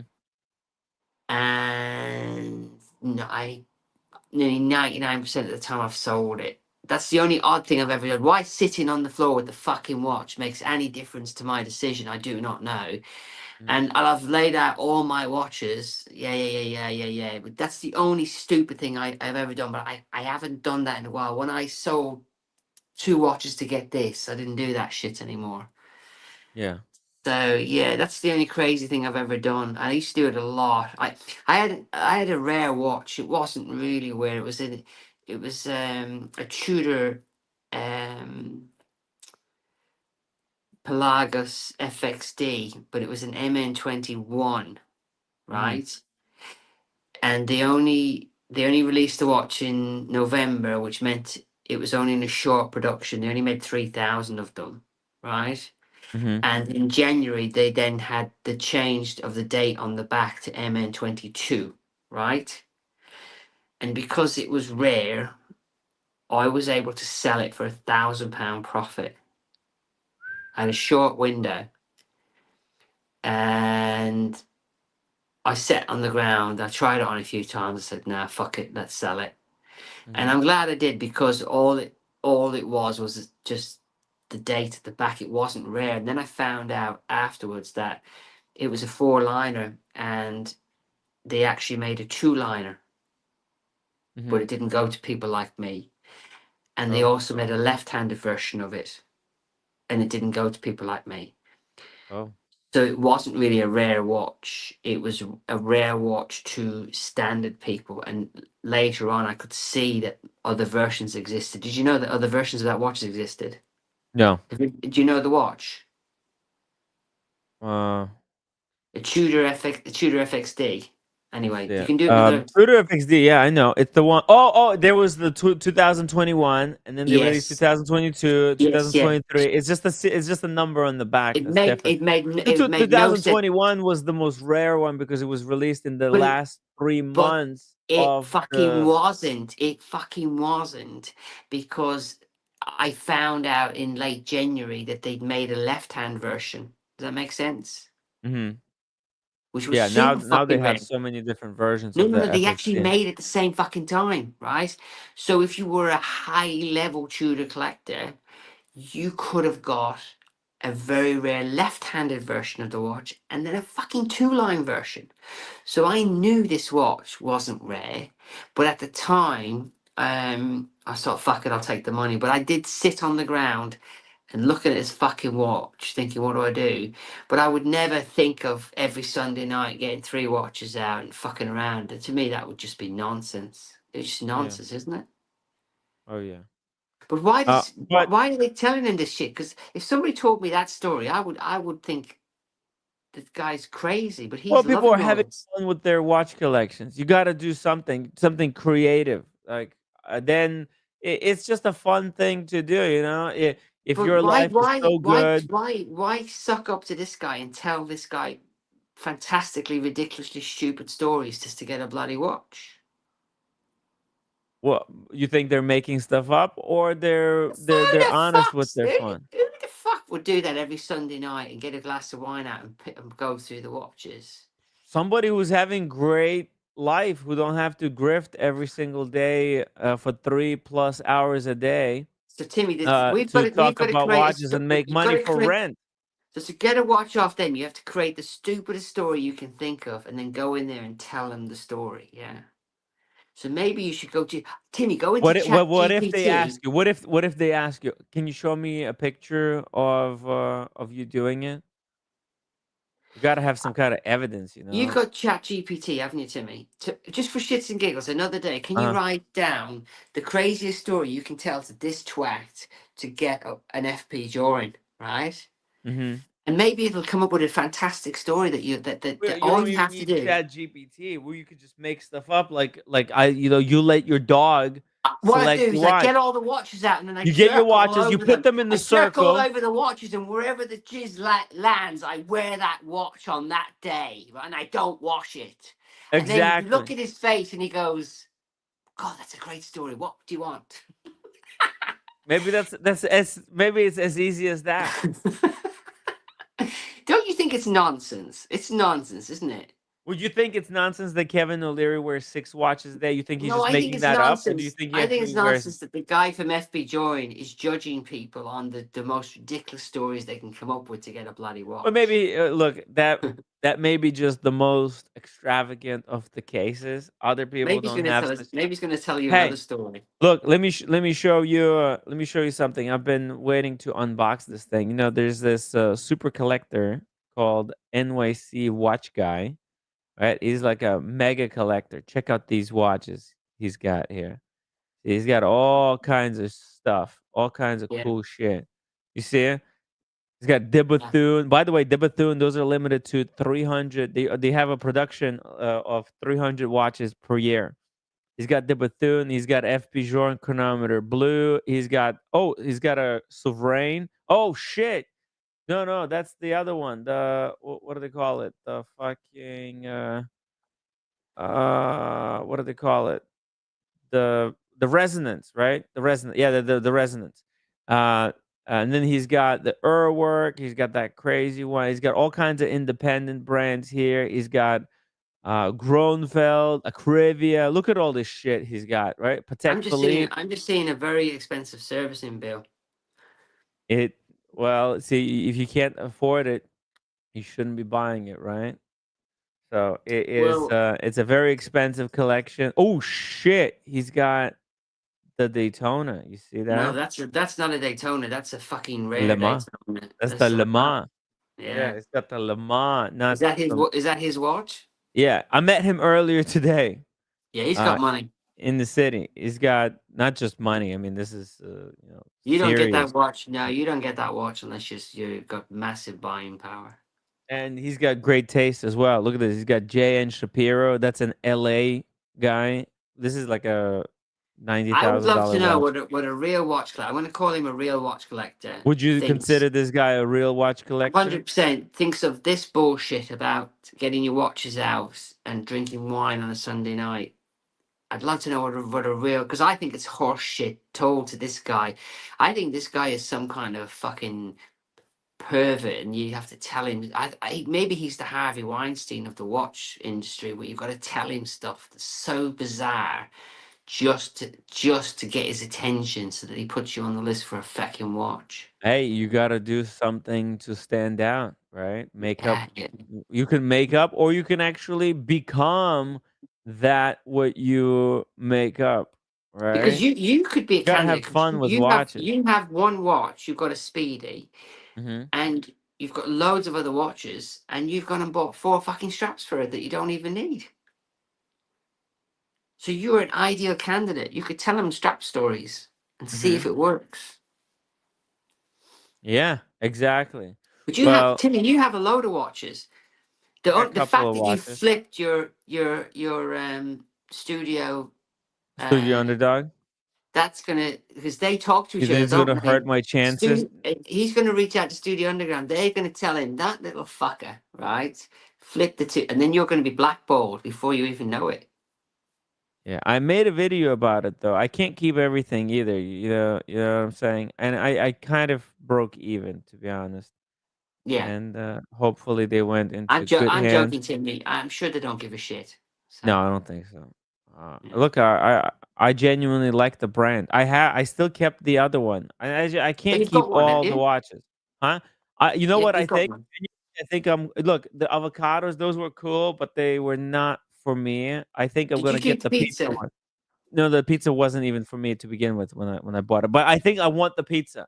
I'm gonna get the pizza to keep for myself. Okay. Yeah, Okay. because the pizza, I really like the pizza. I genuinely regret selling my Polar Explorer, but I needed the cash for this, so Right. I think I'd rebuy back that watch easily. Yeah. Oh, yeah. That's you probably get it for cheaper later down the I'm not road. buying it from an AD. No way. I'm gonna buy it. I'm gonna buy it a year old for maybe 1,000 less. So yeah. Check out his collection here. Look at these 3 salmon dial pieces. Fucking, Fucking there's some yeah, serious cash there. The yeah. Jesus. Resonance, Yeah. fucking Grubel Forsey, and Simone Brett side Do you know by that side. pisses the shit out of me when grey market dealers do that though, because they don't own the watches. Yeah, And but when a this grey guy, market dealer puts the watches all together and knocks the shit out of each other just to get a fucking TikTok video. You know the grey market dealers, they hold them all together, and you know they're banging metal on metal, aren't oh they? yeah, Watches they don't even own. I would never exactly. do that. Yeah. But check this out. I bought his sneakers earlier today. These are actually brand new, Yeah. unfortunately, unworn. It would have been cool to get the sneakers that he actually used, and to feel what it like to walk in super collector's shoes. Timmy, that's very gay. That's the most gayest thing I've heard. I'm doing a show, man. I gotta spice things up, you know. Timmy, would you like to buy one of my used NATO straps? Actually, I I'll would. make sure it's extra manly. No, no, I don't want the one that you couldn't get rid of the stench out of. As long as it doesn't have, the odor. There are people that buy pre-owned NATO straps, and I can't believe that you see them in the chat groups. I've only worn it. It looks like it's been dragged through a bush backwards, and people buy them. I mean, imagine putting this is my used underpants. I've only worn them 152 times, but you can have them for half price. That's what I think of the NATO straps. Yeah. Hey, there's That was some the people who gayest buy thing I've bath ever heard, water. Tim. You wanted to wear his used shoes. Yeah, I'm just saying it as a joke. But look, I wouldn't mind, because this was a great deal. He Yes. was selling these sneakers, right? It just so happened I was coming to city, and I needed some extra shoes. I don't have any freaking shoes. I've lost a lot of weight. I want to look good going forward. Yeah. So this So was you bought a great pair of opportunity. kid shoes. They're kiddie shoes, no? No, what kitty shoes? This is size 10. These So, are Nikes. aren't These you, are Nikes high top. Look at this. aren't you too old for high tops, Timmy? With jeans, these are gonna look. These gonna look really nice. I'm not. I I got one have of these. Look, later down, I burn through shoes like it's nothing. So this is gonna last me for maybe a a year. week. Eventually, I'll grow out of it. But in New York, these look very cool, and they're not hyped up. They're not some kind of a crazy limited edition. It's just I black mean, and white, like I the do like them. Daytona. Look, they're perfect match for the Speedmaster. I Look at wear that. identical, Timmy. I wear identical clothes. Do you remember the movie The Fly? Mm-hmm. Did you ever see the movie The Fly, where he changed his clothes every day, but he's wearing the same clothes? Did you ever No, I watch never that seen it. movie? You haven't seen the movie The Fly? Mm-mm. Fuck No, off, Timmy. You haven't seen The Fly? I haven't seen it. No, Jesus fucking Christ. Have you no. seen the original Thing? The original movie The Thing? Yes, I did. Yes. Okay, it's I love as them. good. It's as good as that. Really? It's as good as It's, that? That's pretty it's good. better than that. Yeah. So yeah, he wears it. I wear the same. So I have 3 pairs of identical trainers. Oh, okay. Yeah. Oh, And I have from the movie The Fly? no. I just wear the same. So I have 40 of these T-shirts. Even though I have Oh, like Lacoste the polo black. shirts, Yeah. I have every color Lacoste polo shirt, and I just cannot be asked with it. So I wear V-necks. But on trainers, I have 3 pairs of identical trainers.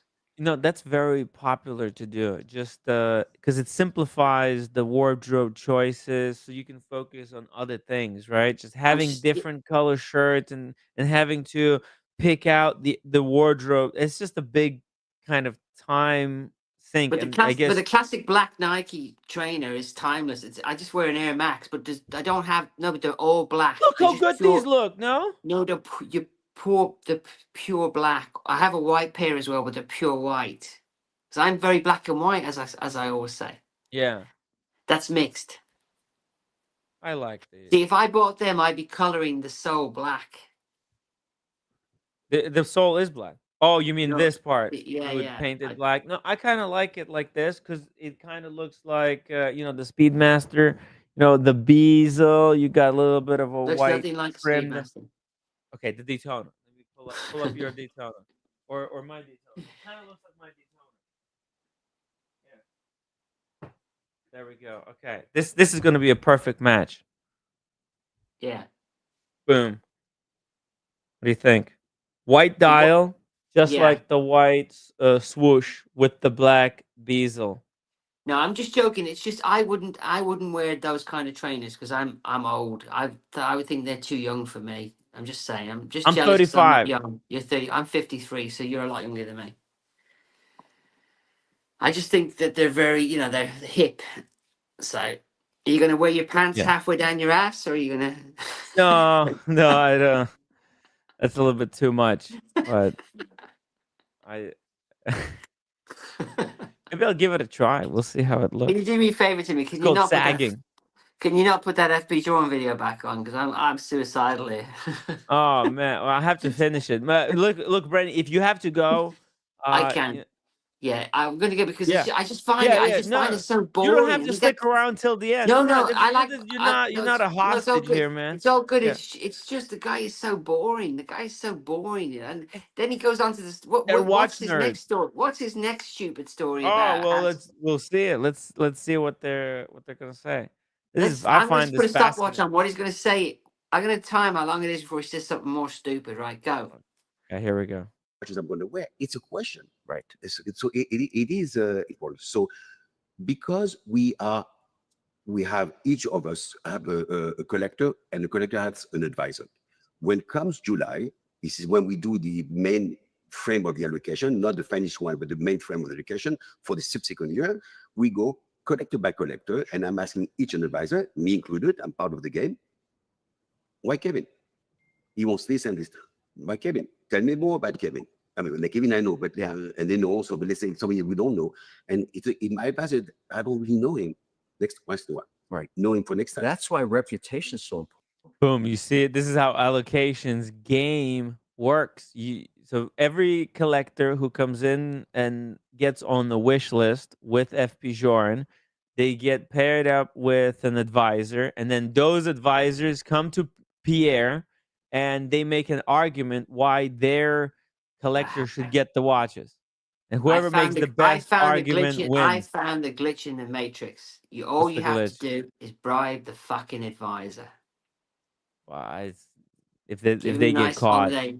Give gonna him a be nice fired. holiday. They're all fucking crooked. I'm sure they get Give him a invited nice to fucking weddings. holiday. Give him a nice holiday in Bahamas, and then when this guy says, "What about Brenny?" and they go, I'm sure that they get it was invited. only a 4-star hotel, so he's getting nothing this year. And I go, Cloud Ken, $2 super chat. Brenny is my favorite UK watch YouTuber right now. Hell yeah. oh, hey man.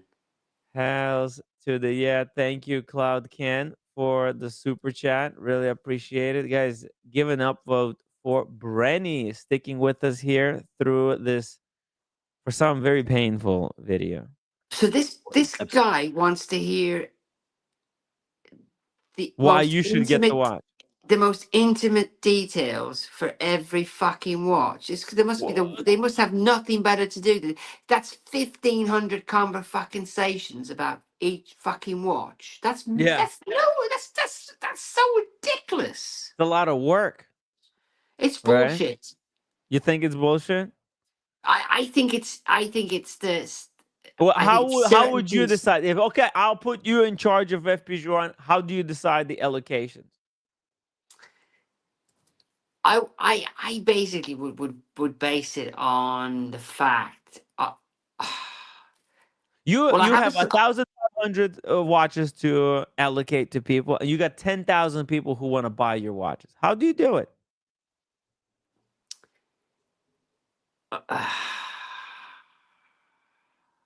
If you think it's so easy, how do you do it?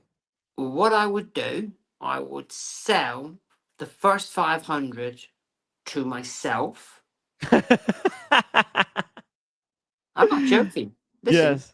the first 500 get allocated to myself. They go in the safe for a year. And then I dump them on the grey market and make a fucking shit ton of money, which is probably what they're doing anyway. Then I take the other 1,000, right? And then whoever may become quickest, that would be the order. So that's the 1,000 jerk-offs, right? You thought the details that they were asking were intimate. You see, it's hard. It is really hard. How many times can you do it in a day? So how many is that? Divide 1,000 by 3. There's not enough days in the year. You have to be Daniel Katz to win this game. All I'm saying is, I used to be that guy. I used to be that guy that used to beg for fucking Rolexes, and now I fucking detest these pricks. That there's no way, even if I was a multi-millionaire, would I jerk this prick off for a watch, right? There's just no way. And that's what this guy wants. This guy wants verbal what did you do? diarrhea. Okay, flip the script, Brenny. Here's your opportunity. Flip the script. You are now in charge of the allocations. I automatically, that's what I'm going to do. It's the Brenny plan. So the hottest 500, I'm going to fake sell them to an offshore company I've set up, right, at retail. I'm going to leave them in the safe for a year. And the ones I bought last year, right, because I'm going to do it every year, I can then flood the market with them and make 4 times the money, can't I? Right? So my company, FP Journe, can make 4 times what the shitters are worth, right, on the grey market.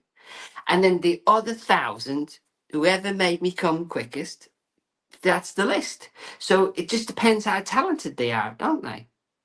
Well, I think FP Journe should take a page out of your book. They should hire you. The problem is that because I'm heterosexual, UK division. have to get a business partner who's a female, because I don't care. I'm not into that gay for pay shit. How many women buy these watches? I'm into that. How many people buy? How many women buy these watches? I'll just do a lot. There's a lot of women collectors.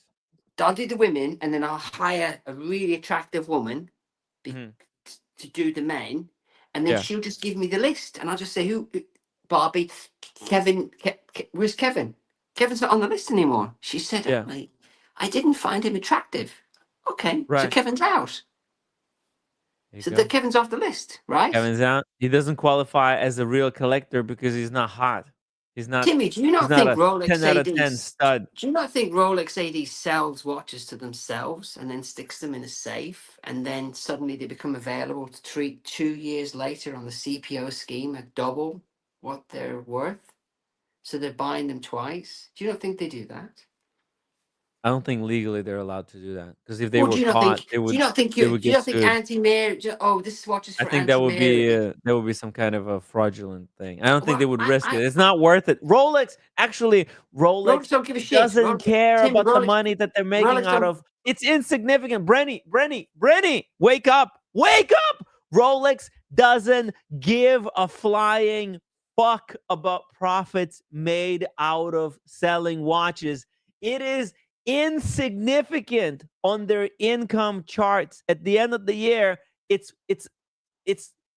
that money they make, it's within margin of error as a grand total of what they make from all the rent that they collect in Switzerland and around the world. Okay, they own buildings. They're one of the biggest property owners in the world. They don't No, you're talking about the care Catholic about Church. making You're money talking from about watches. McDonald's, and you're talking about the Catholic Church and McDonald's. Well, Rolex is even bigger.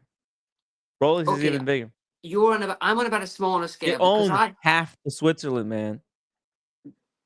I see patterns on CPO, and recently a Rolex AD suddenly had a load of OPs all the same year for sale on their CPO scheme.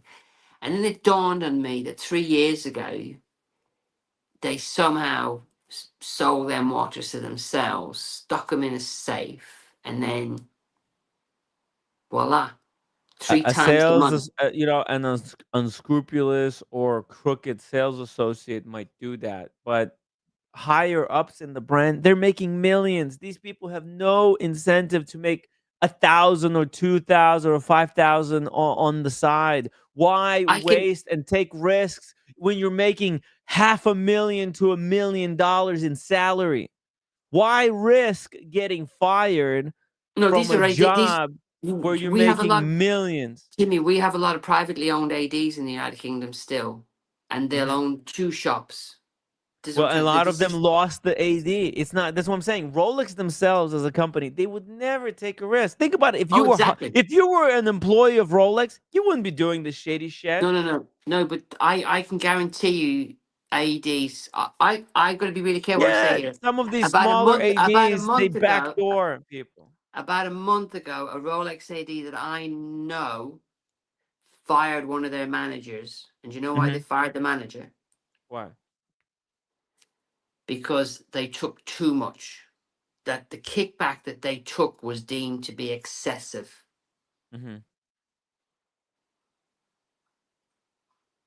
Yeah. So they fired the manager, and this is a fact, after a suspension, because what they took was deemed as excessive. So they manipulated somehow. They manipulated the numbers or who gets certain allocations. No, the gifts that manager received from customers was excessive. So I was that idiot that would buy him some donuts or drop off, some chocolates. I was that guy. But whatever this person, and this is a fact, had accepted was deemed as excessive. So I asked for shits and giggles, was it a holiday? And they didn't say no.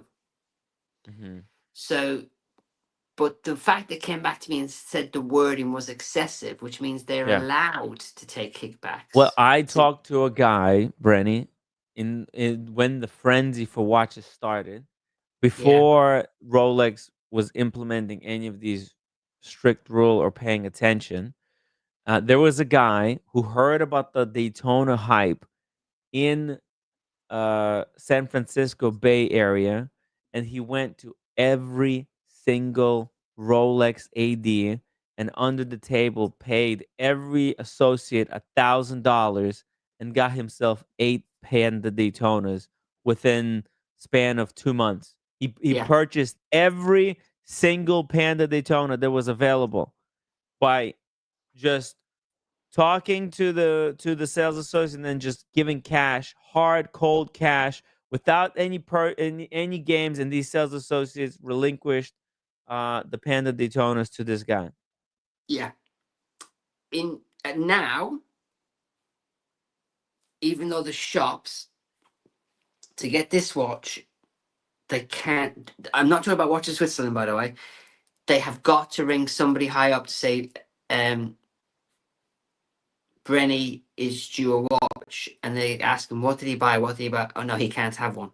Right. I don't know about Watches Switzerland, but the ADs I know that I'm in dealing with, they have that hierarchy, because I've been refused a watch recently because I haven't bought a shitter. They have a shitter good rule, and they were going to let me have.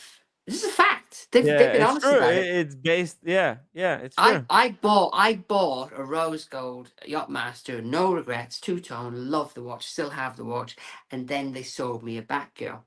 Then I wanted a Starbucks, and they won't sell me the Starbucks. And on my birthday this year, I turned down a Submariner because they would let me have the Submariner, but they wouldn't let me have the Starbucks. So to get the Starbucks, I would have had to buy a date just, right? At least they were honest about it, because they consider certain date just shitters. So a Jubilee on smooth bezel is a shitter because there's no wait list. A Jubilee on fluted, Jubilee fluted is considered a hot watch because there's a massive wait list. It's fucking they fucking make it up by the day, right? So that wouldn't actually be sold to me. That would be another fucking hot watch. So that's how my AD works. But the privately owned ADs, it's still a phone call up. So that's what I'm saying, that some of these ADs magically through CPO, suddenly they have all the colors OP available, even the yellow one, the deleted one. They suddenly all the fucking same year, right? All the same year, and all 15 grand each, right? So it just dawned on me, they probably sold them to Bob, and Bob never took them out of the shop. They just put it in the safe for 2 or 3 years, and they've tripled their money. If you had a Hey, you know what I've business, seen? I've seen exactly what you're talking about. What happened was there's a guy who wanted to get a Daytona. He's been buying Rolexes from this AD for a while. He wanted to get the Daytona. They kept promising that, and then boom, they get clapped down. They lose their authorized dealership. yeah, And guess what? And then on their page where the used watches are, boom, what do they get? 3 Daytonas, 3 GMTs, right? All these brand new Panda Daytonas that they didn't sell to this loyal customer. Suddenly, after their authorized dealership is lost, boom, now they have them all on their yes. used section. Every time I've gone to the AD, they've pissed me off, right? Because when I wanted a Daytona, they had one for me to try on. Yeah.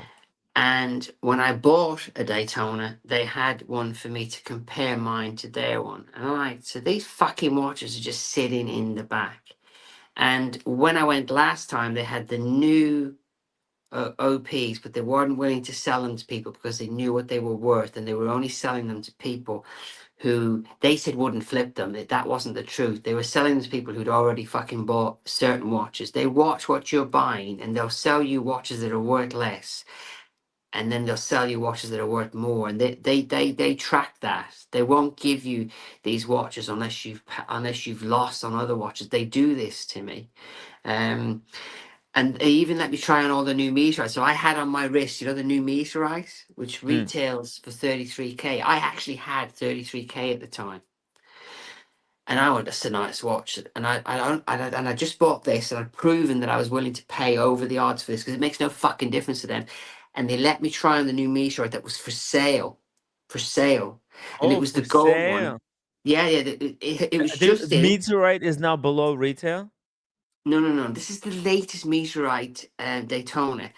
At MSRP on yellow gold, which is the cheapest one, it's 33K, and on the white gold and the rose gold, it's 4 grand more. So it was in the best combination for my budget, and they hadn't selected somebody to buy it yet. And I said, Jesus, I really like this watch. Could I buy this watch? I knew you were going to say no. They said no. We that has to, because the watch was actually worth 100K to me. Right. Because it wasn't out yet. The new meteorites. Yeah. And again, they were profiling me, weren't they?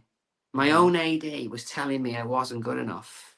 Yeah, to just like even though Pierre is telling Mr. Wonderful, if tomorrow a bigger or more important or more enthusiastic collector comes, bullshit. then you will Yeah. sell the watch to him.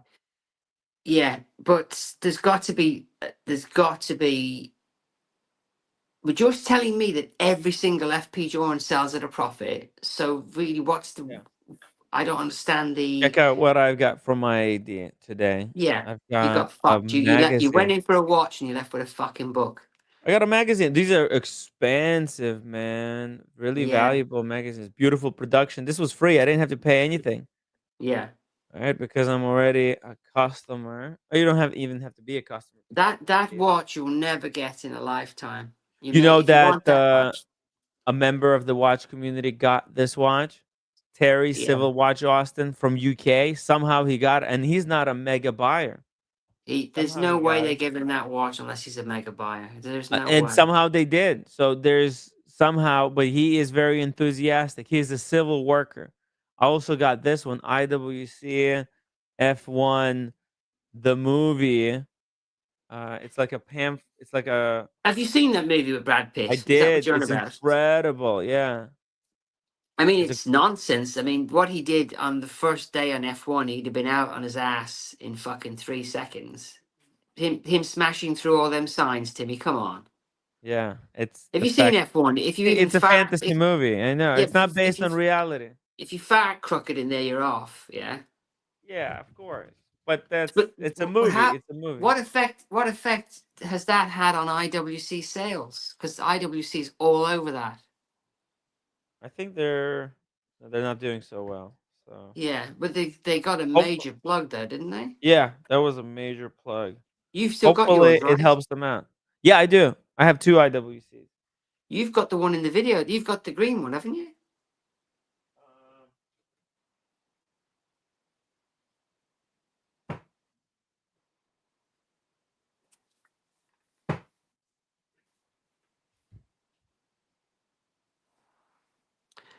I gotta somehow rearrange this so it's easier for me to get my watches. But I've got these 2. So the one on the left is the one from the movie which they plugged. He had a Uh-huh. green one. Yeah. Right? And this like a green. Mine is the aqua. Yeah. Yeah. Yeah. The engineer. And I But got this one. But has that helped increase the second-hand value of that watch? No, it didn't. Right. Because they're still, massively produced. They're not. They need more push. Although it did help the brand. The brand is still kind of all over the place. The IWC, they're not. They need to perfect their collection. This is a great watch. Honestly, the construction here. This is a 10 out of 10 watch. Look how well this thing is made. Yeah, I like it, but I'd never buy one. I mean, I like it. Look at that. The bezel is nice. The bracelet is solid. Look, let me show you on the wrist. I can't stand butterfly bracelets. Look at that. But it's a great watch. That's a one and done. I think, you know what? I lost some weight. I need to take out a link now. Or just drink more fluids. Or just drink more water. Yeah. Yeah. I'm out of water. Oh, actually, here, I have a little bit left. Yeah. How you doing with the weight loss? What do you think? I don't find you attractive, Timmy. I'm sorry. I'm 184.6. I was 220. You just like I got really ill from being in Liverpool. I lost almost 4 days, and I managed to put on 4 pounds in 4 days eating shit. But I've managed to lose it in 3 days. When you're sick, you're not supposed to eat anything. If you want to recover quicker, you have to go on the fast. Don't eat anything. Yeah, but if you're sick, Timmy, you don't starve yourself. You've got to make sure you eat. But I know I'm sick when I didn't work out. If I don't work out, I'm ill. So simple as that. So check this out. I also got this, a newspaper, Right, you're gonna Chopard Gazette. you're gonna kill me, right? Guess what happened when I was in the Patek Philippe AD? What happened? They gave me the magazine that comes out twice a year. Oh, what? You got the Patek Philippe magazine? I want to get that magazine. I was actually that's why I went to my AD to ask them about the magazine, how to get it. I threw it in the bin on the way to between the donut shop and the fucking Why? I want one. You should have sent it to me. What the hell? I'm in the shop and the guy says, "Here, take this with you." And I went, "I don't want a fucking magazine." And I've got a backpack on me, and it wouldn't go in the fucking backpack because it's big. You know the Oh. magazine's big, right? It's Yeah, not it's normal huge. size. And then I was carrying it around with me, and I thought, "Ah, fuck this," and I threw it in the.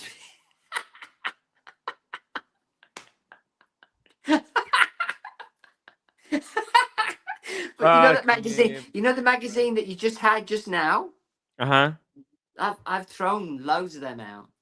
They're just the normal magazine. You think they changed the cover? That cover is like from years ago, right? Museum edition. They should make more of these. I don't thrown. understand. I don't know, man. I throw them out. You know, I don't keep anything anymore. This is good quality stuff. There's all kinds of cool information in here. Family tree. Look at this thing. There's like a poster for the Speedmaster family tree. Did you see this thing? I burned. Every Speedmaster known to man. I had the Omegas. You know the posters you can get that they give you in the shop with all the speedies on them? Yeah.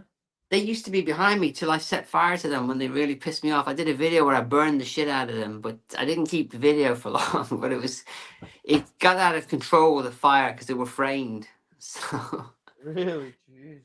Yeah. So yeah, I they're not worth anything though, are they? I was like, I just didn't want to carry around a magazine all day. I just didn't feel like doing it. So yeah, it's heavy stuff, man. I get wasn't. it. It's only thin. The Patek Philippe one's really thin. It's cumbersome, you know. What do you do if you can't fit it in the bag? And you were probably filming the video, right? Well, my magazines, I like little coloring things, you know, simple stuff. I don't want to read complex things about watches, do I? So right. Now, joke aside, when I saw you getting all excited over the magazines, I was just thinking, oh shit, I just threw one out last week. So there was another story. Last time I was at the same boutique, they gave me some books, right? Okay. Didn't throw them out, but I managed to say to them, I'll be back for the books, knowing I was never going back. They were like fucking thick books because they have like a library, don't they? And they have them by the year. And yeah, I never went back for the books. So, you know that magazine that you throw away, that Patek magazine? That's the latest really valuable. Yeah, it's really valuable. Look. Yeah, well, that's Brenny for you. Yeah. Patek Philippe. 1 second. We were at Harrods. We were at Harrods 2 years ago for a watch convention, and I went upstairs. And we were the fuckwits, right? So the fuckwits, we got a gift bag, Timmy, yeah. And I went to an Omega boutique. It's $25. You throw away $25, Brenny. Fuck it, I'll live. I know where the bin is. I can do you a Go get it. Go get it back. Go get it. It's $25. That's more than I made tonight. Yeah. Well, grifting, talking about watches. Cloud Can, $5 super chat. Congratulations, Tim. We spoke a couple of weeks back, and we both were 200. I'm still the same. You skinny fiker. Unbelievable job. Yeah, dude, you just gotta do it. The system works. You gotta drink 2 liters of water, and you gotta do the intermittent fasting with keto. It's protein, lots of leafy greens. So like meat plus leafy greens, no carbs. Carbs, that's what makes you hungry. And you eat once a day. What's that like shit in the water? I put that stuff there. The electrolytes in the water. They're cycling tablets. They have no calories. oh, like this. So that's not piss in a glass. That's got electrolytes in it. So there's no calories in black coffee, Tim, or water. You know this anyway. So Like this stuff. yeah, but I use the cycling one. They're little cycling pills. Oh, I just break them in half. Do you want me to go get them? They go get taste a them. lot nicer. They Go taste a try. lot better than that. Really? These are tasteless. This is just salt in a pill. That's all it is. Electrolytes. Thank you, Cloud Ken. Yeah, man. It's I think I should write a little pamphlet, like a little book on how I did it. It does it is a lifestyle change. I have to say no to a lot of stuff, but I'm kind of used to it. I'm having fun. Oh, shit. Okay, these are different. These These are are like one cola. of those. These are berry flavored, and the caffeine. It's got a caffeine here, but it clearly Mhm. says 0 sugar, 0 calories. Does it have like some kind of a other sugar like aspartame or one of those? It says electrolyte sports drink. It's for cycling. Cyclists aren't gonna put shit in their bodies. Right. So, and That's all I good. do is I just I don't need a full one. I'll just break one in half and put it in a Yeah. glass of water. But I found out by accident. I use these for cycling. I didn't know they were calorie free, and because it says 0 sugar, 0 calories, it's not going to affect the fast, right? Right. Exactly. It doesn't affect the fast. So my If body's not going to start storing fat. It's going to still burn fat. You know this. you have to go But I into found, keto. Yeah. yeah, going to ketosis. But so yeah, just Google high five, and Mhm. they do all the different flavors. So if your favorite flavor is orange, I used to like the cola flavor, but this was all they had, and it works. It's just because if you're drinking a lot of water and you're not eating properly, you've got to maybe if you're having all that water you're having, Timmy, in one of your waters, you just pop one of these in. Here we go. This is the stuff you're talking about. Yeah, I mean, I High could be five. wrong. I honestly haven't read No, the no, no. small print. Zero. The zero sugar things. They don't affect your ketosis. In fact, you can even take these during a water fast. If you're doing just Yeah. a full on water fast, which I'm going to be doing. I'm going to be doing full on water fast for 7 straight days. No food, just water and Yeah. electrolytes. So stuff like this is great to take the electrolytes because Well, if you I think deplete the electrolytes, you I, get a I, headache. if I was on like a 5-day fast, which I'm never doing, maybe if I had different flavors, I could mix up the water. I'm just talking shit here. Maybe I get some orange ones, maybe I get some raspberry ones. Who knows? And then day one have orange, day two have raspberry. So there's because drinking water all the time is a little bit tasteless, as you know. So it's just an option for you, Timmy, isn't it? And you can buy them in bulk from Amazon, but I would definitely go for the orange or the blueberry flavor, because I cycle a lot, and those are the ones that are the easiest to drink. I guess because cyclists, when you cycle, you lose a lot of water and you need to rehydrate. If you and you lose a lot of electrolytes. So this is like an electrolyte You'll go supplement. you'll go to a point on the bike. If you got under 2 hours, you don't need this stuff. You just have Mhm. water. But you go to a point where you can't. You've burnt too much calories, and you can't. You'll end up falling off your bike. If Mhm. But out. If you're 3 hours on a bike and you haven't popped some of this, you're gonna go. You're not gonna. You're not gonna be able to. yeah, Everything's oh, it's gonna got stop working. potassium. Let's see, magnesium, potassium, calcium, vitamin C, and sodium. Let's see what this thing. Because I've got this thing.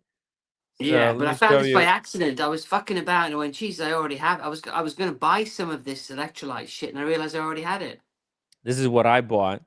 And this is more brutal. See, electrolyte salts replenishing performance multiplier. What does this Yeah, mean? no So check idea. this out. The ingredients are here we go. Ingredients. So it's got it's got some vitamins here. Potassium, 100 Yeah, milligrams of potassium. Uh, magnesium. it's got chloride, sodium. It's got some 10% sodium. It's got chloride. It's got magnesium. Yep. calcium, vitamin B6, vitamin D, cellulose, vegetable, magnesium, stearate, and rice flour. Huh. Yeah. It says Reviver electrolytes contain a powerful blend of scientifically backed ingredients, including 8 essential electrolytes and vitamins, plus an absorption enhancer, bioperine. Our advanced formula supports energy, stamina, and the replenishment of the 6 key electrolytes lost through fluid and perspiration without digestive issues. 1 capsule daily with 16 ounces of water before or during activity or as directed by a healthcare professional. Yeah. I never read the instructions to me. I Mhm. just know that I had a shit ton of these in the garage, and I thought it says electrolytes on it and no calories. So, but I was considering buying stuff, and then I realized I already had it. So, Well, this is kind of like that, but it doesn't have those fancy flavors. You see, I think that's the well, difference. Yours is like a drink. yours sounds a lot better than mine. But I'd rather, if I was doing what you're about to do, I wouldn't mind having, like, they do cola flavor in this, Timmy. Right? Cauliflower. Coca-Cola flavor. Oh, So wouldn't you rather be, instead of drinking 2 liters of water, you wouldn't you know, like a tablet with cola in it? I actually like the fact that I don't get any flavors. It's a good Ah, thing for the tongue to reset, because when you just don't eat anything for like I did for 4 days that time, yeah. I didn't have any food. I only had water. Uh, What about the bone? What about the bone broth? Did you not have any bone broth? that's on the day 4. I had the Okay. soup after Because you can watermelon, but when I have. tasted the watermelon, it was the best watermelon I ever tasted. The What about that? flavors, it What hit about me in that? the back of my head. The What about the flavors were bald so. guy from MMA? He does the same thing, but he has bone broth twice a day. What's What, his? during the fast? That's no Yeah, good. yeah, yeah, yeah, yeah. He does it twice a day. He still does it. So not Joe. What's his name? The bald Joe guy. Rogan? No, no, from the MMA. From the. He's a big time gambler. He's a friend of Joe Rogan. I can't remember his name. Not He does a sure. water fast like you. He'll start it on a Saturday night and he'll finish it on a Wednesday. And he said what he did. He did exactly the same as you. He Mhm. calls it a water fast, but he specifically said he has bone broth twice a day during the fast. Not supposed to do that. But That's what he I does. mean, I guess there's different ways to do it, I guess. Because there's a lot of nutrients in that bone broth. Does he makes his own bone broth? I couldn't be I bothered. think he's that rich he could have it made for him. The guy's what's his Oh, bloody and name? that's, Oh, yeah. I'm not, I'm not that loaded. Look, I kind of enjoy. It's kind of a ritualistic, yeah. almost spiritual, not having any food, any taste. I'm not Just doing that sense shit anymore, Tim. it's Like good stuff. the way I do it, Tim, you know that I have a way of losing a pound a day every day. Yeah. Yeah. By eating certain foods. So, I said I put the weight back on, Hmm. I lost it again. But you've got to put a stop to all the shit. So, Yeah. but a lot of people, what you're doing, Tim, it's not conducive to long-term weight loss, right? What you should be doing is just eating less calories per day than you're supposed to, and you will lose weight over time. What No, you're well, doing, no. That's what I thought. I tried that and I couldn't keep it because it fucking tanks your metabolism. If you go on a low calorie diet, you fucking tank your metabolism. Body adapts, it gets freaked out and it starts storing food and gives you fatigue. So I never had that. that's why I know. actually going on a fast, it reactivates your metabolism because it switches the source of fuel from your food to full ketones from your fat. And But then that actually energizes your metabolism. That's why, see, this is what I was missing my whole life. I haven't been doing the fast. Fast is a key. in order to boost the metabolism. At your stage, it is because you're into. At my stage, where I am maintaining. But you Right. know So what? It's still fast is good as a spiritual thing. You're not you're not gonna lose muscle if you're worried about losing muscle. It's gonna be bad tissue that might turn cancerous. If you no, that's why it's good, because you will destroy bad cells in your body. The cells, that's why people get cancers, they get they get dementia, because they have all these damaged cells in their body. And when you're on the day 3, when your body goes into full ketosis, it starts destroying tissue that's damaged for fuel. Yeah, but the thing is, that's why it's important to do a 4-day fast. I know when I started dieting, the longest I went was 36 hours, right? But what I did do was I did a 18-hour fast for almost 6 months, and I didn't come off it. So that's Saturdays and Sundays, right? It's very hard to do. But I can't. A lot of people not able to do it. It's easier to do a 48-hour or 96-hour fast than 18-hour fasts for that long. I'd rather cut my leg off than do that shit again. So but all I'm saying, for me at my level, I am only 4 pounds heavier than my minimum healthy weight. If I lose 5 pounds, I am actually underweight on my scale now. On my BMI. Does that make sense? Whatever it is. Yeah. So what you need to do is you need to know what your maximum minimum, and just be 10 pounds or 7 pounds above the minimum, and then you have a healthy life. You don't have to do all that other shit. Yeah, I checked that. That's 150. I should be 150. So and I'm 185 right now. Yeah, and I think I'm 150. I think I'm 148 or something. But but there's a lower end and a higher end of where you should be. And that's what I do. But I have had to cut out these sweets I've been eating.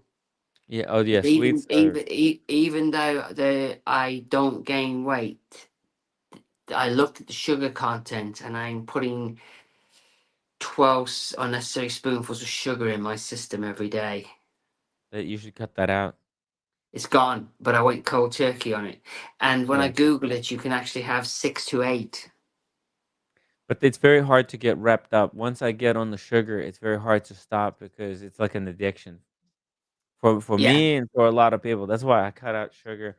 I only get the natural sugar, like in bananas or in bananas. fruits. I would never eat another banana again. So when It's when I've given up the sweets that I've been eating a packet of sweets every day for like 3 months now. It's like an obsession. I've told the wife to get me some fruit, and tonight I had 2 apples. The only fruit I would ever eat is apples, maybe oranges, because there's too much sugar in bananas. Bananas are way too much sugar. They're really. It's 100 calories, yeah. And nah, you need to look into it. No, Bananas. but those are natural kind of. There's a lot. There's a lot of important stuff for working out in bananas. It's one of the best foods. Google all 3, and I think oranges win. It's vitamin C, but they're different. You got potassium. No, the pulp. It depends what you need. The pulp in the orange juice, is honestly, because I've forgotten half this shit, right? Yeah. So yeah, I would never eat a banana if I was trying to lose weight. Okay, according and that shit about on Weight Watchers that the Google. banana doesn't count, right? It fucking does. But there's So loads according of to people Google, to Google, for optimal workout performance, several fruits stand out. Bananas, rich in carbohydrates. See, they got the carbohydrates. They got the potassium, offer quick energy to help prevent muscle cramps. So eating a banana like 30 minutes before working out is the best natural snack. Like those, instead of eating a power snack or some Cliff Bar or some bullshit like that, you eat the banana because What's it's got better, the an orange carbs or for banana? energy. What's Hmm? better? Have you Googled what's better, an Apples orange? and yeah, they go in order. Bananas, apples, and oranges. Oranges packed with vitamin C support the immune system, reduces muscle fatigue, so that's good for endurance. Okay, Yeah. muscle fatigue versus energy. Bananas give you energy because they have the carbohydrates. So it's like it's an energy Yeah. bar. Banana is an energy bar, whereas But orange, it's an immune system kind of a supplement, yeah. and it's But good when I for was endurance. but you're not maintaining, you're cutting. If you're cutting weight, you should not be eating bananas. I think no, I only like I had one banana last month, so I only Yeah, I'm had just saying. one. It's just I because just had people are listening to this, you see, and I'd hate for Dude, them I to just think had my like it. first banana in 3 months, and it was before the workout because I'm starting to add workouts. I was doing chest exercises yesterday, and before the Yeah. exercise, I threw a banana in the smoothie. I made a smoothie with a Oh, banana. Jesus fucking Christ. You didn't smoothie the banana, did you? I did. Why? It's no good. It's twice the calories. Really? When you smoothie it? Yeah. Okay, I'm not gonna smoothie Yeah, it anymore. because I've forgotten this, but the Mhm. bullshit involved in you chewing the banana and the acid you release Yeah. is What? is negated in that calories. If you smoothie it, it's almost double the calories. I've forgotten why. I remember all this shit, but I can't quite Well, explain I it. think it has to do with processing. If you smoothie something, it's much easier for the body to break You it just down and yeah. absorb So the energy out of it. Instead of you eat whole banana, you just chew it a couple of times, and then your body has to break it down. But well, I put it in the smoothie right before the exercise, so for me it was yeah. okay because I But needed that again, energy. Yeah, but again, you Yeah. to give you an idea, you would have to on my indoor bike for a full hour, I only lose 200 calories. Hmm. So eating that banana, all that workout, you've all, Yeah. especially Goes if you out the smooth it, window. you may as well not bother working out. Yeah, but You could have sat on your ass, not at the banana, and equaled out on the calories. Okay, you're on about getting fit though. Obviously, I get that. yeah, So yeah, yeah. I'm talking about yeah, getting fit, not losing weight. Yeah, yeah. I because look. It's all about balancing the amount of calories you put yeah, in. because I used to eat Right, loads you of still have grapes. to be calorie deficit. You have to be under calorie deficit with a banana and Yeah, but as soon with as an you exercise. Yeah, trust me, I'd love you to find out you have what the to calories balance are all in a those things. smoothie banana, what the difference is. You're in for a shock, aren't you? But Yeah. this idiot was eating grapes like they were going out of fashion. I mean, Oh, grapes are useless. you shouldn't even be eating more than 10. They're full of sugar. Yeah, Um, yeah. but And who the fucking watermelon is better. yeah. Watermelon is better, and apples are better, Yeah, and but berries. Timmy, I fucking hate apples because I used to eat 4 of them a day when I was dieting. So there's certain food I hate eating, but now I'm back on apples so Apples that are I have something I can just eat. Um, are they 50 calories each or 70 calories each? I mean, you try and eat 4 apples, you'll soon get bored. Yeah, so Yeah, yeah, you have to balance them out. In Ukraine, I used to eat way too many apples. you can get poisoned from too many apples as well from the pips. Cyan cyanide? Yeah, you can. Yeah, you'd have to eat a shit ton of them. Yeah, you gotta That's if you eat everything. be So careful with the stuff. But look, it's better that it's natural, yeah, right? All the natural stuff is better than anything that's like synthetic but I'm or 4 years in the into pill. Timmy. I'm 4 years into losing weight, and most Mm. people who do it the way you do it won't sustain it. So No, no, no. This is way sustainable. I can tell you, Brenny, this is a big difference compared to previous times I lost weight compared to now. It's not so much that I'm starving myself or to try and expedite the weight loss. No, no, no. This is a natural weight loss that's just occurring naturally because of the lifestyle change. And I'm adamant at keeping it this way. yeah, So eventually I'll get to a good body weight and it'll stabilize there.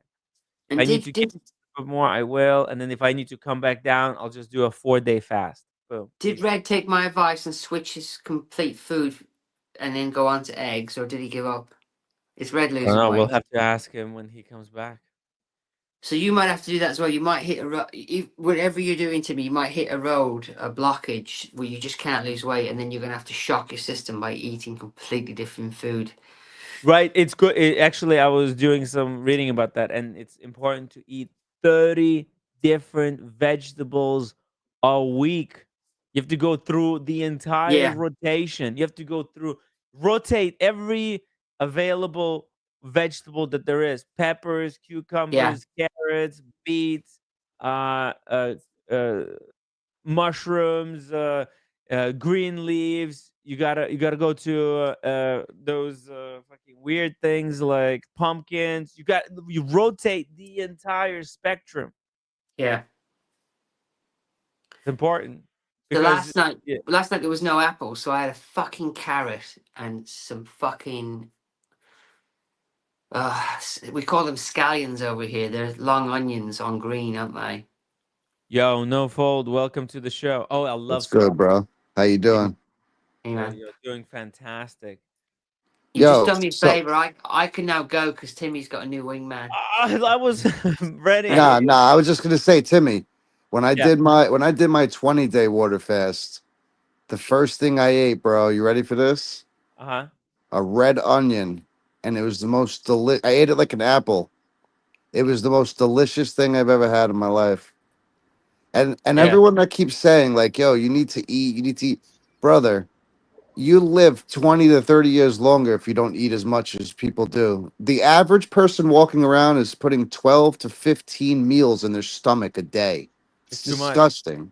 It's too much. It drains the body of minerals and energy. Too much. Like you're making your stomach work too much, and your body is not focused on doing other things to maintain itself. Sean, welcome to the Stram, brother. How are you, gentlemen? Hey, Timmy, Cheers. thanks for allowing me to jump on.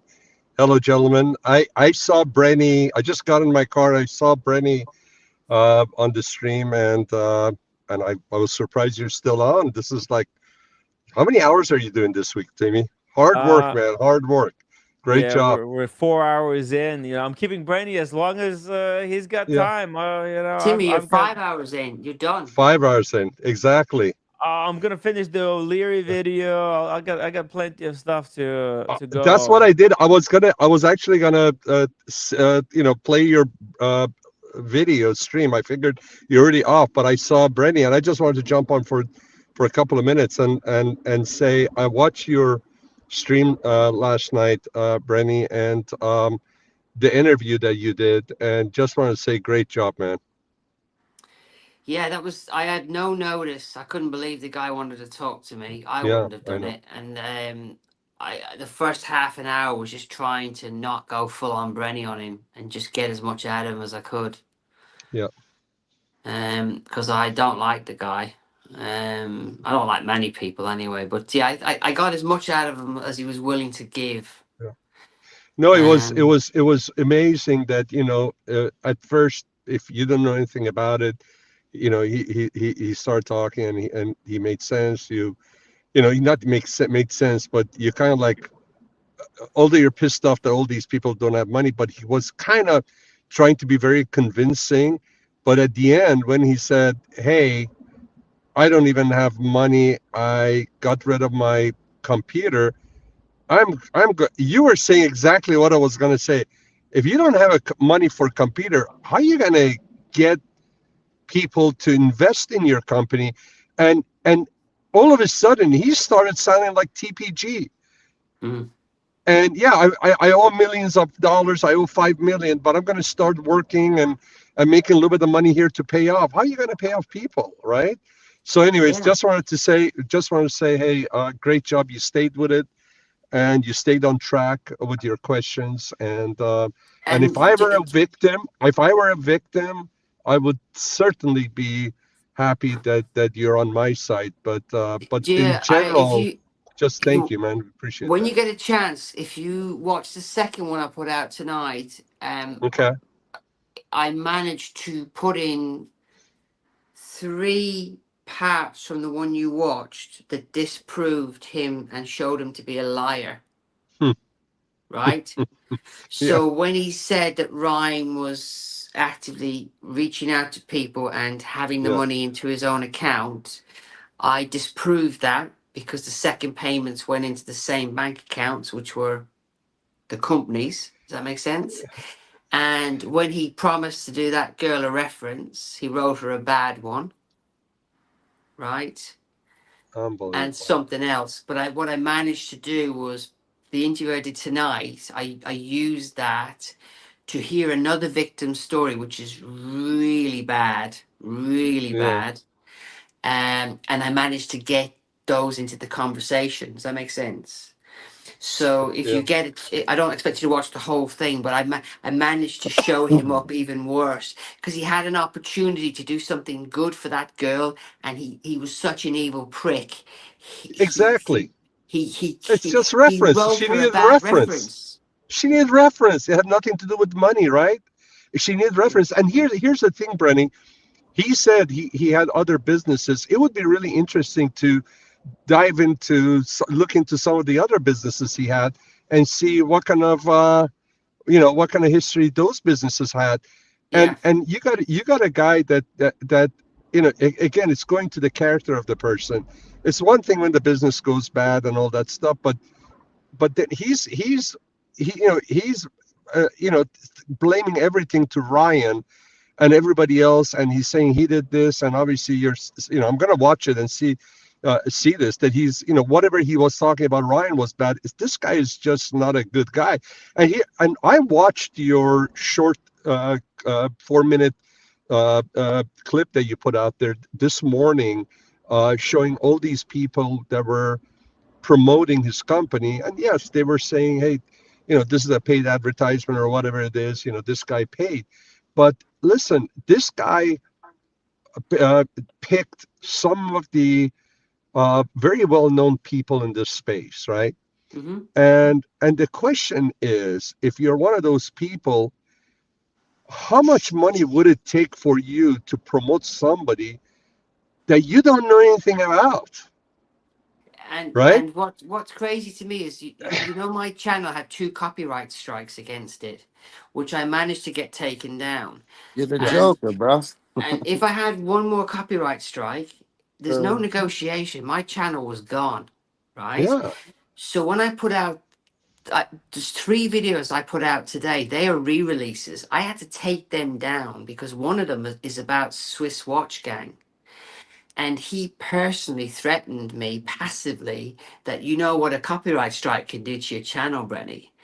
And when I got attacked by another guy I exposed, I had to take everything down that could get me another strike. And one of them was his, but I've re-released that today. So that might be the ones you're talking about. But what's shocking to me is I have been out there and I've proved what's happened is real, that this guy is a complete moron, whatever. And then fucking videos are still up by these fucking YouTubers about how great this company is and the concierge service and all this other shit. They should have seen my videos, and instead of attacking me, they should take the fucking videos down. Yeah.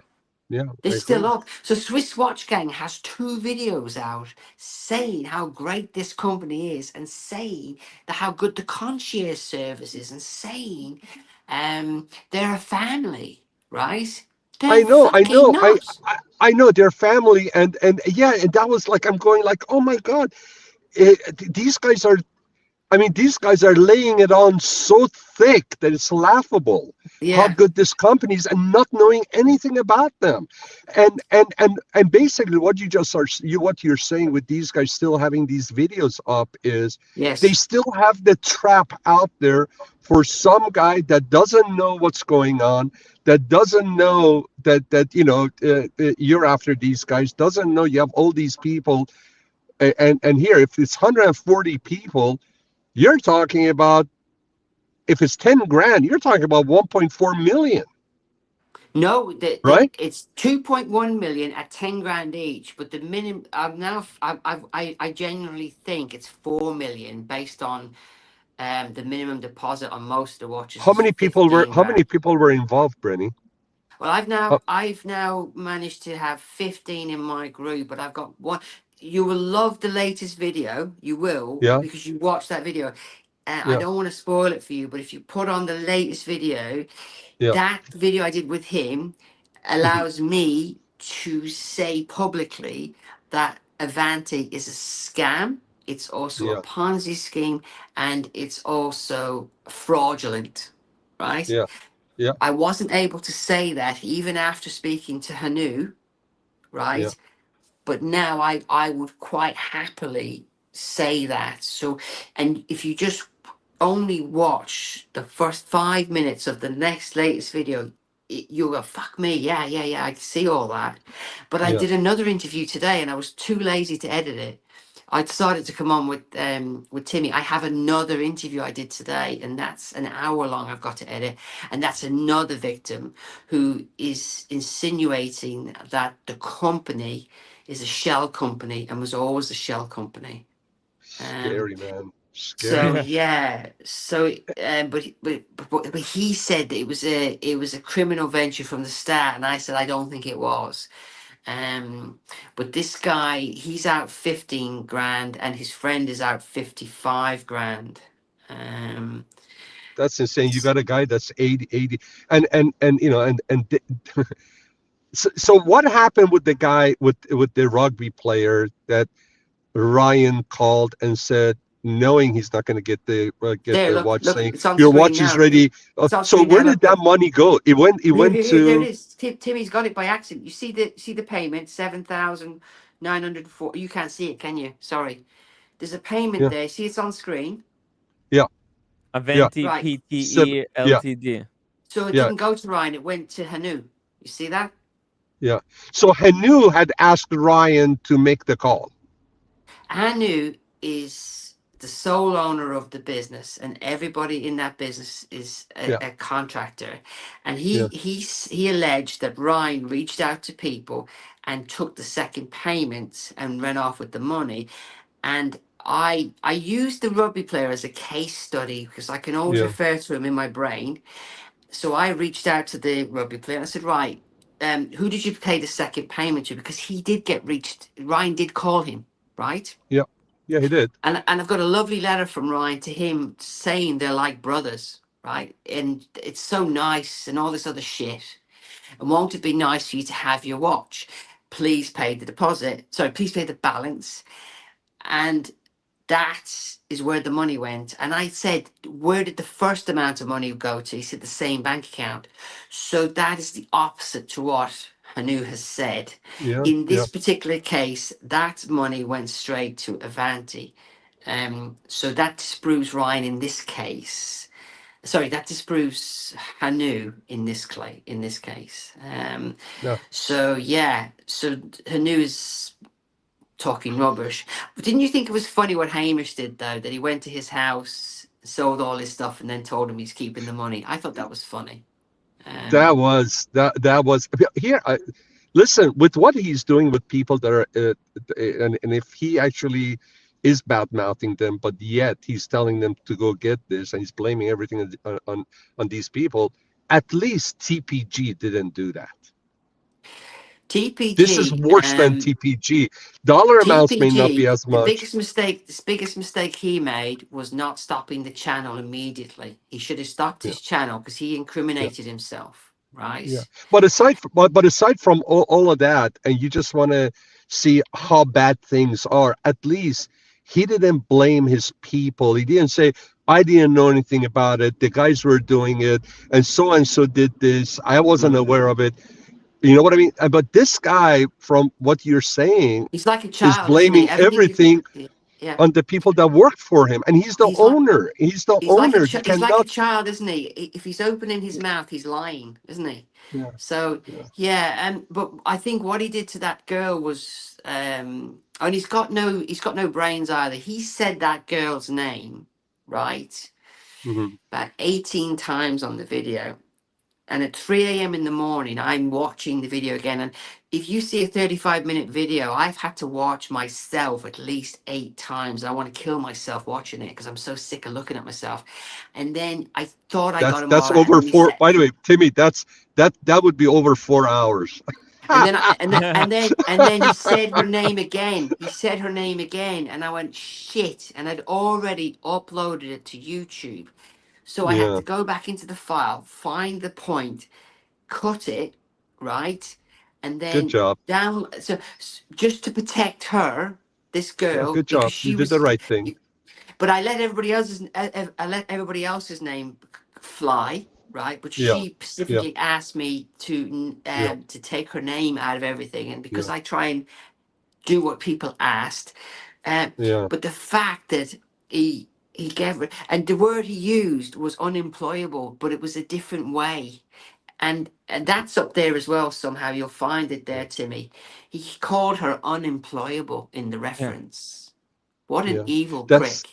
what an evil. And listen, lastly, I didn't want to hijack the stream, so thank you No, to you're you guys, fine. and thank you to the gentleman that's being patient and not saying anything, allowing me to say this. Thank you to you too, sir. But I just wanted to say this. It was really impressive, and I want to give you a shout out. And with as much, you have so much passion for this, that you shared something very personal about your dad to make a Yeah, yeah, point yeah. to this guy. And I just want to say that takes a big man to do that. And you did it in front of everybody. I mean, literally anybody in the world can watch this, and you shared something very intimate and Yeah. private and sensitive, and that just shows how deep this is going for you, and that you would do that to just prove a point with this guy. And I just It, want to say that didn't go unnoticed, I'm sure, to many people and that watched it, and that was really amazing. and what else happened was I actually, as I was telling Timmy about it before, that was actually a 10-minute conversation. And initially, when I said it to him, he misunderstood, right? And we had a full-on row because he thought I told him to go kill himself, and he made a big Oh, fucking I see. drama out of it, right? Oh no, he Because tried to convince you that you're trying to tell him, but you're just telling him, yo, why are you scamming I was people? trying to tell him Yeah, that you and were he's trying showing to, all the signs that my father did, right? Yeah, And yeah. even yeah, though I thought he was a prick, that there's still hope for him and not to, but I had to take 10 minutes out of it because it was just way too much drama. Does that make yeah, sense? yeah, yeah. That's Um, a very, very, very heavy subject too. so when he So thanked me for being honest with him, and that may not have been in the right context because we'd just been through a full screaming match. yeah, Um, but um, but then he goes and does that to that girl, which totally pissed me off. yeah, Who is that nasty to go to the trouble to write a review, a reference for a lady who has a child, who you yeah, owe money to, and who yeah, you have now legally binded to a business in Singapore, yeah. right? Listen, Where she I'm could end up being prosecuted because yeah, he got her to sign paperwork. That's coming out in the next video. That's yeah. And crazy. you still and do you want to hear what else he did? He got her surname wrong. She's worked for him for 10 years, and that prick couldn't He even doesn't care. spell her fucking He does. surname properly. Well, here, listen. I've seen enough people. I've heard enough stuff. I've seen enough people that I've come to the realization that there are some people that are just wired different than the normal people. They have no feelings. I mean, just like if you walk accidentally and you step on an ant, you'll probably feel more bad about it than this guy Yeah, killing somebody. Probably they just wired different. They don't feel it. Just like there's some people that if they put their hand on the fire, they just don't have the nerves, the senses Mm. to feel the burn. There's some people that don't have that, the feeling that you and the normal people have. yeah. He's What just about his wired moral differently. distinction between a guy paying him 88 grand and him sending Yeah, Ryan out to sell a watch for 88 grand and not thinking, well, hang on, we owe this guy a watch and we yeah, have a watch that we're selling for 88 grand. Why don't we just give him the watch? And he had no problem telling me that's a completely different watch. It's not it's not the same watch. It's a special watch. I'm like, no, you owe this fucker, right? $88,000, which is a shit ton of money, right? And you typically can these still guys, send Brandy, Ryan typically out. You can still send Ryan out to try and get 88 grand from another victim. Right. Typically, Brandy, these guys, again, I can't speak specifically about this guy, but typically this kind of people that as I said, they're wired differently. Yes. If they will keep on doing this over and over, even if they pay their dues, they go to jail or they get slapped and all that, they'll be doing the same thing over and over again. They're just wired. They're programmed differently in the head. I'm telling you. So for us to try to justify, trying to figure out why would he do this or how can he do this, they're just different than us, and there's no explanation. They're just wired different. But anyways, I just want to come and say awesome job, and I look forward. I didn't know you had another part 2 already. Yeah, there's another one out streaming. now, and I'll watch it tomorrow I'm for sure. gonna tomorrow's it's not as intense because I didn't need to get anything out in the next one. I just let the guy tell me what he had to say. Yeah. I typically, when I get home, I typically try to catch up with Timmy either on the way home or when I'm home. But Timmy, watch sorry, Timmy first. when I get home, I'll be watching him. But because I want to, and then if I don't fall asleep, I'll watch yours. I typically go to sleep watching your show, Timmy. But hey, Timmy, shout out for having Brenny come out too, because the more people hear about this, it's really good. Obviously, more exposure. Thank you. So I think it's it's really good. important to get the message out, not just about because the thing is, we already know to be careful of these gray market dealers, these flippers who fly by night, who don't have all the reputable stuff. And now we need to inform people about these fake watch brands that don't have offices, that who the hell you're working with. There are scams out there, in there's scammy watch manufacturers, the scammy gray market dealers. There's scams all around. We have to be very careful, very scrupulous, and only buy from reputable sources. Like we did with this one. Exactly. Like we did with this one with John Reardon, right? Woo, I mean, exactly. listen, Brenny, this guy was so good. He doesn't know me. I called him and he goes, listen, these watches, it all comes down to this from 1971. How if it fits your wrist. He doesn't know me. And he says, I'll send it to you. I'll have my folks send it to you. You try it on, and if it's good, then send me the money. Yeah. And I said, no, I'm going to pay you first. Yeah. Okay. And if it doesn't, it should fit. If it doesn't, then we'll deal with it. And and that's a reputable guy, right? Yeah. Sending me the watch, right? And anyways, and I was not referred to him by anyone.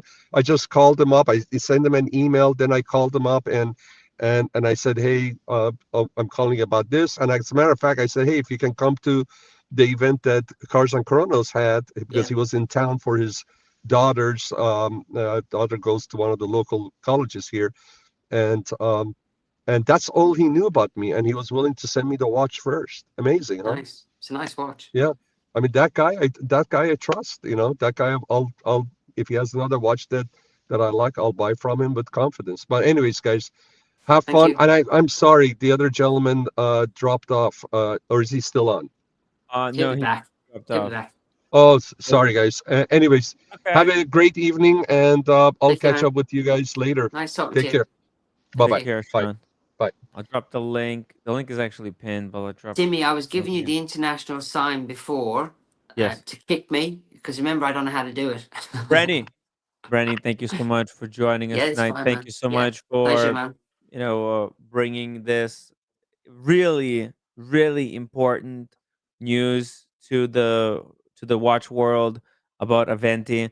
Let's hope that other watch YouTubers who have videos where they spruik Aventi They need to remove go. them. Those videos Yeah, need to they need to go. delete those videos immediately. I will actually, when I have time, I'll try to do it tomorrow. I'm gonna sit down. I'm gonna write an email to everyone who has a video and spruiking them, informing them that, hey, Brenny, I'm gonna put the link to your videos. Brenny The exposed. interview with Hanan is the one they want to see because you Yeah, can't. Yeah, because nobody's going to ever believe he would talk to me, and there he is. And but the problem you've got, Timmy, is they might be contractually obliged to leave it them doesn't up. matter. This is a scam operation. What are they gonna do? What Hanan is gonna start suing So Roman producer Sharp Michael's for? video from so producer Michael's video from 11 months ago, where I got confirmation that he's getting paid. Well, he's owed money. That video, um, he won't be able to take it down because Hanu is still spinning the bullshit that he's one step away from being a multi-millionaire again, whatever. And nobody's going to watch the videos where I disprove what he's saying. You see what I'm trying to say to you? So you're fighting an uphill battle with these guys. To me, I hate for you to waste your time.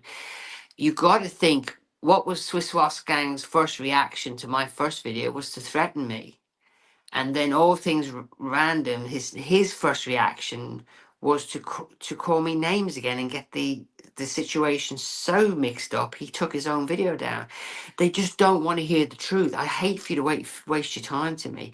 I know for a fact I've got to have saved at least one person by me exposing them sooner than they were going to be exposed. I think I've saved maybe 2 or 3 people. That's all that matters to me.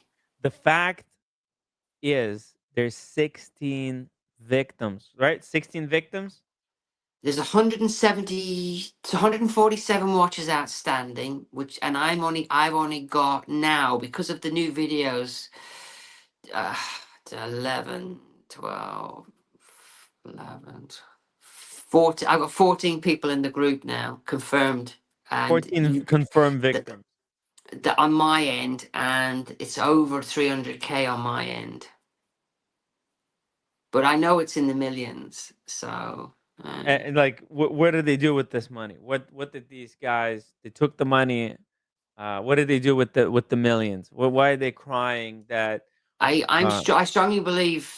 Have you ever heard the word spendthrift? I used to be a spendthrift when I was younger. That means you just spend it. I On believe what? Hanu has no money left, because why send an ex-employee to your parents' house to sell your property? That's genuinely broke, right? That's broke as What fuck, the right? hell are these people spending money on? Seriously. I haven't proved this. This is third hand. Hanu flies first class, and it's first class all the way. Yeah, first class, bought cars and went on holidays. I guess so. Yeah. They get caught up with lifestyle. If you spend, if you get these hotel rooms, they're $1,000 a night around the And you world. It's know, pretty easy to burn through cash. I still think producer Michael would have got a fee. Ryan wants to talk to me. I don't believe he will. One of the first things I want, because I'll have time to prep for Ryan, is how much did you pay producer Michael? I would have assumed his 11-minute video was a 20 grand upfront payment, a watch, and a percentage of every watch sold, right? And you're doing that across the board. Swiss Watch Gang, his videos, he was honest about his. I don't think he put the paid up though. I'm not sure, but he did say he was being paid, and that's two videos from him, and then multiple Instagram videos that do say paid stroke sponsored. Does that make sense? So they won't be cheap. Because I know what Ocean charges, and I just quadruple that. Does that make sense? So you know what I mean. And there's loads of YouTube videos. I mean, there's loads of them. Yeah, and that's why we have to reach out to all of these guys, send them links, proof that this guy basically admitted on video, on the phone call with you, that they've got 140 outstanding watches. You No, got he never answered the question. Mm-hmm. Yeah, I have exactly. it, So why would he not answer the question if but he yeah, genuinely cares about this stuff? He's trying to hide something. If there was no 140, he would say there isn't, but he didn't answer. he didn't bat an eyelid when I said 2.1 million, because we both know it's 4 million minimum, Yeah. right? Because you would have said to me straight away, no, it's no way near one. He didn't even bat an eyelid when I said it's 2.1 million. Hmm. So it's a lot higher. So but he's the sole owner of nothing. So that's the issue. So Crazy shit, man. it's crazy that it went this far, but you know, things could have been different for everybody. Anthony Ferreira could have got backing from a celebrity who he really loved, called you know who, right? Why did he go all the way out to LA, and why did he move out there? Who was he hoping to meet and He fall in was, love with? Mr. Was that producer Michael actually No, was I'm not gonna saying that. do. I deliberately didn't say that, No, right? but no. This is a known fact that TPG, because I was watching TPG, he was Yes. bragging about how he is going to be doing a collab with uh, producer Michael, and Yeah. then Then he wasn't. when he did the scandal, uh, uh, The that's dark when black, the producer blacked Michael out. canceled. Yeah, he's Yeah. like, oh, this guy's actually not reliable. So it saved a lot of people actually. That scandal saved a lot of people, because if producer Michael started spruiking uh, Timepiece Gentleman, he might have gotten the next the next group of investors to come in and fuel his scam.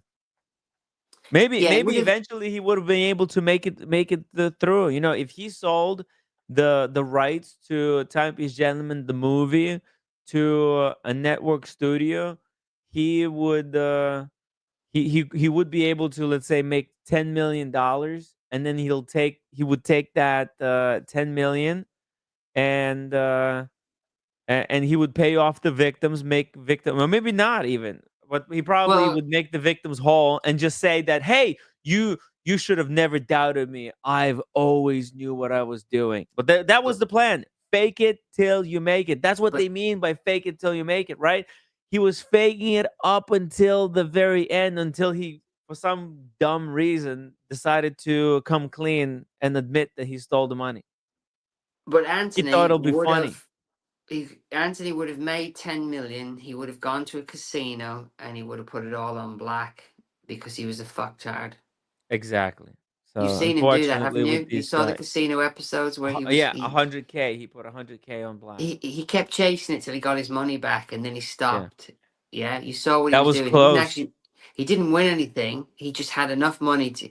Professional gamblers, Timmy, without patronizing you, that's their mentality. They basically keep betting until they get the money back. They won't stop, because if you stop, you lose. And I watched a documentary on it, and they just keep going, doubling the bets till they get the money back, and they keep going. They don't stop. It's a different mentality. It's a completely different You mentality. can't win though doing that, because eventually you hit the green, and the house always wins with that shit. So. But the professional gamblers, they don't drink. They do it a certain way, and they pay baccarat. I think baccarat's got the best odds. I am not a professional gambler, by the way. They don't do what he did, which is put it all on black or put it all on red. That's not gambling. That's fucking stupidity, right? It's, So, it's a quick way. It's a kind of a you're over time in your odds, you're gonna lose. But some people, that those are the best odds, because if you go and you play games where it takes skill as well as chance, then you actually have the best odds at winning on, if you oh, put on black on red or red, because sorry. because there's a lot of people, they think they're so smart, they think they're going to go play poker, but they're making mistakes. Like to play, for example, to play poker to win, you have to be really smart. To play blackjack as well, you have to be cold-blooded and play by the rules to in order to maximize your chances. But a lot of people, they don't know how to do it, and they actually their chances are even less. But Timmy, the professionals, they don't play like us schmucks. They are allowed less losses. I don't really know how they do it, but let's say the professional guy, let's say he loses $1 million on the table. They pre-negotiate that million is actually not $1 million.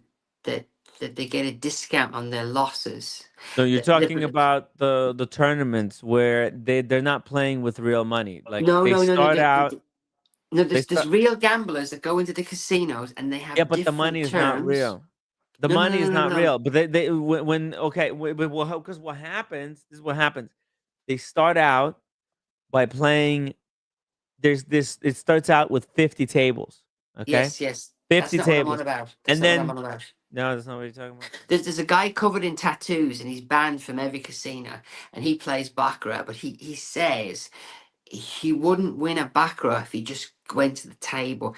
Whatever terms he has organized with them, right, are in his favor, and he already knows the exact But that's to way. maximize the odds. I think the But odds his are losses as well. So when he loses $1 million on baccarat, he hasn't actually lost $1 million.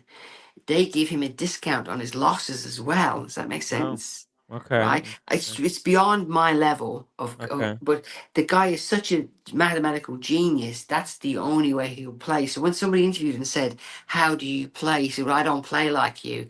I Right. have pre-negotiated that my losses are not what you. They're not. They give me a credit, whatever." So he had it down pat, but again, you have to keep betting. So But if he lost that's 2 all about million, that's like Kevin O'Leary with collecting FP Journe, right? He's not really playing on the level playing field. Normal collectors who want FP Journe, they got very limited budget to work with. yeah, This guy, he's got millions, so he's able to, and he's got access to television where he makes appearances, which gives him preference because FP Journe uses Mr. Wonderful to advertise their watches on TV. So of course they're gonna give him bigger, they're gonna give him more watches, more desirable watches, because they know that he'll be seen, he'll be wearing those watches on TV, and that will yeah, help promote their brand. See, the game is rigged, just like you're saying. Oh, this professional gambler, they give him discount on losses. Same and thing here. terms, yes, yeah, Mr. Wonderful gets discount. He doesn't have to buy all those models, unwanted models that he doesn't want, to get the ones that he does want, because he can instead promote the watches that he has, these FP Journe watches, to millions of people who will, for the first yeah. time in their lives, will see these FP Journe watches, and they will want to buy them. So, and this is a way that he can supplement. And so when people say, well, why won't they give me? Well, what about you? Are You've you nothing to a offer. celebrity that can give something to us that others can't? They're looking, they're looking to give it to the people who can help them the most. It's in FP Journe's best interest to give the best pieces to Mr. Wonderful, because they want their pieces to be seen by as many people possible, especially people who can buy those pieces. And So Mr. example, Wonderful is the kind of person to show these people up. Jay Z watches this video, and then he Hmm. rings his mate Ed Sheeran and he said, "Listen, mate, we're in here. All we have to do is walk in there. We've got more to offer than Kevin, Yeah. and we're in." Right? Yes. According to what he just said, right? I Yes. don't know. Brad Pitt walks in there and he says, "Right, I'll start wearing your watches. I'll buy them, whatever." Yes, Brad. And then they sit down for the meeting in July and they go, "Right, who's top of the list?" Well, it's Brad. It's not. It's no longer Kevin, because that's how the guy said it. It's what you can offer for us. I just can't believe he said that in front of Kevin, but obviously Kevin doesn't take him seriously. He's not, Kevin is not a soy. He doesn't care. He doesn't He care. knows he's so far ahead of the game, ahead of everybody else, that he knows nobody's gonna come even close to being a collector like he. He never sold a watch. He never has to sell a watch. He's wealthy beyond most people's imaginations. He's not a billionaire, although he acts like a billionaire. Would you not think that Ed Sheeran walking in there has got more everything than him? But Ed Sheeran is busy doing other stuff. See, Ed Sheeran, he's not on TV. He's not. He's the thing is, Ed Sheeran's celebrity, it is hurt if he goes on TV, right? Ed Sheeran, I think he's major into Patek. He wears, but Ed Sheeran wears his watches to different concerts, but he just wears his watches. He's not. Ed Sheeran is not building an FP Journe investment portfolio. Sure, FP Journe will sell him watches, but he is not. Oh, maybe he is. Who knows? Yeah, he's got mega collection. But if Ed Sheeran, listen, if Ed Sheeran came to FP Journe and said, "Hey, I'll be fucking wearing 2 FP Journes to every concert," and if he was already doing that, right? Yeah. Why isn't if Ed Sheeran wants FP Journes that badly? He could, but you know what? That will hurt his identity. It just looks too attention-seeking. Ed Sheeran has actually been cooling off on watches. He doesn't need to be the biggest, most flexist collector. You need to Google his collection now. Jesus Christ. He has an insane collection, but his collection is very special to him. He's trying to have a very personal and meaningful collection. Rather Sheeran I think is a true collector who wants to have a meaningful collection to his life, whereas Mr. Wonderful is looking to create the most investment portfolio collection on the planet. He wants to have one morning he'll wake up and he'll just go sell. He'll turn it around and he'll just sell the fucking lot. He wants the collection of most above retail watches on the planet. He wants all watches that go the most above retail on the gray market, the most desirable, the most coveted watches. That's what he wants. He wants to be known as the biggest watch collector on the planet. He wants the most important, the most significant. That's what he wants to be. And he sees money as an indicator of that. Some people, like for example, Ed Sheeran, he got his watch when he finished the tour. But you know what? How many people are fucking musicians who've been on the tour? Not many.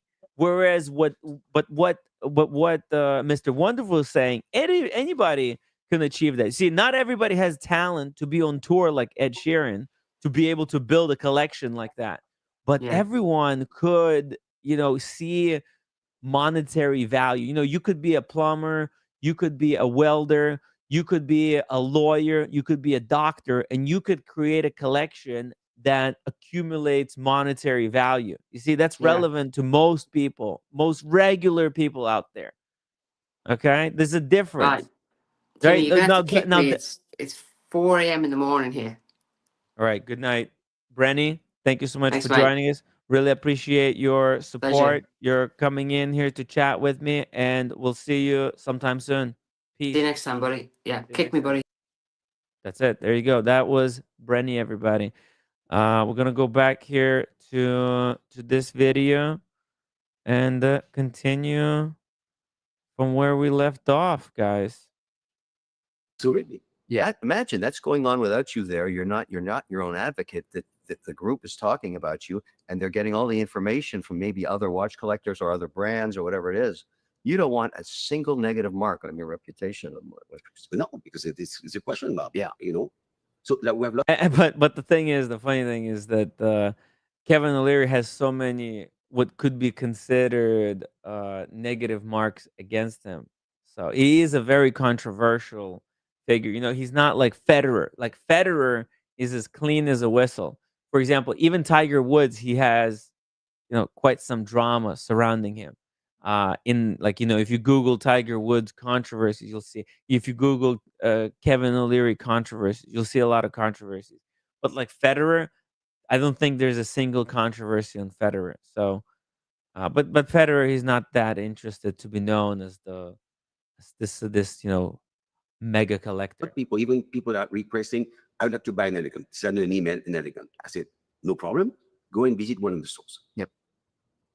But which one? New York, Miami, LA, or worldwide, I can tell you. And I said, go to this. We old-fashioned. We never, ever, since 2003, where the first boutique in Tokyo, delivered a watch to a person we don't know. Ever. We don't work this way. We have to go to Tombouctou to deliver it. We go to Tombouctou to deliver it. Yeah. And that's very important. This is this. But also it creates a little bit of an issue, because if you have to ban a person, obviously because you're close, it creates more tension. Right. It's more complicated to basically ban a friend than a non-friend.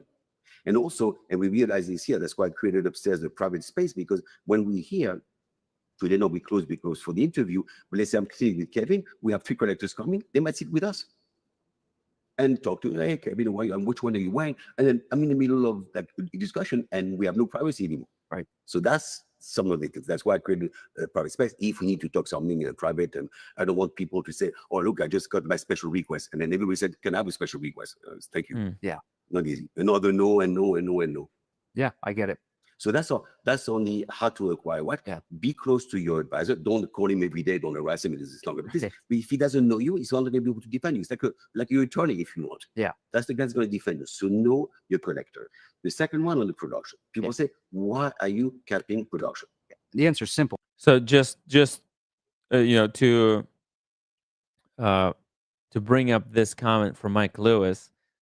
Tim, bingo, Kevin O'Leary has so much more to offer as a celebrity. Exactly. If FP Journe bases their allocations on what the collectors can do for them, then people like Kevin O'Leary, people who have access to mass media, they have a lot more to offer than private individuals who nobody knows, who are working in secret. Right? Unless those people are willing to spend more money at the AD than Kevin O'Leary does. But, celebrity is a type of currency. Right? It's a set number for the most part. I mean, a general range. And never set.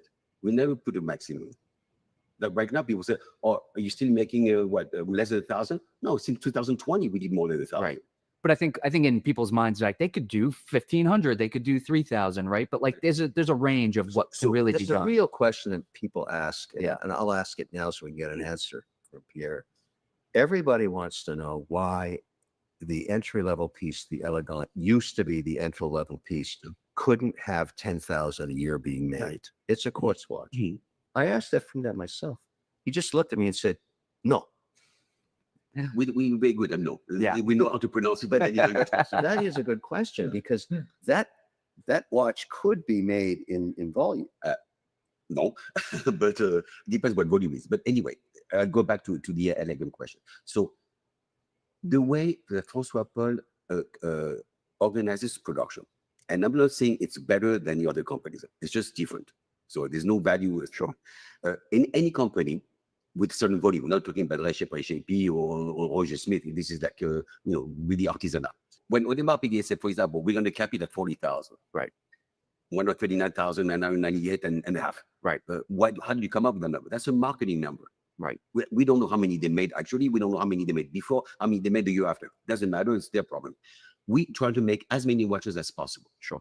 But it's one watchmaker versus the other companies. We all going to do parts, and these people are going to do the assembly. You can explode the production. But François Paul, as a respect, is going to say, it's you that is going to be from A to Z. It is not good in terms of output. Sure. Worst case scenario. This one. See, this is why a lot of people like FP Journe, because it's not a assembly line watch. One watchmaker for one watch from beginning to the end. That takes a lot more skill to do than having watchmaker that does one little task and then passes it on to the next watchmaker, and so on. You get this production line. It's a completely different thing. watch within 3 years of warranty comes back for repair. It happens. When people tell you we never have a problem with the watches, they're lying to you. We have problems with watches. It's mechanical. It's the nature of the beast. We're going to have some issues, either nature, human problems, or conceptual, but we're going to have issues. Otherwise, as François says, buy a watch, pay your $40. When it doesn't work, buy another one, and leave us alone. Sure. We know that. So don't think it doesn't exist. So it comes back to the actual guy that made it, not the after-sales service. Any other company said, no, let's do the output. It is bad for the short term. It's actually excellent for the midterm, because if you do the mistakes over and over, first you fight because you don't know how to do it, or you learn from your mistakes. Remember when you did the Babson, learn from your mistakes, learn from your failures. That's the only way you can learn. If you give it to the after-sales service, you don't know that you made a mistake. That's very interesting, actually. Yeah. So you don't want to be the guy that all your watches come back. Right. Well, and I think if wow. production was only focused on elegant and there was no other watches, there would be a ridiculous amount, right? And again, it's in all the department. But let's say the Komatsu one. Sure. One of the easiest, not the easiest for everyone, but easiest for Journe to assemble. Anyone in our the company can do a Komatsu one. Maybe if we only make this, then we make 2,000 of it. It's man hours. We have so many hours, and this is so many hours to produce equals output. That easy. Birkin, Kelly, and Hermes. What they don't call Vietnam and say, give me another 100,000 bags by next week and hang up. It's in-house. So it's all we can do. Sure. Not one more, not one less. Well, and I think the other thing that people forget is that Journe is so focused on, Francois Paul rather, is so focused on the really, really high-end stuff, you know, the one-off stuff, the crazy, complicated stuff that, you know, you can only make so many of, but that's his real passion, is focusing on really high-end watchmaking. No, this is so because he loves the Chronometer. He loves the Chronometer. Well, he loves everything he's made, I'm sure, but we stopped the Chronometer. Yeah. It's a pain in the butt to produce. Sure. In terms of the dial, in terms of the manufacturing is a problem. Even the case is difficult. Yeah. I mean, the tantalum case is to the level of 600. I don't even know compared to 100 in gold. Right, but I think the production of the number of watches that FP Journe could make would be slightly higher if there wasn't also a focus on high-end horology for some of these other pieces. That's the example. Correct. They said 2,000 kilometers. Correct. And I think that's what people forget. If we make the astronomic, everyone and our watchmakers could make the astronomic, which is not true. Some people can do this, some people cannot do this. We have one guy, right? I'm not going to mention his name. He's been doing chronometer for the past 15 years. He can't go to the next level. He's there. He cannot move. So maybe if we do this in that example, and we have over time, maybe we make 50 astronomic. So it's the average between 50 and 2,000, give or take some numbers. Yeah. That's the reality of things. Now we can hire more watchmakers. But we're in the middle of Geneva, so we have to go to Meyrin or the industrial zone. François said, I like to walk to the office. End of story. Yeah. Remember, François Paul is not about money. Money is not the end goal. We need Kevin's money, but this is what we're going to do with it. And Kevin, let me show you what we did with it. Yeah. So it's also, as a salesperson, just imagine how powerful it is. It's inclusive. You are part of the history of Journe. Sure. You buy Rolex, and Rolex is a fantastic company. The product is amazing. Are you part of the Rolex history? Kevin is part of the Journe history. Sure. On top of this, he promotes it. So he's doubly part of this. Is a true ambassador. I don't like that word, but it is what it is. Sure. He is an ambassador. Yeah. So that's the situation. He's not going to move. So he's going to have more watchmakers. Yeah. So that's it. Yeah. You know, easy way to, well, not necessarily easy, but a free way that you can increase your odds of being able to get wristwatches from FP Journe is being active on Instagram. If you're active on Instagram, if you post pictures of your watches, restart your browser if this continues to be a problem. What the hell? I have some kind of an issue. Hopefully you guys can hear me. Browser has lost connection to your screen share audio. I don't have any. Okay. Anyways, you can, if you share your collection on Instagram and you interact with people online, you can grow a following or whatever, and you can use that to leverage to make an argument for yourself. Kind of, you can become a mini celebrity in the wristwatch space. So that's what a lot of people doing. A lot of watchmakers. Oh shit. Let me know, guys, if there's audio. Sorry. I'd love to know from both of you. Kevin start with you. You get questions of people asking you, one about Journe specifically, but two about watches in general. Yeah. And what's something that you would love for every collector, just one thing that you think every collector should really know about Journe that makes it so special? What's the thing that you tell people when they say, tell me about FP Journe? They don't often understand my answer, but it's always the same. It's a community. It's a very, very interesting community of very eclectic people all around the world. And it's like a passport. If you own a Journe, you're able to be part of a collection of a very few number of people that understand, Cool. Thank you. a lot about just art. To me, it's almost like collecting contemporary art or modern art. It's different than buying a watch. You know what I mean? It's hard to display. Go to a party with your painting. Yeah. You're not going to go to a party. Yeah, exactly. That's also, it's sort of, it's that, and that, that's the appeal. Right. And so the people that I brought a few people into the Journe community. They've been able to buy some pieces, and now they're crazy passionate. Yeah. They call me all the time. What do you think I should get for my next one? And I always say to them, it's not going to be up to you which the next one is. Right. You're going to have to find out what they want to give you. Right. Just say you want another watch. They already know what you have. See, one of the beautiful things is if you're not buying, I don't buy the secondary market very often. I talked about that earlier, but Journe knows exactly which calibers I own. Yep. So we can recommend one. Yeah. So I get recommendations all the time. We're going to go in this direction. I have a beautiful piece coming this December. Beautiful red, of course. But, I was part of the design of it, the decisions on it. And I'm looking forward to it. It's going to fit beautifully in the collection. Yeah. And that's always exciting. Yeah, certainly. It's all, and so that piece will become part of the legacy of the thing. And I don't know. I find this brand is unique, as every brand is, but this one's unique for the sense of community. Sure. So that was a big question that we had, because the problem with what Kevin said, could that be the problem? It's not. You're buying because of the community, not because of the merit of the watch. That being said, because of the people that already buy this and are the part of the community, if you don't talk about watches for the next 10 hours, get out. Yeah. I mean, the issues of when we have parties here, when we have parties here, everybody's crazy. Yeah. Well, we all know, like, Richard, not going to match his last name, but we all know this guy. It's a joke every time. Say, we're not allowed to talk about anything but watches. Richard is here, so we're not allowed. Yeah. And we're not allowed. Yeah. So it's intense. So if you're not really passionate, sure, you're going to come to community and say, oh, I like Kevin, it's nice, whatever, and he's going to talk about watches for the next 10 hours. Boring. So for us, it's good because they don't come back. Right. They're not passionate. Yeah. It's a way for us to also to tell. Yeah. The good thing is, if you know in watches, let's see like this. One of the reasons why you should buy a Journe, when you tell me about this, he's the best watchmaker alive. Period. And I know so much more than you do. And I'm not trying to sell you a watch. I don't have anything to sell, as you know, and as you know. So you have one coming this year, and it's one. It's coming, not two or three. He knows less than I know about not getting something. Yeah. Yeah. So we have to work like this. Of course. Yeah, I get it. But imagine, here's what I tell people when they ask me a Journe. It's very simple. I say, imagine if you could buy a Picasso from Picasso while Picasso was alive, but he had already established himself as Picasso. Right. So that's what you're getting with Journe. There's going to be a time when Journe passes. I don't want that to happen, obviously. But 120. You know what that means? It means that there's going to be pre and post Journe. Sure.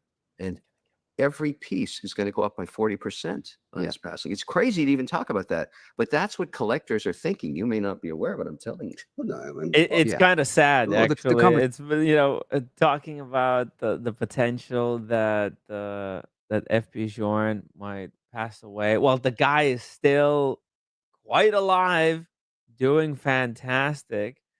I don't think he's even that old. Let's see. How old is Francois? How old is FP Journe? Like, honestly, Mr. Wonderful looks older than FP Journe. Okay, he's 68. Okay, how old is Mr. Wonderful? 68 versus 71.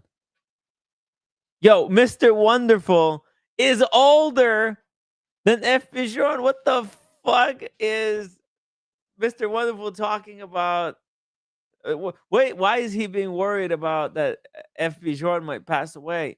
Dude, you're older. Chances are Mr. Wonderful is going to go way before Francois. It is Crazy argument. And I might die even sooner.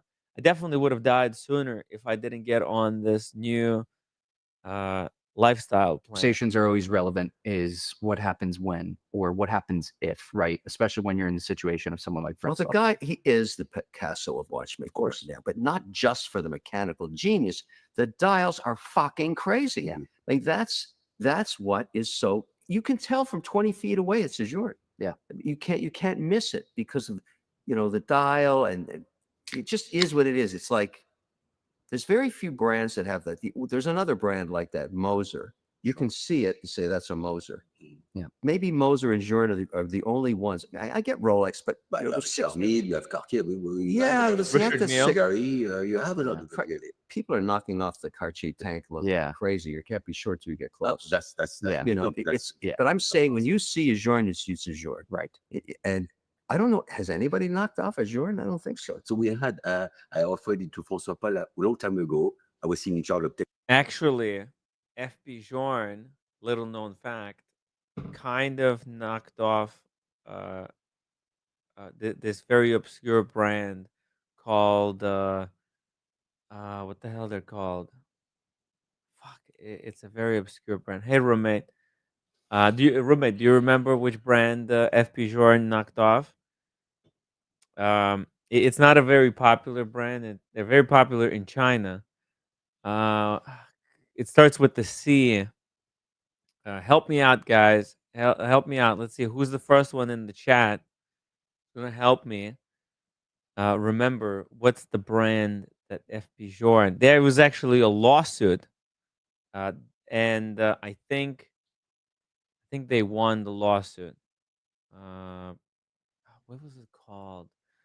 Let's see, watch brands that start with C. Here we go. What luxury? Let's put luxury. Luxury. It's not Creedor. Thank you for the good guess. Maybe it's not a C. Let's see. Cartier, Century, Certina, Chanel, Chopard, Kristen Clarlet, Carl F. Booker, Carl and Sochi, Cat. No, it's not Casio. Maybe it's not C. Fuck. Okay. Let's do this. List of luxury watch. It's Jacques Dro. Yes, thank you, Tom. That's the brand I was looking for. Yes, thank you. It's Jacques Dro. Little known fact, Jacques Dro. Jacques Dro. Check it out, guys. Let's pull it up, Timmy. Here we go. Not this particular model, but let me show you. Wow, they make some crazy pieces. Wow, they've gone into crazy models, but wow, Bon Jovi. Holy shit, 40th anniversary Bon Jovi edition. This is like a super hyper custom made watch brand now. But they were different back then. Let's see here. Jacques Dro watches. Chrono 24. Let's go Chrono 24. I'll show you guys some watches. You'll see. You see what I mean? Oh, even like this one. Look at that. You see it? The screws, the kind of frames. That's so FP Journe. Except the hands. The hands are very different. Let me show you another model. That's going to be a good representative of that. It's the cheaper ones. They're actually not very popular. See, like this one right here. You see that? That's very FP Journe for 12,000. Think about it, guys. You can get this watch that kind of sort of looks like FP Journe. It's solid gold, no original box and papers. Unfortunately, 42.8. Look at the finish on the movement. Stunner. But there's no demand. See it? Like, where are the collectors? Why aren't they buying Jacques Dro before Jacques Dro explodes? Right? It's ironic, isn't it? There's so many brands, but all of these guys, I tell you this, not all of these collectors, they want the watch because they're innocent collectors. A lot of them want it because it goes above retail and their money is safe if not multiplied. Technomarine, so we're talking about early 2000. Yeah. We had a deal with Chanel and Rolex, and we had a shed that we used to go to Canada Street to demolish watches. At that time, it was Technomarine, so it was totally different thing. But I found a beautiful resonance. Sure. But the guy was so smart. He loved the design of the resonance. He said, FP Journe, who's this? Tag Heuer. What? He put Tag Heuer. You're good. Is that still around? But it's a fake one, obviously. And but it's do you guys have it? I paid the $50 or whatever. I gave it to François, but okay. That was it. End of discussion. I said you should have kept it because it was cool. I wish I could buy that. It would have I know. Because I love the idea of let me put a name that I know, but with the design that I like. Yeah. At that time, FP Journe, still to that's it. Masses, nobody knows FP Journe, man. We like it this way. Yeah. So it's better this way for us. That's funny. I love it. Very funny. Well, we're going to look at some watches in a second here, but I asked some of the viewers to field a couple questions that would be a little bit more on the fun side for both of you, a little bit more relaxed. So, Kevin, we'll start with you. Someone wants to know, if it was 1998, 1999, and Francois Paul walks through the Shark Tank and pitches a subscription, would you have given him the 50% deposit back then? No. See, now you're saying no. No, it's a great question because I love that question because at what point does the watchmaker all of a sudden have the transition where the demand exceeds supply? Right. There's that moment. Maturity. Yeah. It's like an artist. It's like an artist. Very 100 people want to be artists. One of them makes it. You know. Sure. It's graduation day. It's a very interesting thing. But that I remember for me, my introduction to Journe was one of the royal family of UAE that called me up, and I was in New York. And I think you remember this day. It's when I met you. He said, "You must go to the Journe Society dinner." I said, "What is Journe Society? Who's FP?" And he said, No. He's a good friend of mine. He's a master collector. He said, "I'm going to make a phone call for you. Just show up at the boutique." And that was the beginning of the journey. I know. But that night, at that dinner, I went out of my mind. I mean, I met all these Journe guys. But let's be realistic about this. You know, talking about transparency. There you go. You see it. Owning a Journe is more than just owning a wristwatch. It's an access to one of the most elite, exclusive men clubs in the world, on the planet Earth. Okay? People with extraordinary wealth, power, fame, they all have and want to have a Journe wristwatch. When you have a collector telling another collector, "You stupid, you should buy this watch," me as a salesperson, I can't say that. Right. But when it's a collector to another collector, just imagine the importance. Remember that for the purchase of something you don't need, luxury item, sure. Obviously not aspirin because or food, not the commodity.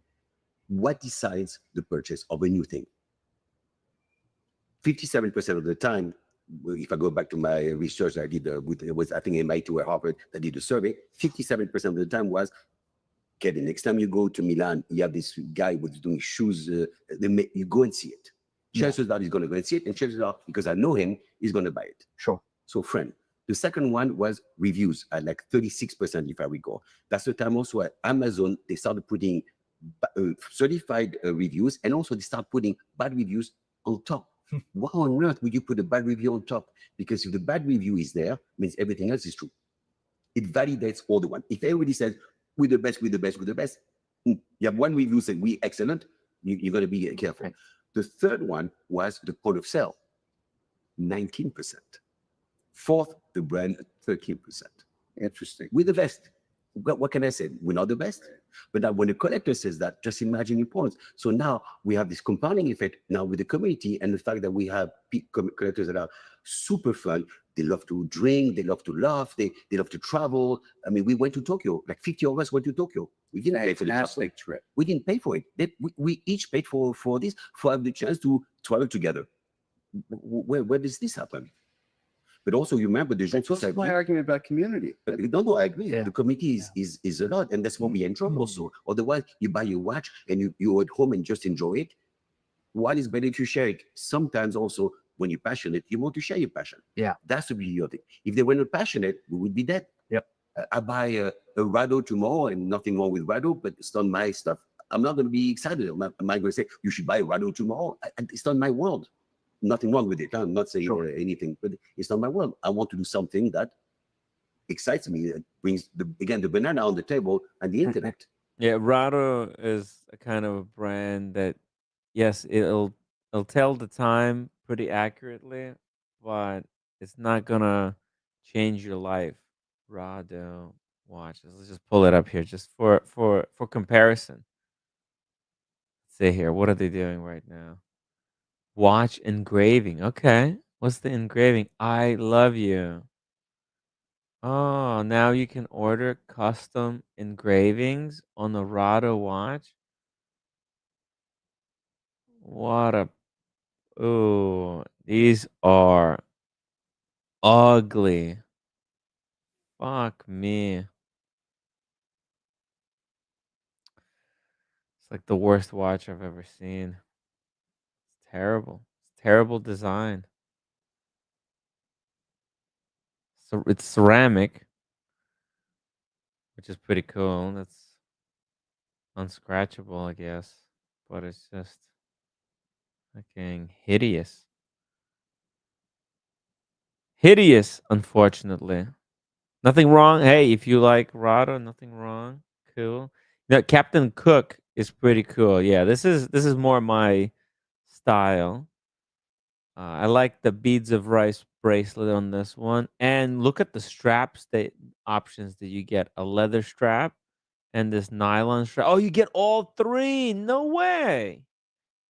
Fuck yeah! Look at that. You get it's a NATO strap. It's a NATO strap, a deployant leather strap. Right on. That's pretty cool. Okay. I like this. It's pretty cool. 42 mil case size. That's good size. Captain Cook. Oh, Captain Cook. I recently I went to the memorial of where Captain Cook was killed in Hawaii. And my family almost died of dehydration. So there you go. Yeah. Well, I want to touch on a topic I want to make sure we cover because it started with Journe. Watch insurance. Yep. So then you have your own. Yes, platform. but the reason it happened, and Pierre's part of this years ago, maybe 3 years ago, I don't remember. When I went to get my watch insured, and they said, Journe, I said, yeah, I want it insured for replacement value. And they said, can you replace this? That's not easy, right? It's a tough decision. They said, how do we mark to market the value of this piece? We started this discussion because most watch insurance policies, including mine, attached to the home policy, they give you the depreciated value of the watch when it gets stolen or lost or broken. They also try and get involved to try and replace it themselves, and they don't know what they're doing. So, yeah. So I actually went to Chubb, the underwriter Chubb, and said, I'm a collector. I've got a problem. I also develop a lot of companies. Sure. I'd like to establish a new watch insurance company. BT was my partner that solves for people that are passionate about watches. It took me 3 years. And Danny Gubberg in 1916, when I met with him, he said, this solves a huge problem. Yeah. We want to go with you exclusively. Let's start. We'll be the founding. Explain the principle, because right now it's just insurance. Your principle is brilliant. It's not the insurance job, is the job. I don't need you for job. I can contact them. But your principle is much more interesting. Yes, but the way it works is you can insure the watch when you buy it right on the point of sale. In 1916, launched last Monday. We wrote our first policy. Yeah. So you can decide, do I want to insure it for what I bought it for right here? Or would I like to have the software scrape the market auction values every 24 hours and determine what it's worth the moment it's lost or stolen? Can I Oh, get that? shit. In addition, and this was Danny's idea, which I loved, he said, well, wait a second. Why doesn't it also say where it was purchased? If it was purchased in 1916 and it's now been stolen, we'll replace it. If you don't want cash, you want your watch back, we'll send it back to the dealer. Yeah. So in a sense, Danny and I designed this with the software guys. We created this product. And when I was at Watches and Wonders in Geneva, every brand is talking about this. Yeah, but what about the fact that you can basically turn it off? Yes, yeah, that's the main thing. Because you don't need to pay insurance if it's sitting in a safe. You only I travel with 17 pieces max. That's it. I only want to insure those. It only travels with 17 pieces. Holy shit. Mr. Wonderful is out of control, man. 17 pieces. That's wild. I wonder. Okay, we have to see his collection video now. That's You great. need to insure the hundreds of watches that are sitting in a vault in Zurich. Yeah. So that I love. And because the bank insures it. So, well, it's really interesting how Chubb stepped up and said, okay, let's work on the code, the technology together. We created a brand. I'm really proud of this product. It's great. 3 years I've been working on this, and I've spent a lot of money investing in it. But I think it's going to change the industry, and I love the fact that Danny backed me on it, and we're doing this together. I'm going to show it to you guys in 6 months. Have a look at it. Look, we'll be sure to put a link in here. I have 100 watches, but I'm traveling not 17 too many, but like three pictures. That's what I'm doing for this week. And I'm only paying for this. I already have a contract with Chubb. They're already pre-registered. That's how it works. And then why would I pay for the ones in the safe? Yeah. Doesn't make sense. So let me ask you a question. So do you get charged then a premium based on the amount of time that you're traveling, or is it just a monthly premium that you pay? No, for what's beautiful about AI now in the watch insurance industry, this is really incredible. So the insurance industry is very regulated. So Florida has a different regulator than Illinois has. The software is able to determine the risk based on a lot of input from AI because of millions of contracts that have been already issued. So it's trying to determine what is the probability of a loss or theft based on what you're doing, what your activity is. It's gotten very sophisticated. Yeah. It's very good. And so you really, all you want is most people, and it's amazing, when they walk out of the boutique, they want to know if somebody snatches the bag. That's the number one reason they're buying at the point of sale. It's insured. Right. It's like Apple Care. Click here. Mm-hmm. And so you choose a couple of things. The way it works is at the moment you get it insured, the store is 9 seconds later is issued the policy.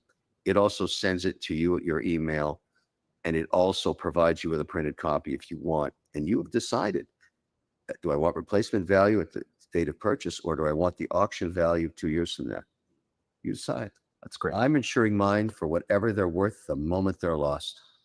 Because most of my watches have appreciated. Yeah. They haven't appreciated. I like the fact you can manipulate and make it to your needs and not basically what Chubb is offering. Certainly. When you go and say, this is my policy, and adhere to it. No, it solves a big problem. For sure. It's personalized. Yeah. I like how Mr. Wonderful snuck in there. Most of his watches appreciated in value. You see, that's what I was saying earlier. He's trying to build the most appreciated collection in the world. He wants to be known as the guy with the most above retail value collection, which is, hey, the more power to him. It's great. That's the goal that he chose. Anyways, I'm very proud of it. Pursue. And we're modifying it based on, people say, I wish it could do this. I wish it could do this. So I said, it can. Yeah. Let us figure that out for you. So we're going to do it. Daddy wanted something very specific for 19. So you go. Not only is Mr. Wonderful a collector, and he spruiks watches, right? He's working on the business model to make millions. Okay, he's involved in this insurance thing to develop probably the best, most sophisticated insurance for watch collectors. That's pretty cool. He's able to turn his passion for making money into making more money. Boom. 16, and we have that now. That's great. And then we'll hear from other makers. But anyways, I want that to be my legacy. It's called Wonder Care. Perfect. Anybody can go to wondercare.com Care. and look at it. That's great. I love it. And it's launched. Wonder Care. Let's see it. Wonder Care. Wonder Care. Chubb. Wonder Care. Wait, is this it? No, I'm in the wrong page. How jewelry insurance. Wonder Care. Oh, learn more about Wonder Care Insurance. Here you go. 1916 company. Wonder Care. Watch insurance. Let's see here. There's Mr. Wonderful. He's wearing 2 watches, wearing a Richard Mille 6701. And I'm not sure what the other one looks like. An FP Journe. Oh man, I think that might be EG2, a Creedor. He's wearing a Creedor EG2, and the other one. Oh, here's the video. Look at that. Hi, Mr. Wonderful here. I love watches. That's why I'm sitting right here at the 1916 company. This is where all the watches are. You name it, they got it. From entry-level product all the way up to Patek, FP Journe, you name it. I wear 2. Red bands, of course. But what about watch insurance? You don't want anything bad to happen. Break, loss, theft. I couldn't find what I needed because what I don't like about most watch insurance on a home package is it only reflects the depreciated value when many watches go up, while the depreciated value on your insurance plan in your home goes down. So you don't get your money back and you don't get your watch back. Now, look, I couldn't find a solution for it, so I created one called Wonder Care. With Wonder Care, it's specifically designed for watches. I did it for me, for my collection, because I couldn't get any insurance that made sense. You want a new watch? You want your cash back? Do you want it at the purchase price or the market value? All those options are available with Wonder Care. But most importantly, you can go back to the 1916 company and get a new watch. That's what you really want. Nobody really wants their cash back. They want their watch back. I got all your bases covered. Thank you, 1916, and thank you, Wonder Care.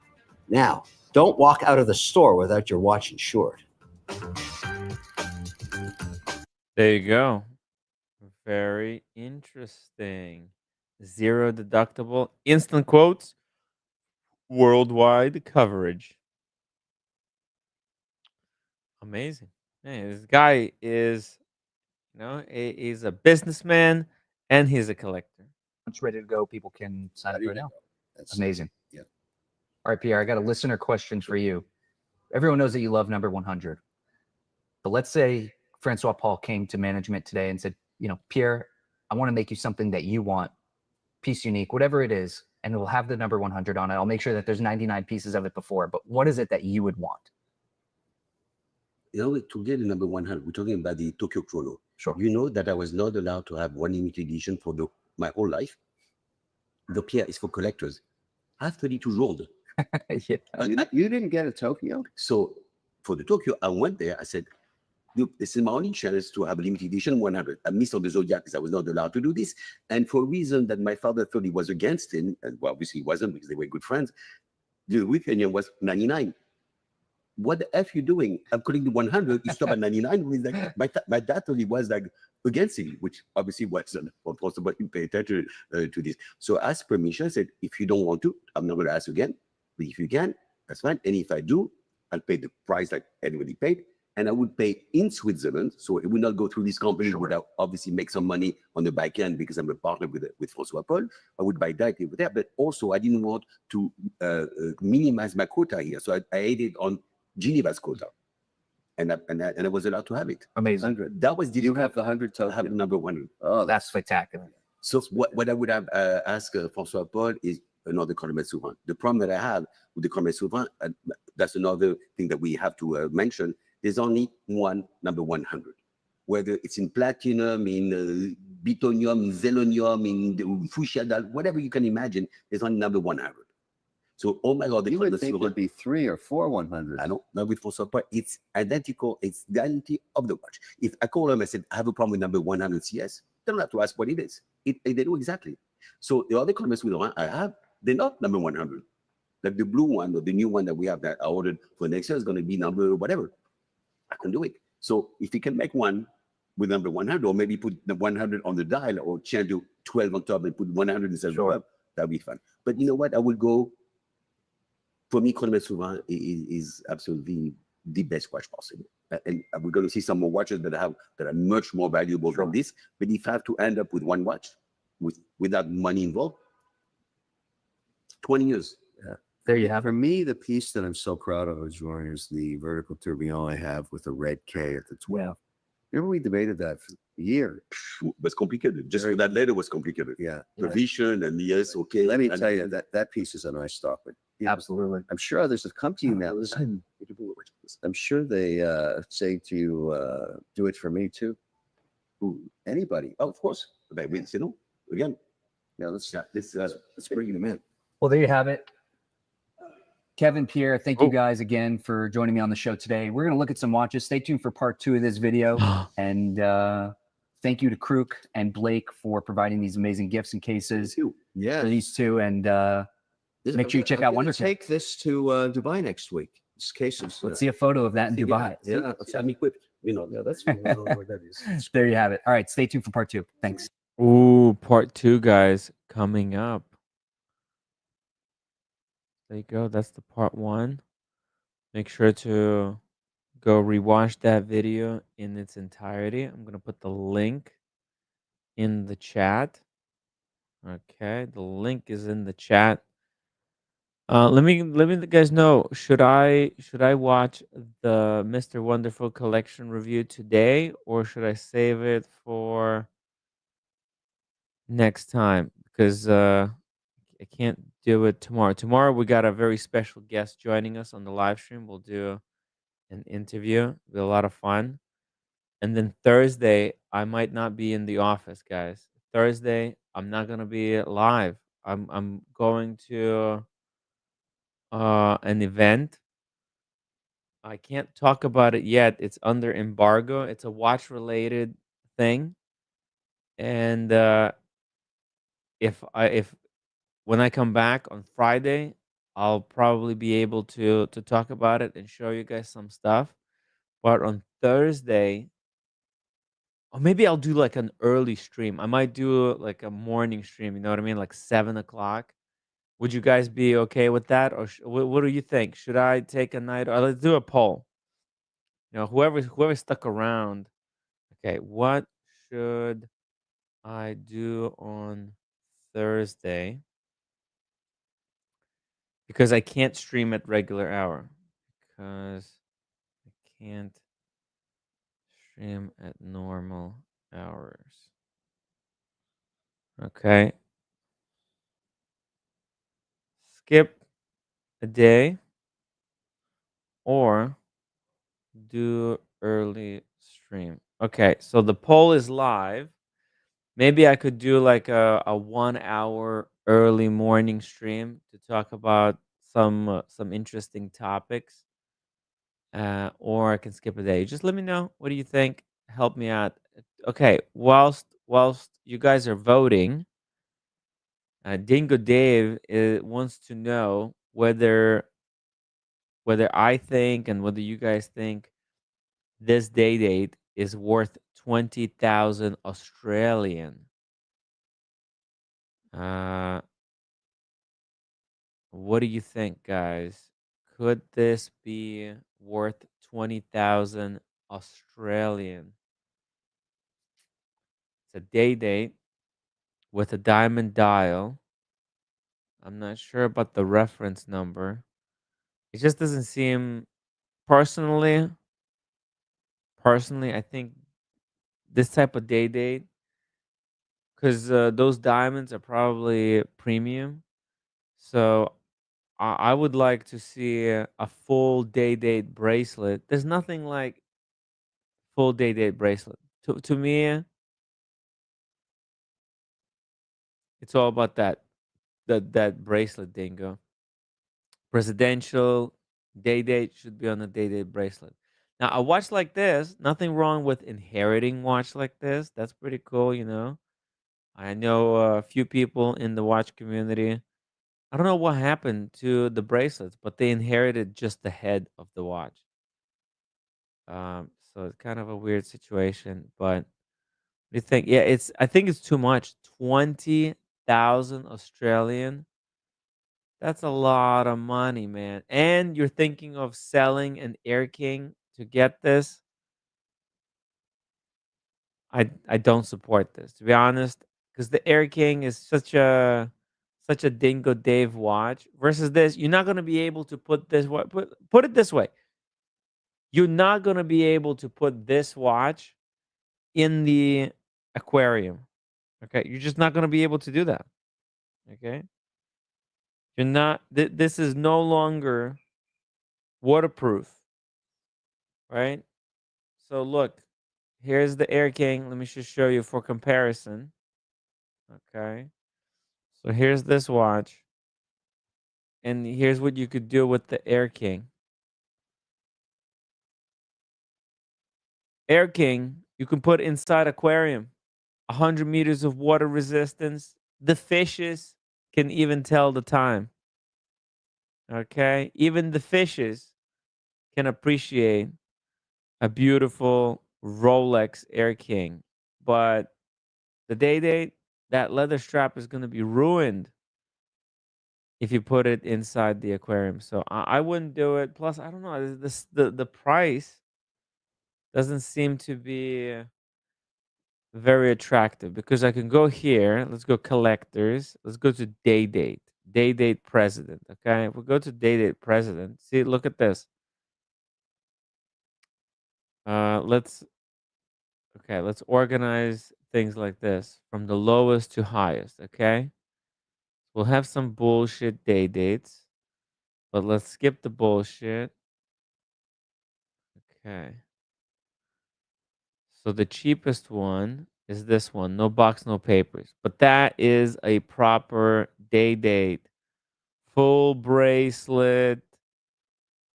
It's got a beautiful champagne dial. I think this is a couple of links short, but it's got full bracelet, man. It's jingly jangly, but that's the charm of the watch. 15,000. Now that's not far off 20,000 Australian. Let's translate these numbers, okay? 20K Australian to US dollars. That's 13,000 US dollars, okay? And this is 14.5. So for 1,400 more, you can have a presidential on the full bracelet. I mean, how does that make sense? Explain to me. It just doesn't make any sense. That's a 6 3/4 wrist, or 6 3/4. There you go.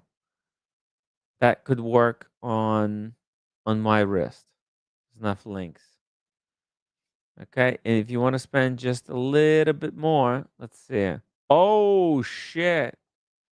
Okay, look at this. Presidential with the champagne, with the tapisserie. I forget what they call this, but that's a beautiful, like a curtain dial. I love these. This is the American Psycho dial. That's a badass watch. This is a perfect watch for a night out. Ooh, this one's got all the links. Yeah, look at the extra stretchy. It's got that extra stretch. It's gonna feel really comfortable in the wrist. See, that's what I would do. I just don't think you should jump into a day date on the strap. Okay, this is my opinion. Don't have to listen to it. But guys, I think um, hmm, think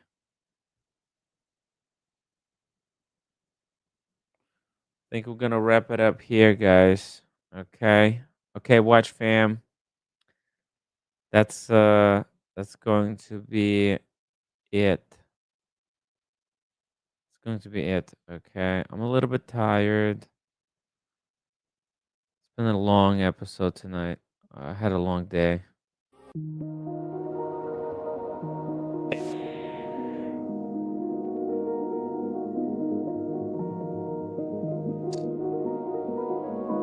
Importantly, wear your shoes proudly.